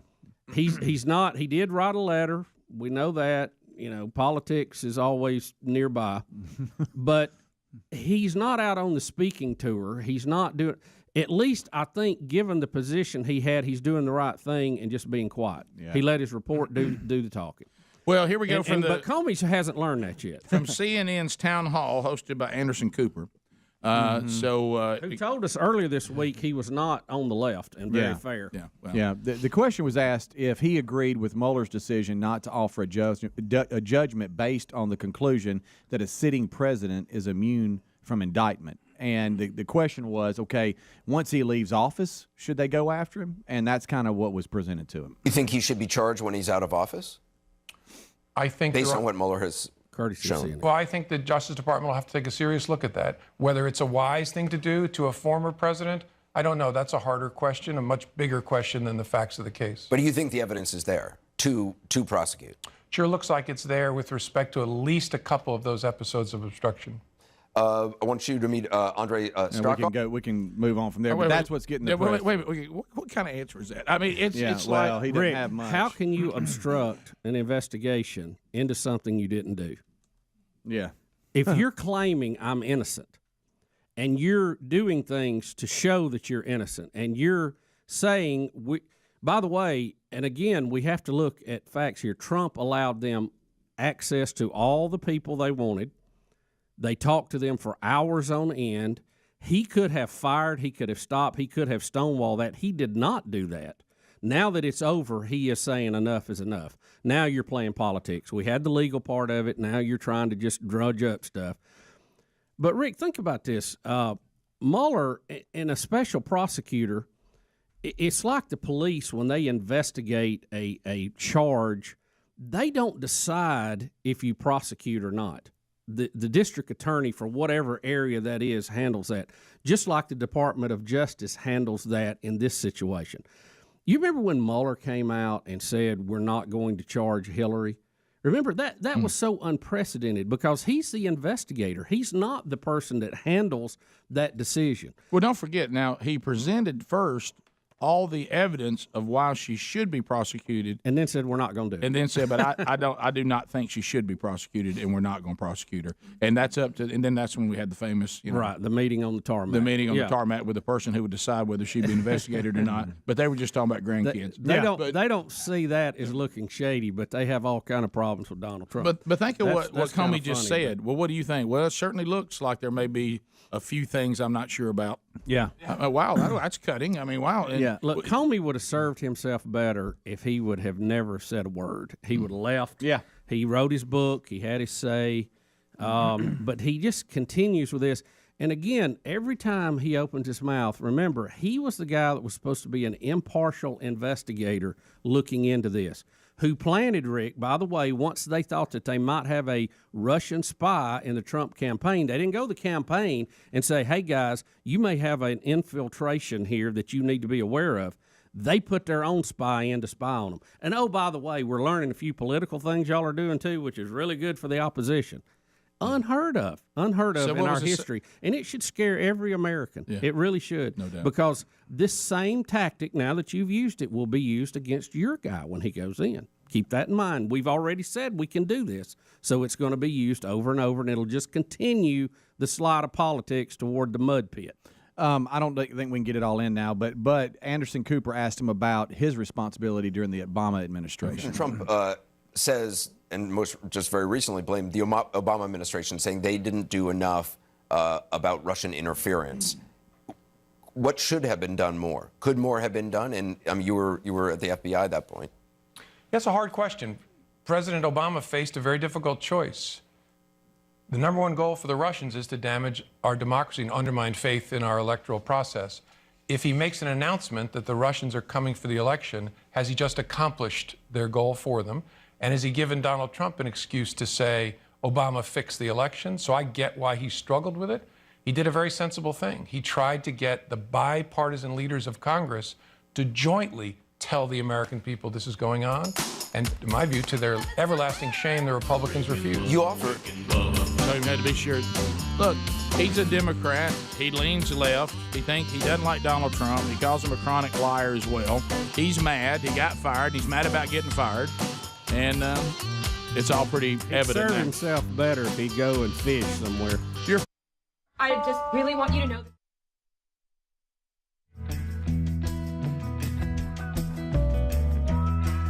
The Rick and Bubba Show, 866-WE-BE-BIG. Thank you for being with us. Tomorrow, fellas, out there, if you want to go to the Man Church conferences next year, we have 2 this year. Last year sold out in about 30 days.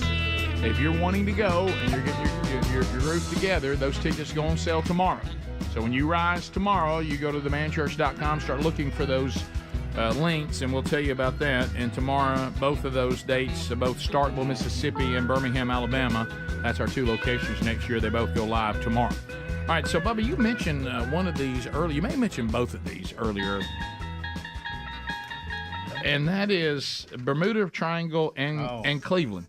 So you've heard of the Bermuda Triangle. And this is the Alaskan Triangle. Right, yeah, I was going to say, and now there's a new one called the Alaskan Triangle.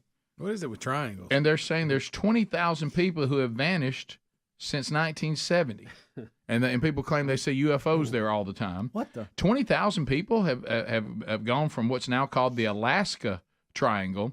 And then over in Cleveland, Bubba showed me this earlier today. A mystery, nearly 50 children have gone missing from Cleveland in September alone. Nah, that doesn't sound 50 good, children in September in Cleveland? Can you imagine? 1,000 have vanished so far this year. So what is going on in Cleveland? What? And it said the Ohio cops are baffled. They don't know what's going on. Oh, no. So far, 1,072 children have been reported. 50 have disappeared just in this month. Dang. Oh, that's awful. Yeah. So, and they don't. I mean, the first thing you think about, unfortunately, is the trafficking bunch. Yeah. Right. Yeah. I mean, or as some of you think, the Clintons. But I mean, it's and that one is a little more out there. But so Alaska Triangle and Cleveland. I mean, these are 2 places where people keep disappearing. We'll go to the Triangle first. Adler's got it on the board. It said hundreds of UFO and Bigfoot-style sightings have also been seen in this area since 70. 20,000 people. They got everything. And they say, I'm with you, and they say it in the story, why is it that we've heard of the Bermuda Triangle, but we haven't heard of this? I mean, if we've known this since 1970, it's a strange phenomenon. It ranged from everything from alien activity to electromagnetic fields. It sounds like a skinwalker situation in Alaska. Yeah. There's... Could it be the remote terrain? And could be. Some of that has to people play trying to into live it. by the off on their own, off the grid. Right. Yeah. There's a lot of things will get you in Alaska. Right. Cold weather and the isolation and I mean, where's all those Alaskan shows go? For a while, you couldn't turn on without somebody building a log cabin in Alaska. Yeah, they're now, are they still on? Still cranking them out, baby. Alaska Troopers. I kind of got into a couple of them there for a while, but I've missed them lately. Well, those shows, they come out of the gate, I'm like you, and I really love them. And then all of a sudden I realize, how many more times can I watch them try to move a tree? How many more times do we take the shot at the moose, and it goes down, and I watch them prepare it. The first time I see it, I'm like, wow, it's a lot of meat. Yeah. But I also notice when you're shooting animals to eat, you are not picky. No, you are not picky. No, You'll take down a cow just as quick as you'll take down a buck in a second, or whatever male moose are called. What are male meese called? A bull? It's a bull, right? Is that a bull? Yeah, I think so. When it comes to dinner, That's night, no bull. you get much more aggressive. Yeah, you do. So anyway, this thing with the children. Now let's look over at Cleveland. What in the world's going on there? What was the? Bob, that's a big number. What was the Up and Vanished folks? The podcast they did on the Atlanta Killer. Atlanta Killer in Yeah. the 70s. Oh, thanks a lot. for Wayne bringing that up. Williams. Yeah. Oh yeah. Oh yeah. Man, this is bad. I'm It's looking. sad. They don't know what's going on. They're just saying these kids keep disappearing, and they're mainly teenagers. Is it the same area? I mean, do they have any kind of leads or similarity at all? I mean Cleveland, but that's a pretty big area, like you say. They said they doesn't know whether they're being trafficked or whether they're involved in gang activity or the drug the drug world where they're taking them out because they got on the wrong side of people. Right. It says a lot of teenagers are naive when it comes to predators, and most missing children don't make the news because there's usually no Amber Alert. He says what he calls these cases silent crimes that happen right under our nose. So, two really strange stories. Yeah, it today. is. Yeah, It is. And, I mean, I'll tell you this: we had kind of an upbeat show. They're not upbeat stories. Thanks for slamming it in the park. Joe there, William Rick. hung again. Yeah, I mean, it's Back to the Alaskan shows. It always amazes me where they're talking about this remote cabin and this family that's trying to make it off the grid, and they're like, I don't know why. their closest neighbor is 125 miles away, and you're thinking, man, if anything happens to me out here, Why would you want to live like had that? I'm done. Yeah, go visit that for a week if that's your thing. Yeah. Live there? No. Anytime we Sorry. do working chainsaws and stuff, you're thinking, good night. Look at this white moose, by the way. That looks like it's like no, I saw that. It's like magical or something. Yeah, Oh, wow. Yeah, of course. Look at them horns all white. Man, Yeah, that looks like it's from a movie or it something. does. that's. They're so much bigger than we realized too. Yeah. Like they're big as so a big. bus. Yeah. No, when I saw a moose in the wild the first time, I thought to myself, that animal is about at least double the size I thought it was. That's a big animal. I don't want to overdo it. Okay. Okay. But anytime we have a story that we don't like, it's negative or makes us feel weird because Like it's this so one. sad. Yeah. Those type things. It forced us to look at a white moose. Can Yeah. we then There's roll the regular tape of the Birmingham Bulls promotion Oh, that's a bring good you back idea. out of just to Yeah. bring us back out of it? Yeah, bull. and him saying no bull. Yeah, just Talking about no bull? I don't want to overdo this because I know we'll No do bull that. bull? Oh, sure, we'll sometimes. wear something out. Sure. But I think this deserves. We'll love something to death. We're talking about missing great. We'll children squeeze and us a stuff like tie. that. I love it. Yeah, and let's do it. This is. Oh, I just got my music going still. I'm Hold sorry. on. Well, I a don't hear it, second. so that's My good. Goodness. Yeah, that's fine. No, it's good. It's so much Well, going you on. grinning Well, it in was just a here. request. Oh, I'm We don't grinning. Yeah, we don't have to do it. It's That's just just a a- request. I mean, it I want caused an uproar. I want us to be pulled out of this funk that we're currently I'm in it right because now, of the too. story. All right, here we go. Hey, Bulls fans, it's Rick and Bubba from it's slow it. 1047 WZZK. That's right. Woo! Go Bulls! And why are we doing it in drunk voice? Kind of wanted the one where he pulled his shirt up Sorry. and real speed. Oh, you want that one too? Yeah. No, Well, I want it in regular speed. Yeah. Okay, well, That's a lot of kids yeah. missing. Yeah. Oh, thanks, Speedy. Yeah. Why do you keep bringing it up? I thought we were out of it. We just transitioned. I know. I can't. What's wrong with you? There we go. That helped. The other didn't shake me out of it. That helped. Thank you. That helped a Yeah, lot. I agree. There we go. Rick and Bubba, Rick and Bubba.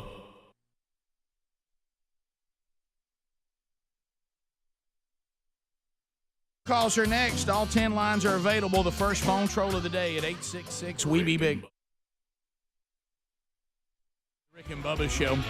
And Bubba, just speaking about our home state of Alabama, and we got some other stories. where you're seeing multiple abortion bills that are, attempting to be voted on and go through all the different the legislative processes in the different states, and certainly a lot of that is a really good sign. The one in Alabama is very unique, and it is unique for a reason.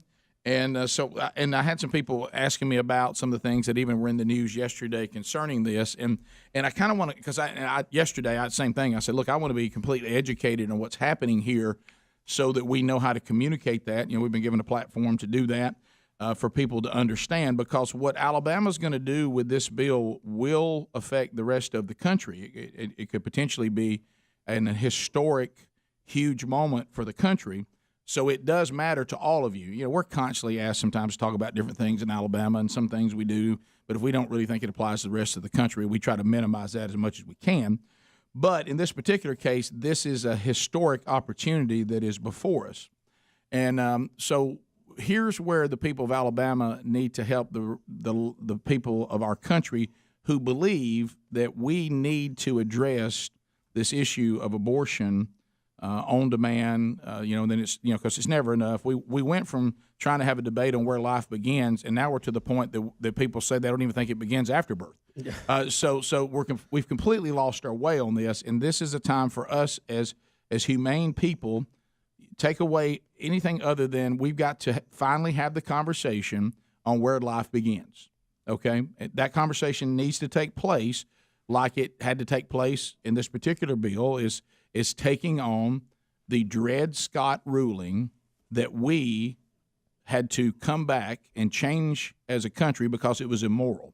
And what that piece of legislation was taking on the fact that at one time, sadly, our country said that if you were black, you were not human like a white person. So you did not have access to the same constitutional rights of white people, because you're less person.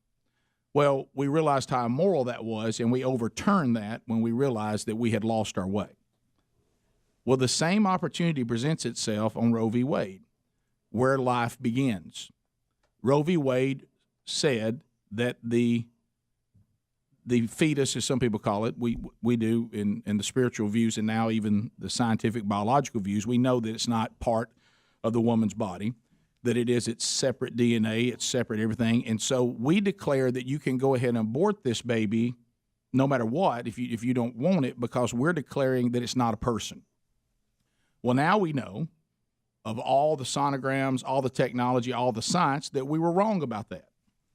We were wrong about it. So what this piece of legislation in Alabama has the potential to do, if it stays like it is, which is the crucial part of what I'm going to say today, please pay attention. If it stays the way it is in its perfect form right now, it will go to the Supreme Court, and it will cause us to have the debate on whether this is a person or not. Okay? And that's what this is about. So, some of you who have senators right now that are Republican that are trying to amend the bill to add things like rape and incest, on surface you go, well, I mean, what's the harm in that? Well, here's the harm in that.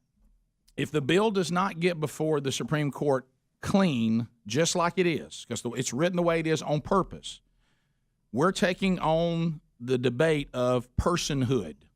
Is this a person or not? If before it gets to the Supreme Court, you put in amendments like rape and incest, well, then the Supreme Court justice says, well, you can't make up your mind whether this is a person or not. I kick that out. You're giving exemptions here, so undoubtedly you're not sure if it's a person or not. Is it a person or not? It can't be a person sometimes. So that's the problem with this.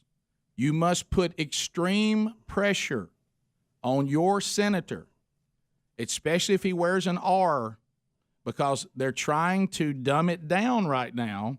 And if they do, the opportunity to get this before the Supreme Court will be over. It'll kill it.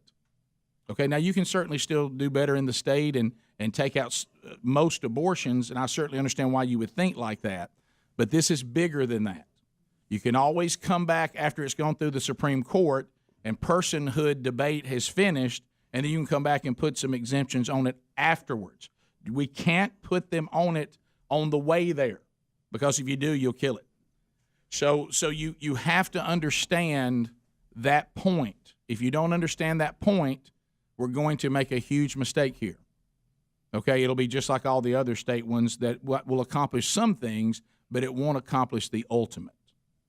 And so we've got some Republican senators right now that don't have the stomach for what we're trying to do, and they need to hear from you.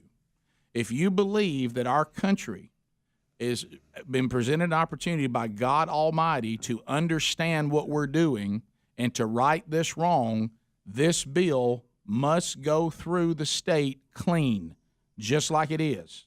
And then it will be on its way to the Supreme Court, where we'll have the debate on personhood. Is it a person or not? Because we have to decide, because if it's a person, then I think we all agree, whether no matter what your spiritual views are or whatever, we don't have the right to kill innocent people. And that's the key, the innocent people. We don't have the right to do that. And so we must, and Roe v. Wade said it wasn't a person. If we can now take on that part of Roe v. Wade, it can be overturned.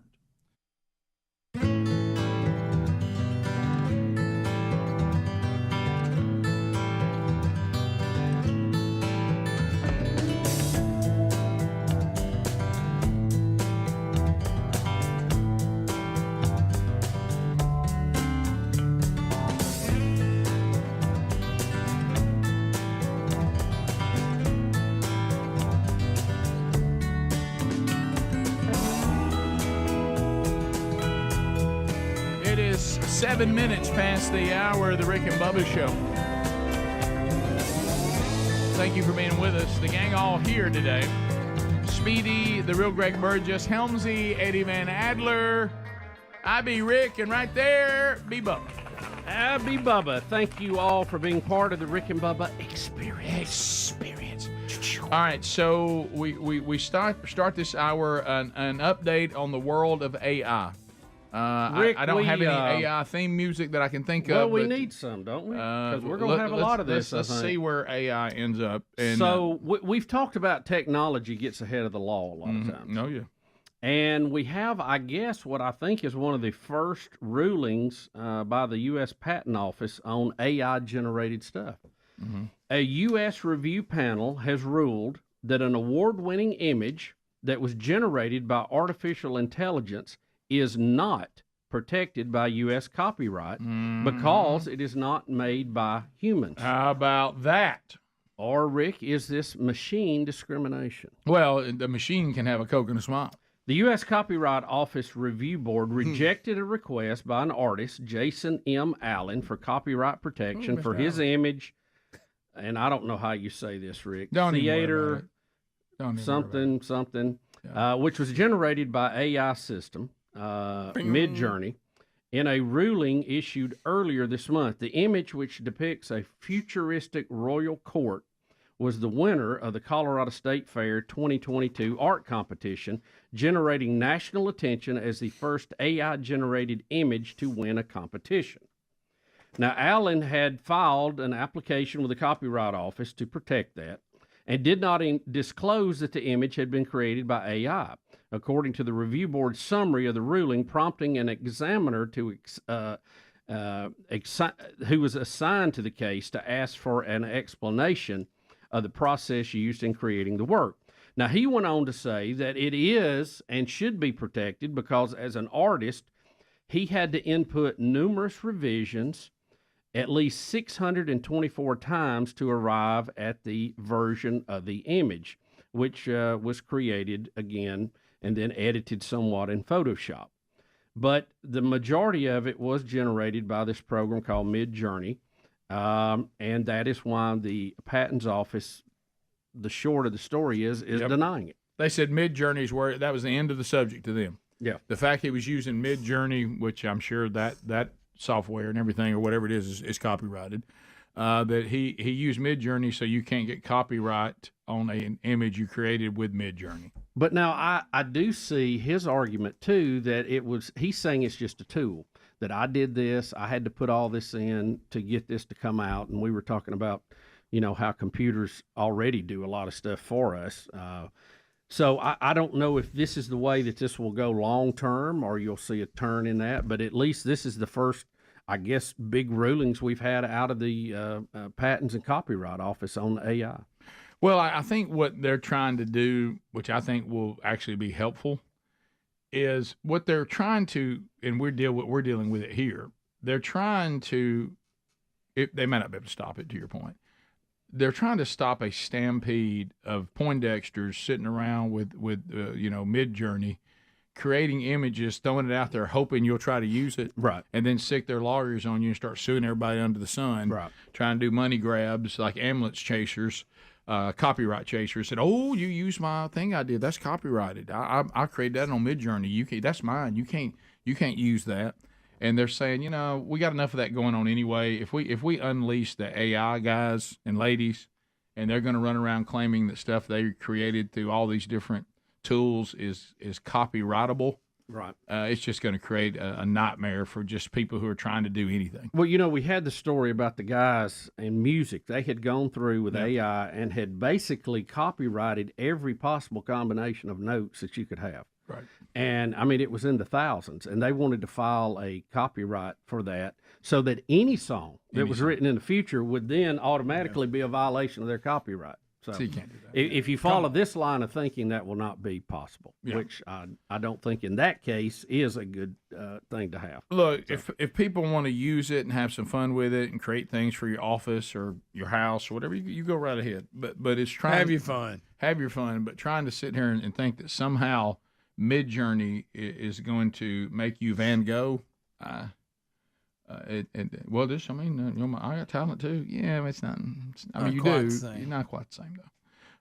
But you can see where this will get more complicated as you go on. Of course, yeah. You have like with Adler playing the guitar. He has talent to pull those strings, but the string is actually making the music. And you go, well, he was the one. The guitar didn't make the music. He did by pulling the string. And you see where these programmers are going to argue, well, I told the computer commands to make it make these images. So it's going to be a very complicated issue. But if they don't cut it off at the pass like they have here, it's going to be just an absolute train wreck. Yeah, kind of like NIL has been. Yeah, sure, no question. Exactly like right. Just a little joke. And it looks like they're drawing the line. I'm not saying right or wrong. I'm just trying to follow it. Right. It looks like they're drawing the line that says, yes, you told Midjourney what image you wanted, but Midjourney created it. You did not. It did the work. And all you did was keep adjusting Midjourney to what, almost like you'd hired Midjourney out to do something for you. You kept saying, no, try this. Now, what he probably could have done was to tell Midjourney what he wanted and done his editing on it and got a picture and looked at it and then painted his own version of it, and he'd have probably been fine. Nobody would know the difference. And that would require a little more talent. Yeah. Yeah, you would have to have talent. Yeah, you'd have to know even to copy what you're trying to do. Yeah. The brush and how to use that and all that. Yeah, you'd have to colors and combinations. It's quite a bit of talent. Some of this AI generated art, of course, we're talking about a lot of different things that AI can do. Right. But some of the art stuff is kind of wild. I don't know if you've seen some of that, especially when they put in, descriptions like biblical and other things, and it gives you this very, thing. We all kind of form our own vision in our mind what something would look like. But when you see it generated on a piece of paper that a computer has done that might not have emotional, control of it, it's just some very vivid imagery. Kind of wild. Yeah, it doesn't have spiritual control either. That's the concern. It may be creating something that is an image that might be a negative. You don't know. It's just it's just going to go based off what you tell it or what it's being told in its program. I'm gonna give the is it chat? What is it called? ChatGTP. I'm gonna give that a run today or tomorrow. I got a reference letter that I need to write for a former player, and I'm gonna you're going to be amazed at what it'll do. Yes, it's really a good tool for that kind of stuff. It really is, especially if you barely know the people. Well, it does take care of a lot of pretty well, but it takes care of a lot of grammar and spelling issues out of the gate. And that's what I need. That's what I'm looking for. Yeah, I'm the same way. But the images are getting crazy now, and they're getting better at adding motion. So instead of just images, now we're talking videos, and it's crazy. It's wild. It's all that AI. Yeah, this is all AI. Yeah. So we'll be back. 866 We Be Big is our number. We'll take some of your phone calls as well as the show continues, as we run through anything we may have missed earlier on the program. If you missed parts of the program today, you always grab them either on the archives on our YouTube channel or our podcast channel, whichever you prefer, so you never have to miss a moment. Rick and Bubba, Rick and Bubba. Okay. So that's why don't let your Republican senators say, well, I mean, come on, we need to go ahead and get some exemptions in there for rape and incest. Well, I guess I can understand that, even though we can have the debate on whether you deny a person life in certain situations after this is over, okay? But you can't do it now. If you do it now, it'll kill it, and we will not get to where this needs to go. So understand that. So this means you take your thumb as a constituent, and you press on that senator as hard as you can press and tell them you leave the bill alone and it goes through the way it is. Do not amend it. Now, the Democrats, they're going to try to amend it, but they don't have the votes. Hear me? The only way this thing gets amended is if Republicans don't do the job. You got that? The votes they can't stop it. The Democrats can't stop it. So if you agree that this is an incredible opportunity for our nation to have a conversation we need to have, hey, and we may lose it. It may get before the Supreme Court, and all of a sudden it doesn't go. But we got to get it there, so we can have the conversation as a country that we need to have, frankly.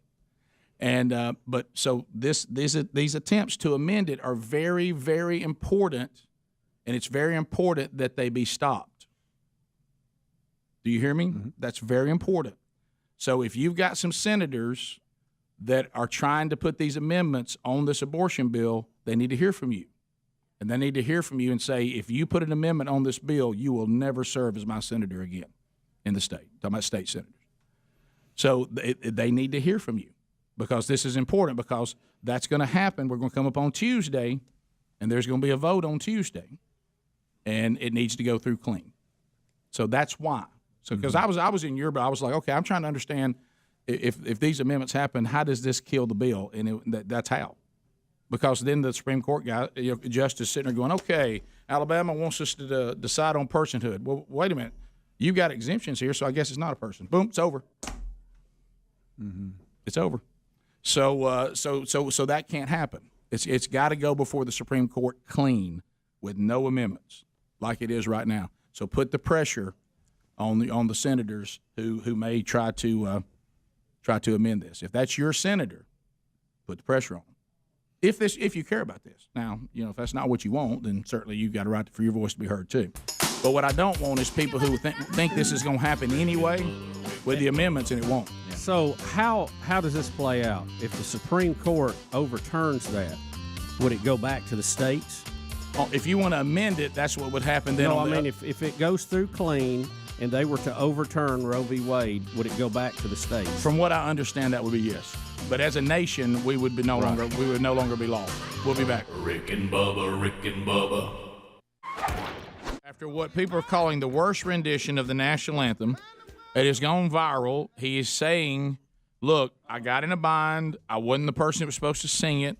Well, then doesn't that cut him some slack if he was a fill-in guy? Bubba, if you're going to be the fill-in guy, you need to know the song. Not at all, and you'll see why. But don't say I'm a fill-in guy if I'm not any good. Did they pull him out of the stands or what? Or was he considered the fill-in guy? Yeah, he was contacted as a fill-in. They thought he could do it. So this wasn't off the cuff. Hey, get him out of the seats. Oh, okay. No. He said the singer got sick. I was contacted to fill in. Wow. This is before the Atlantic League's High Point Rockers and Sugarland Skeeters. Mm-hmm. Wait, what is that? The Rockers are the host. That's right. We're in Carolina. What are we playing? Baseball. Minor league baseball.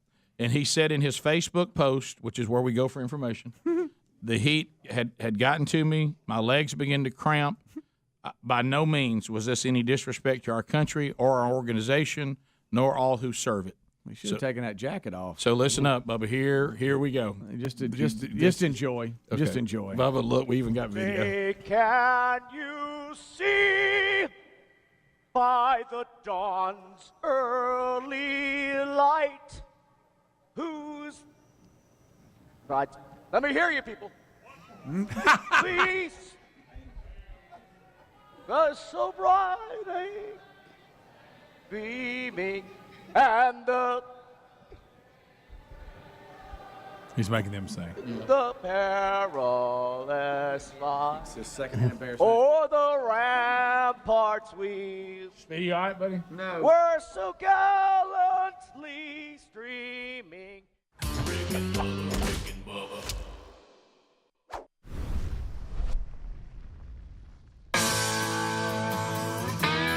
Rick and Bubba's show as we work our way back at 866 We Be Big. And let's look at videos 9 and 10.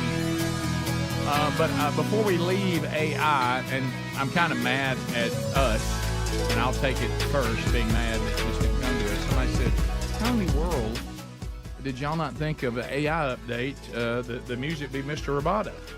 That's a given right there. Who are you people? I mean, you don't think of Mr. Roboto for the AI update? I mean, I'm ashamed of myself. I mean, how did that not pop right in my head?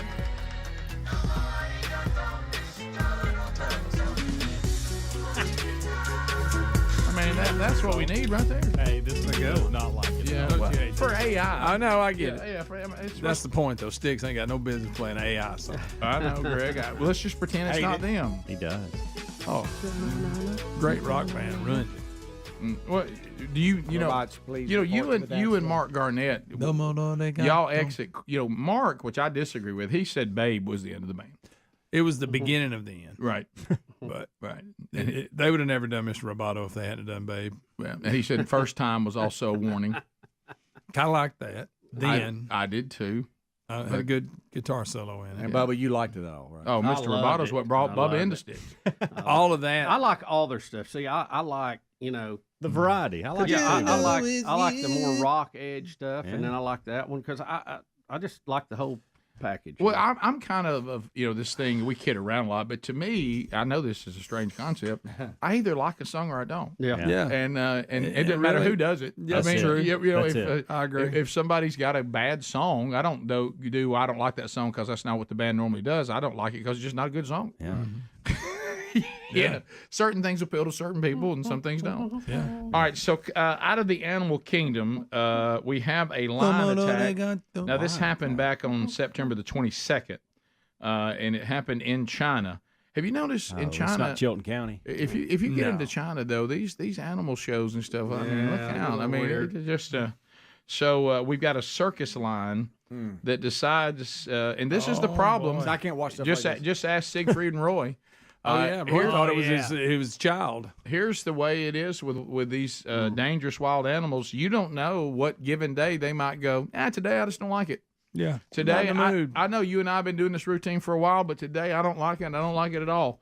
So here he is, and today the lion says, I've had enough with the lion taker. Uh-oh. Oh, boy. It's on him. Oh, boy, wow. is it on him. This is music still playing. Oh, look. Oh, my It's goodness. chasing him. Don't run. Can he not get out? Okay. That was that, guys. But how close was that? Oh, that's the big male, too. I thought we were gonna- Yeah, that's He lost Simba. his stick, didn't he? Yeah, he's got that stick, and suddenly it goes bad. Finally, it goes. That ain't nothing but PVC pipe. Look, hey, our buddy's in a bind. Yeah. Big time. The female kind of helped him out a little bit. It really did. She grabbed the tail She did. of the male And lion. goes right here to kind of calm him down. Yeah. Oh, yeah. These By the people way, got their money's worth. without the female, and I think he's going to get out anyway, maybe maimed more. But without the female, the attack instinct had completely flipped on the male. Yeah. Yes. Yeah, he completely, which is remember the pointer I was given, do not run from them because it triggers their predator kill instinct, and you'll just be tired when you die. I think she was trying to stop it because she goes, I don't want to be in here alone. Right, you're right. I got to tell you, not a very sturdy setup there No. either. I'd like That's some kind of Because there's thrown not a together. double gate. If No. one of those gates gets open, it's over for Kind of like somebody. the traveling circus there. I mean, we're sitting in fold-out chairs right outside of it. All right, I've noticed his run is he's trying to make his legs get out in front of him so the line can't grab him behind the calf and get that important artery. Yeah, it's almost like Dion when he scored. Yes, yeah. Because a lot of times the line doesn't have to do it as much, but you take a wolf or something like that, they'll try to hit that back leg to see if they can break open that main artery and bleed you out. I step it. Well, Rick, that's a little too much information. Yeah, it is, Rick. All right. Everybody sits through this. How much to get in the pen and just take 1 or 2 laps? Hey, with him already mad? Yes. Do I have the stick or not? You have one, but it's not that long. It's just me moving around, and I got to stay away How from long? him. How long do I have to stay? I can't get out the door. 5 minutes. 5 minutes? No, Greg. 5 how about minutes. this? Will you give me $10,000 per minute?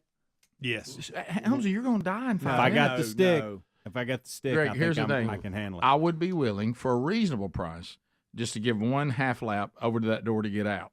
But I ain't staying in there 5 minutes. Yes, 5 minutes is a long time. It is. Y'all wouldn't get in that thing. I would for I guarantee that- $10,000 a no. minute, but you got to once the attack happens, you got to be out there quick.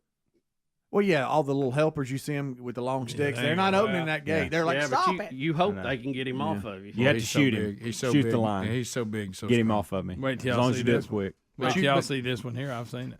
Angry. Angry hippo. Wait a minute, is Not this good. the hippo that nearly eats somebody and kills them? Yes. So we're just Hippos gonna are watch rough it. now. They don't play. We've talked about this. I didn't know about this one. This from yesterday, right? Yeah, this falls under who would have thought? But yeah, hippos kill a lot of people. We We talked talk about that. this. Yeah, we tell everybody. Yeah. We warn. we tried to Aggressive. warn, but Gosh, this is we warn. crazy. Oh no! I mean, Oh, it my comes God. out at him, Oh, and no. those teeth are like bowling pins coming at him. no. Be Why careful. is he mad? He had food. Leave him be.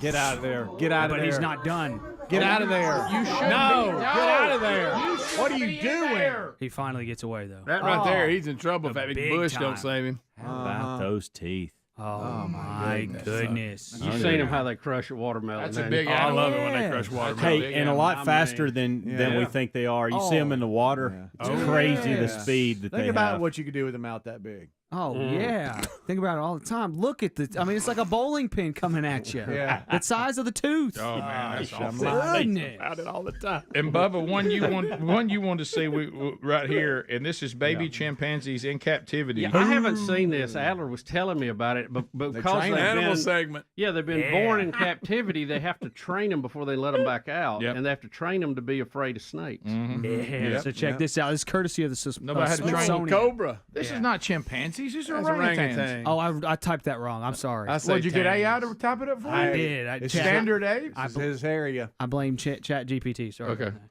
So All right, so that's a Fake one. they have a fake snake, and these chimps are like, "What in the world is that?" Greg Burgess. Oh, look at him. Look at him. That See- thing, nope. Look.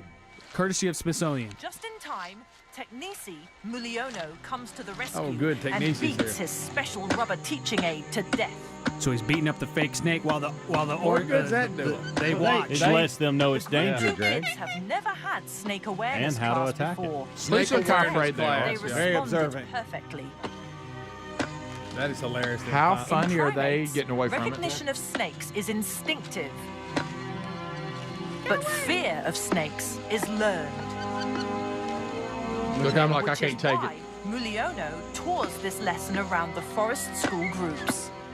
Wow. Well, how about that? So when they see one in the wild, they'll get a stick and And beat just it. beat Now, one of them gets bit and dies. They'll learn that way. Too. Yes. Yeah, that'll do it. Those of you may not know this is exactly the way we train Bubba. That is Very hilarious similar. when they first start getting away from it. Maybe you need to beat the So we're not buffet gonna- down in front of me. This animal segment, we're not going to throw in the northern hog sucker. Oh yeah. Do y'all want we to talk could. about that? What are we talking about? Yeah. It's a Adler keeps putting it on the video list, and I will Oh, watch is this weird fish? Yes. Yeah. Really yeah. strange. All right, we're out of time. That's what I'm saying. We don't have to do Does it, the but hog I sucker can't get believe we its didn't own get it segment? in. Well, I mean, I don't know. It's up to you guys. I don't know Is it that he gets entitled? his own Oh, we segment. can show it. Is it entitled Hog Sucker? That's what it's That's called. what it's called, Greg. It's called a northern hogs. I didn't just Oh, make look at that it. up. Look at it. Look at that. Oh, we are getting a look at it right now. Outwards for feeding.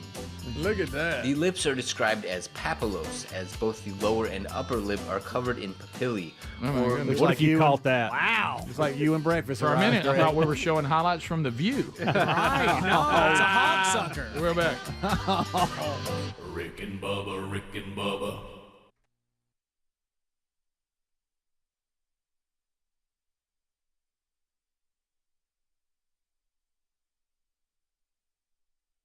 Are you driving an out-of-warranty car?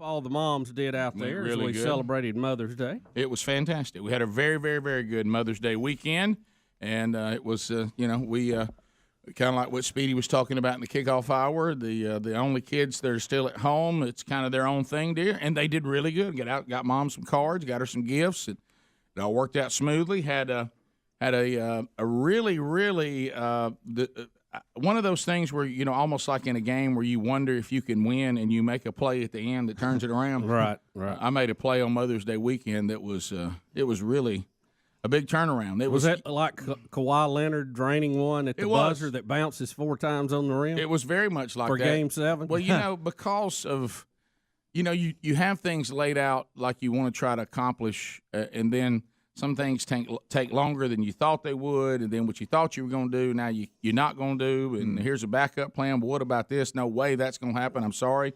I'll make a call, and I actually came through, and it turned out to be really, really good. Awesome. Yeah, so we'll talk a little bit about that, but I hope all the moms, like you said, Bub, had a great weekend. I know that Sherry had a great one. Greg and our mom was actually, this competition between Greg and my sister and me on trying to be the favorite, and my sister took Mom and Dad out of town.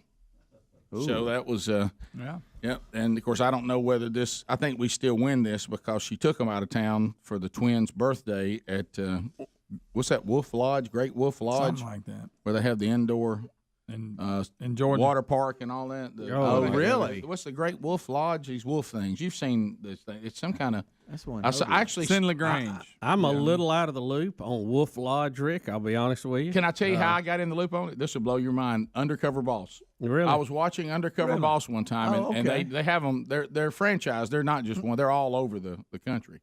The Great Wolf Lodge. That's what it is. Well, I had no idea. And you stay there, and they have like this. Oh, it's supposed to be really neat. Big giant indoor water park, and like right here, yeah.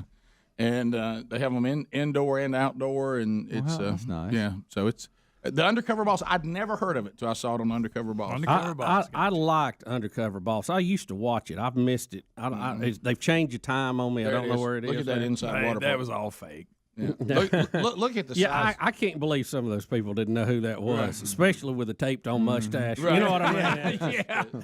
But you can see that's a full-blown indoor water slide there. That's the real deal. Well, what's happened is with the graduation of the last one for us to go out of the house 2 years in a row, because Big Love and young Broderick, the Tasmo, graduated back to back.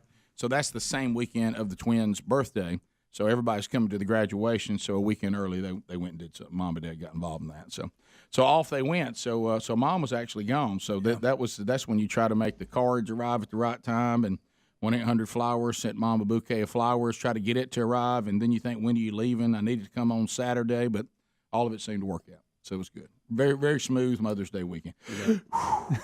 and I actually saw something that we've talked about on the show, and I think this show's made a difference.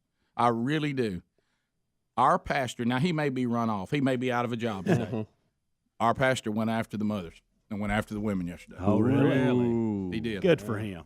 He really could be run off today. Now, just to. Well, I've enjoyed Danny being around. Yeah. How about this? Now, I will say this: he gave himself. He had quite a run. He did. Well, you can tell this is happening. We're redoing the sanctuary, so he thinks he's bulletproof now. Nobody even knows where he is. Like you're in one room and he's on a big screen, so nobody can find it. Yeah. But I really think he's gotten bolder with the big screen because he doesn't have to face everybody at the same time. But I will say that he gave himself an out by saying, if you ever want to have a Proverbs 31 woman, you got to be a Proverbs, 22, 23 man, where it calls the kind of man that has a Proverbs 31 woman. Yeah. So that gave himself a little bit of out. Yeah. But he took that Proverbs 31 woman and he went after her. Good. Yeah. Okay. He did. Even took on how everybody dressed. I was so proud of him. Wow. I looked at Sherry. I said, it's been good having him as a pastor. Yeah. Because I know he's going to be run out on the rail today by the women he in his didn't church. use the Kentucky Fried Chicken. He did. That's the gravy, please. 35 minutes now past the hour of the Rick and Bubba Show. Testing 1, 2 to those of you listening right now to me on Raycon earbuds. Testing 1, 2 to the Raycon earbuds. You like the way it sounds? I mean, you've got your sound profiles for whatever you're going to be listening to. Probably got a Rick and Bubba sound profile. Trust me, the way we talk probably needs its own sound profile. But anyway, if you go to Raycon right now, buyraycon.com/Bubba, you can get in the loop. All the Raycon everyday earbuds look and feel and sound better than ever with 3 sound profiles, as I mentioned, that match whatever you're listening to, including the Rick and Bubba Show. Test 1, 2. They feature noise isolation. If you want to say, hey, man, I just need to get in here, but I got to just get my mind right. Or if you need to be aware of what's going on around you, there's an awareness mode, too. So it's up to you. Optimized gel tips for the perfect in-ear fit. You get tired of wrestling around some of these other overpriced earbuds and don't fit your ear right and you feel strange. They look weird. These are comfortable enough for all-day wear. They don't budge if you're moving around trying to do a little better. They can help you with that, too. And if you'd like to find out how to get yours, now remember, these are quality earbuds, and they're about half the price of the other if you're looking at, if apples and apples, the premium audio brands, about half the price. They got a happiness guarantee, meaning if you don't like them, they'll refund you. Shipping is free. And if you go to buyraycon.com/Bubba, we'll get you an additional 20% off anywhere on the site. So there you go. I don't know what else I have to tell you. Make the move now and get yours. Buyraycon.com/Bubba. That's buyraycon.com/Bubba. Or you can find that sponsors button link at rickandbubba.com. All right, so coming into this week, we've all had our eyes on Colorado, and we were having a blast. And then the Oregon Ducks came to the party and ruined it, including the week before the loss of Travis Hunter, the two-way player for the Colorado Buffaloes, and a young man who Coach Sanders says is like a son to him.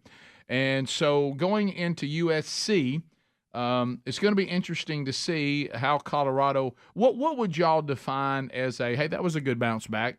I'm talking about, of course, a win would be, but if they didn't win, is there a way they could lose and you still look and go, well, that's some improvement. They're getting better. They have to win. Not after the hype and not after what they've actually done. They got to win the ball game. If they stay within 7 to 10 points, it's a good game. You think, well, they've come back because the last one was such a devastating beatdown. Mm-hmm. I mean, it was. It was a woodshed. I think we're looking for life here in the patient. I'm not expecting them to run a marathon, but just give me a heartbeat here. Yeah. Well, we're going to play some audio. We have some others that need to show a heartbeat. We're gonna play some audio from Coach Prime. And he is sharing a text that he got from a player with the team, and it ties into all this we're talking about. So here you go. I'll read this to you today.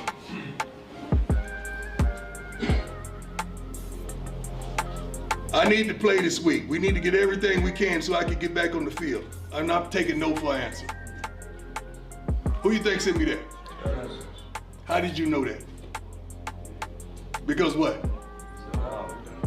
No, you ain't ready, and I care about you more than I care about this game. You're going to change the game of football one day when you're healthy and ready. Your future is brighter than mine ever will be and ever was. Relax and get healthy. I love you, son. That was the conversation. I care about y'all more than I care about this game. But I want you to learn throughout this game and throughout trials and tribulations who you are. Yeah. And that's the kind of coach you want, that cares more about you as an individual than maybe trying to put a player on the field. Yeah, absolutely. After a devastating loss, it would be easy as a coach to panic after such a loss and go, well, we got to throw him out there, knowing that physically he's not ready. And what is his status? What is he? We got a couple more weeks. Supposed to have been 2 weeks, and now he wants to come back after 1 week. Yeah, he needs to. Yeah. Yeah, they're going to lead him down the stretch. Don't rush it. And plus, long term. And he's making the point, look, this is our first season. You still got a lot of eligibility left. You're going to be big-time player in the pros one day. You got to do some long-term planning. Appreciate your heart. Yes. And the guts and your bravery and all that. But you got to think with a clear head. You got to think beyond this one football game. Yeah. And absolutely. Yeah, and so they will not have him again. And Greg, you mentioned the good news. So anytime you're playing a team that isn't that good on defense, you have a chance of at least not getting embarrassed. Yeah. Because at least you can move the ball. But USC's defense may be good enough to stop this Colorado offense. I don't know, especially without Hunter. He's a two-way player, as y'all pointed out. They actually lost 2 players in that. So USC can move the ball. They can. They can get it up down the field. Got a pretty good quarterback. Yeah. When he's paying attention to the snap. Yeah, when he's looking and not getting hit low. Yeah, that was. By the way, that's a highlight reel, isn't it? I want y'all to imagine what it was like for him with his teammates. With his teammates on film day. Oh Don't my you goodness! know. Can y'all imagine when they were watching that? How many times they run it back? Yeah. Oh man! Anytime there's an opportunity there. Now I did not know this. I never saw this. I know it was all the craze for a while. This Joe Exotic guy. Yeah. Oh yeah, Tiger King. Tiger King. Yeah. And he is claiming that Jordan Travis for Florida State is trying to go by his trademark nickname, and he's calling him out for it. Yeah. Have y'all seen this story? Yeah. So Jordan I don't Davis, think anybody's going to get the two mixed up. He said, I didn't know that Jordan Travis has been dubbed the Tiger King. Yeah, after beating Clemson and LSU. Yeah. okay. I see. Okay. And now Joe Exotic, who is a convicted felon, don't miss that. Still in prison. Yeah. There's a convicted felon that's telling his lawyer on you that he needs to bring about legal action because Tiger King is my trademark and Jordan cannot use it. That's funny. So Joe Exotic, is he doing this from jail? He is. He is. He also blames Biden for not caring about him. Biden doesn't care about Joe Exotic. I bet he doesn't because he wanted pardon. Why would he be? You know? Yeah. When I go out on a limb, I'm going to go out on a limb and think that Joe Exotic is not your name either. Yeah, just a stretch. Probably not. He said, I will give any attorney 80% of my settlement to sue Jordan Travis and all companies selling stuff using Tiger King. So he's wanting to be DM'd. Can you post from jail?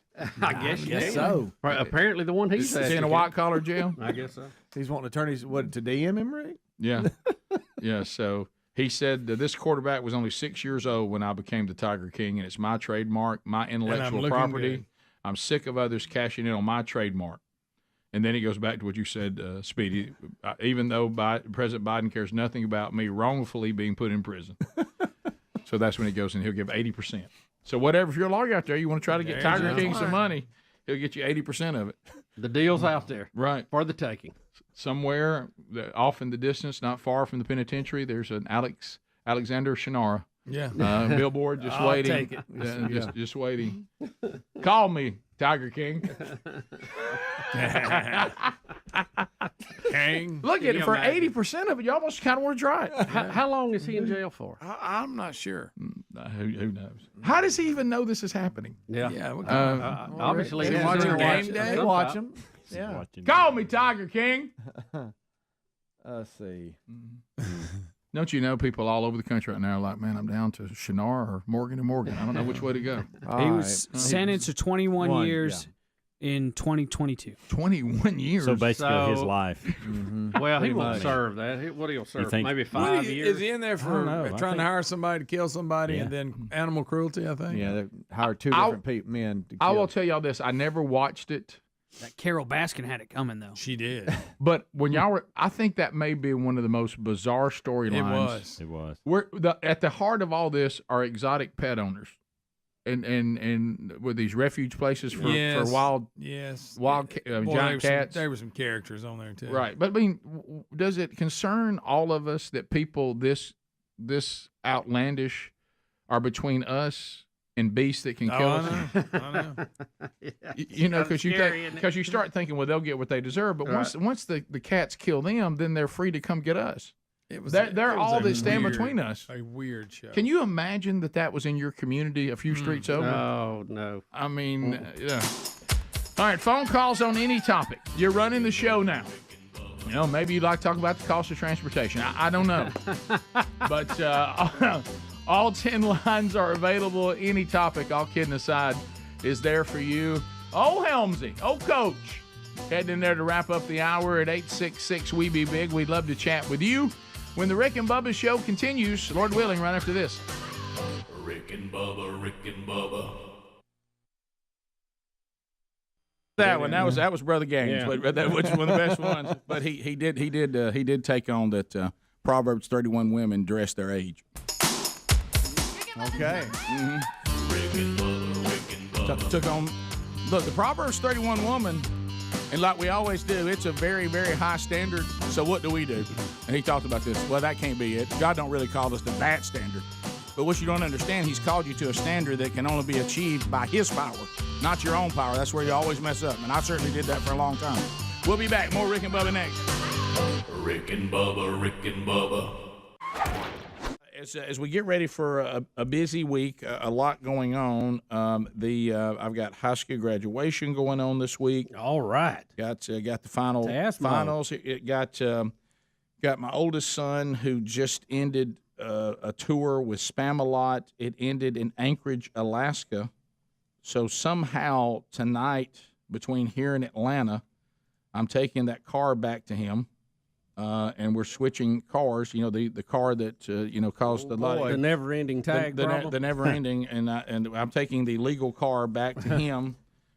So that's legal now. So you can drive it out in public. Yeah, and we're dealing with flights in Atlanta and but we decided. I told him, I said, look, this is a work night, and when your flight's coming in, look, you're gonna have to come to Oxford. I can't come all the way to Atlanta.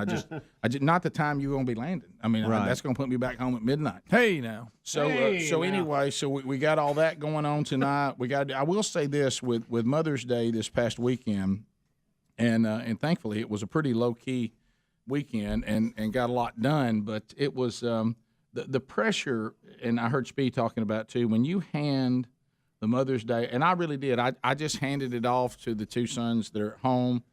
Hope that the ones that are out on their own would at least send a text. And I just said, because there's a lot to be said for an encouraging text. Mm-hmm. I knew that my mom was gone, so that kind of was not an issue. I just and everything that I tried to order for her got to where it was supposed to. That all worked. And then there's that moment where you're just waiting on Sunday morning, and you're thinking, are they going to blow it? I mean, are they going? Get it done? I pretty much got the point. I just backed off and let them do. It's their responsibility now. Right. And certainly, I still help the dog and cat get a card, but they're on their own. That's always. That was the and certainly I was going to honor my wife, who's the mother of my kids, this weekend too, just in a different way. But and I got her something from me too. But as far as the mother, it's their responsibility, and I have to say they both came through. They both got a card and a gift, and they did a really good job. I kind of think that young Broderick, who has a girlfriend now, I think it was obvious that she was very helpful, but it worked. I mean, he got it done. I was proud of them. But so this weekend we were Sherry and I were going to Sherry has been taking a class at Samford University involving something that she feels called to and stuff we're doing ministry-wise. So she's really been tied up. So she finally got her final, got all that finished. And we've had some things at the farm that I'm kind of stymied because she's going to have to come down and say, all right, I need this, this, and this. And one of them is she now has this little swing in her little screened-in porch down there, and there was a mattress I've been toting around the back of the truck for weeks that we need to take down there and set that up. And of course, we get there, and of course, there's been pollen, and then you got to clean all the pollen before you put this down, so anyway, so it ended up taking longer than we thought it would take, and so we were. If this is your first stab at pollen, you probably had to get a shovel out. Oh, well, for that particular place, it was terrible. And like I say, the car that it was painted yellow. The car that I'm taking back to the oldest son, too, it's been in a carport, but it's still got pollen all over it, so I had to go wash it off, too. So by the time we finished everything, I didn't know how the plan was going to go, and Sherry threw out, she said, gosh, I wish we'd had just gotten dinner reservations at my favorite restaurant. And I said, we've missed that. We didn't really know how the day was going to go. It was too fluid, and you want me to cook something at the house or whatever, and we kind of planned to do that. Now, one thing we did on Mother's Day that I thought was brilliant is we just planned the night before it was going to be steaks and baked potato at home after church. Yeah. No way we're going to go out and battle the restaurant Mother's Day stuff. I mean, Sherry's quote was, that wasn't fun. I said, no, it really isn't. No, it's not. So let's do something at home. So we got all that. That's handled, but now we're stuck, with what we're going to do for dinner. And open up the phone lines. Let the people speak. Helmsy is on the phones right now, and we got 5 lines are engaged and ready to go. 6 lines are available, as long as they're all working. And you can dial us up at 866-WE-BE-BIG.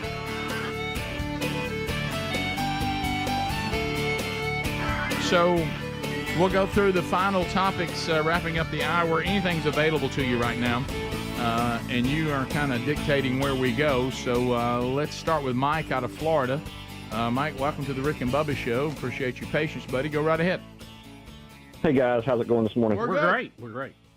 Hey, you guys were talking about the AI stuff and the copyright. And so my wife and I were literally just talking about this last night. So she's currently in her doctoral studies at college, and she uses ChatGPT not to fully write her papers, but to assist. She'll go in and change things and make sure it's not a complete, form of plagiarism. But that kind of brought up my question to her, like, would it really be plagiarism? Because, again, like you guys were saying with the artwork, it's a machine basically creating the text, not so much a human, where like if you were to, copy out of, an article on, online or whatever, that would be plagiarism. But what do you guys think? You think that would constitute plagiarism on that behalf? Well, is it just correcting grammar, or is it creating content?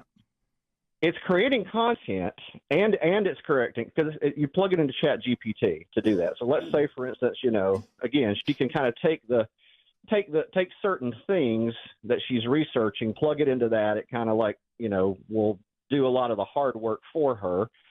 But again, she makes sure that, to be a woman of integrity, she doesn't just turn it in just like it stands. She'll make sure she goes and edits and all that. So maybe it's just like an assistant. Put an error or two in there so they know they didn't copy it.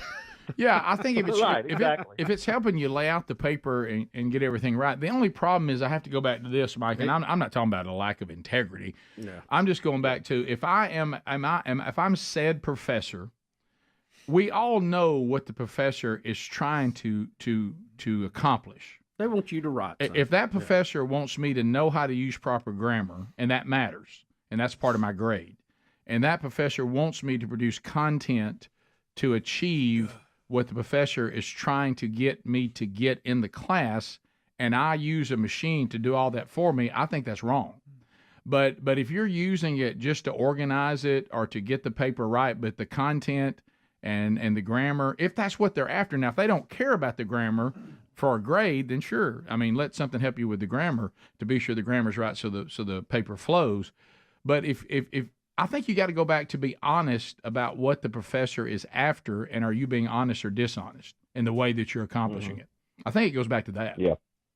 Yeah. I've used it a few times to help me with emails, and for me, it almost makes me sound too good. I'm like, can you redneck it up a little bit? Well, I think you can tell it to put in a certain number of errors if you're concerned that it's too good. Yeah, I know some that they don't use it as in the entirety of the writing, but it's just because they have a block on how to get started and how to formulate their ideas, and that gives them a good idea of how to do that. Then it helps them kind of get started. Yeah, and that's kind of what I was saying. What are you using it for? And we all know what we're doing. Yeah. And if you're just using it to try to do the paper better, but still doing it on your own, then I think it's fine. If you're asking it to do what the professor is hoping you will do, or you haven't learned anything, then I think that's cheating. Yeah. It is funny because and I understand what you're saying, Rick, because that's really at the heart of it. Right. But it's so funny where we draw the lines on what's acceptable and what's not, and how far it goes. If it's just correcting grammar, we think it's okay, but still the computer is correcting your grammar. If it was just you, is word processing cheating on a smaller level? Yeah, well, like I said, I was going back. What does the professor want me to learn? Does the professor want me to learn how to do proper grammar? Right. And if it is, then you probably want that to be what it's accomplishing. But at the end of it all. It's going to be some complicated problems. Well, and I was for the one- world, and the legal part of it's even going to be even another nightmare at another level. Well, there was a time, and I'm not talking about getting grades because I was one of the number one people that was like, if it didn't make any logical sense to me, Mr. Burgess, don't use a calculator. But when I leave here, I'll be able to. Shouldn't y'all be teaching me how to use a calculator without messing it up? Well, see that would some people would grammar. consider That's what I'm cheating. saying. In So my I would have been well, that's what I mean. But what I'm in my mind, I'd be like, but that's illogical to me because when I leave here, I can use a calculator. Right. So we also need to realize, just like grammar, when I leave here, I can have something do the grammar for me. But when you get into content, which to me is a bigger one, there was a time when people would take the right kind of pride, not the wrong kind of pride, and actually trying to have talent and actually producing something that was uniquely theirs just because of integrity, no matter what was available to them. And I don't think we live in that time anymore. Right. If somebody can lazily produce something that looks good without them really ever having any talent to do it, they're okay with it. There was a time we wouldn't have been okay with that. We embrace mediocrity now and laziness and don't even care. Yeah. Used to be nobody had to tell you what to do. You would have self-policed yourself and said that's not acceptable. 866 We Be Big. Let's go to Jordan in Tallahassee. Jordan, go ahead. Good morning, fellas. Hope y'all are doing great today. Listen, I got two quick things for Bubba. One, Bubba, I know you spend a lot of time on Lake Martin. I do too. Are you familiar with the Yellow Top ice cream boat? Yes, I am. Oh, Yes, I am. Is he? Yeah. I can spot that thing 3 know, miles away. That's why I was going to ask. Did you know they got about 10 of your pictures taped up in there that says Customer of the Month? I don't doubt it. Bubba put that on his list of things he's thankful for last right. Thanksgiving. That's Absolutely. Scott in Alabama. Scott, go ahead. Hey, I was just listening to y'all about a week or two ago, and you telling how you started your business and how you got things running. And I've been listening to Trump, President Trump. Y'all kind of got the same ideas. I didn't know if you helped him or he helped y'all out. We helped him. I think that's obvious. We didn't read Art of the Deal. We didn't do that. No, I know Bubba read Art of the Deal. I didn't. But I think a lot of times you have parallel thinking. I didn't set out saying I want to do things the way Trump would do them. No. And I know he didn't set out saying I'm going to do the things Rick and Bubba like Rick. No, I can pretty much assure that one. Sometimes some business things are just make sense. Yeah. It's a way to go about it. So no, it didn't influence me. I know, Bubba, you did read the book, or I think you said you did. Yeah, I did. It was a long time ago. But I've never heard Bubba bring it up other than when he started running for president. It helped us understand him. Let's go to Scott in Greensboro, North Carolina. Scott, go ahead. Hey, fellas, I used to work at one of the facilities where Joe Exotic was previously held. Oh, my. Oh, boy. Yeah, and I never supervised him, so I mean I can pretty much say this, but it's basically the concept is simple. If he was watching the game in one of the TV rooms, heard them say that, he can then go over to there's a little kiosk which is almost like a little form of email where they can communicate with people. Yeah, and then he sends a question. I just heard ESPN so and so say Tiger King pursue litigation or something like that. I mean, it's pretty simple, and more than likely they got wind of that, and then next thing you know, that's where it's all blown up. But if he heard it and then it went from there, then he pretty much started it. But then you got to think about this too. He's going to be in prison for the next 20 years. Yeah. Only thing he's using this for is to pad money into that commissary account, so that'll sustain him until he gets out in 20 years. Well, unless President Biden pardons him. Well, he said Biden on don't his care last day. That last day, they roll him out. Never know if you pay him and Hunter. Biden don't even care about him, Bubba. That's what he said. You don't think they won't be fundraising for that last day for those pardons? Oh, huh? Oh, that's Hunter Biden's Christmas morning. Oh, isn't it? Huh? Yeah, you're right. He'll put down the crack pipe for that. Oh, good night. And that's when he's motivated. That's right. You got to get it going. When he puts that down, he means business. Here we go. Thank y'all for being with us today. If you're leaving us, if you're wrapping up, don't forget tickets go on sale tomorrow. I'm getting emails. It's tomorrow. They're not on sale yet. Tickets go on sale tomorrow for both Man Church conferences coming up in 2024. One in Birmingham, one in Starkville, Mississippi. They both go on sale tomorrow at themanchurch.com. So you're not going to see anything there right now, but you will tomorrow. Thanks for being with us. If you leave us, have a great day. You got more Rick and Bubba. Don't forget, you miss any of the Rick and Bubba show, you can get all of it, video or audio, archived for you every day. Bubba, Rick and Bubba.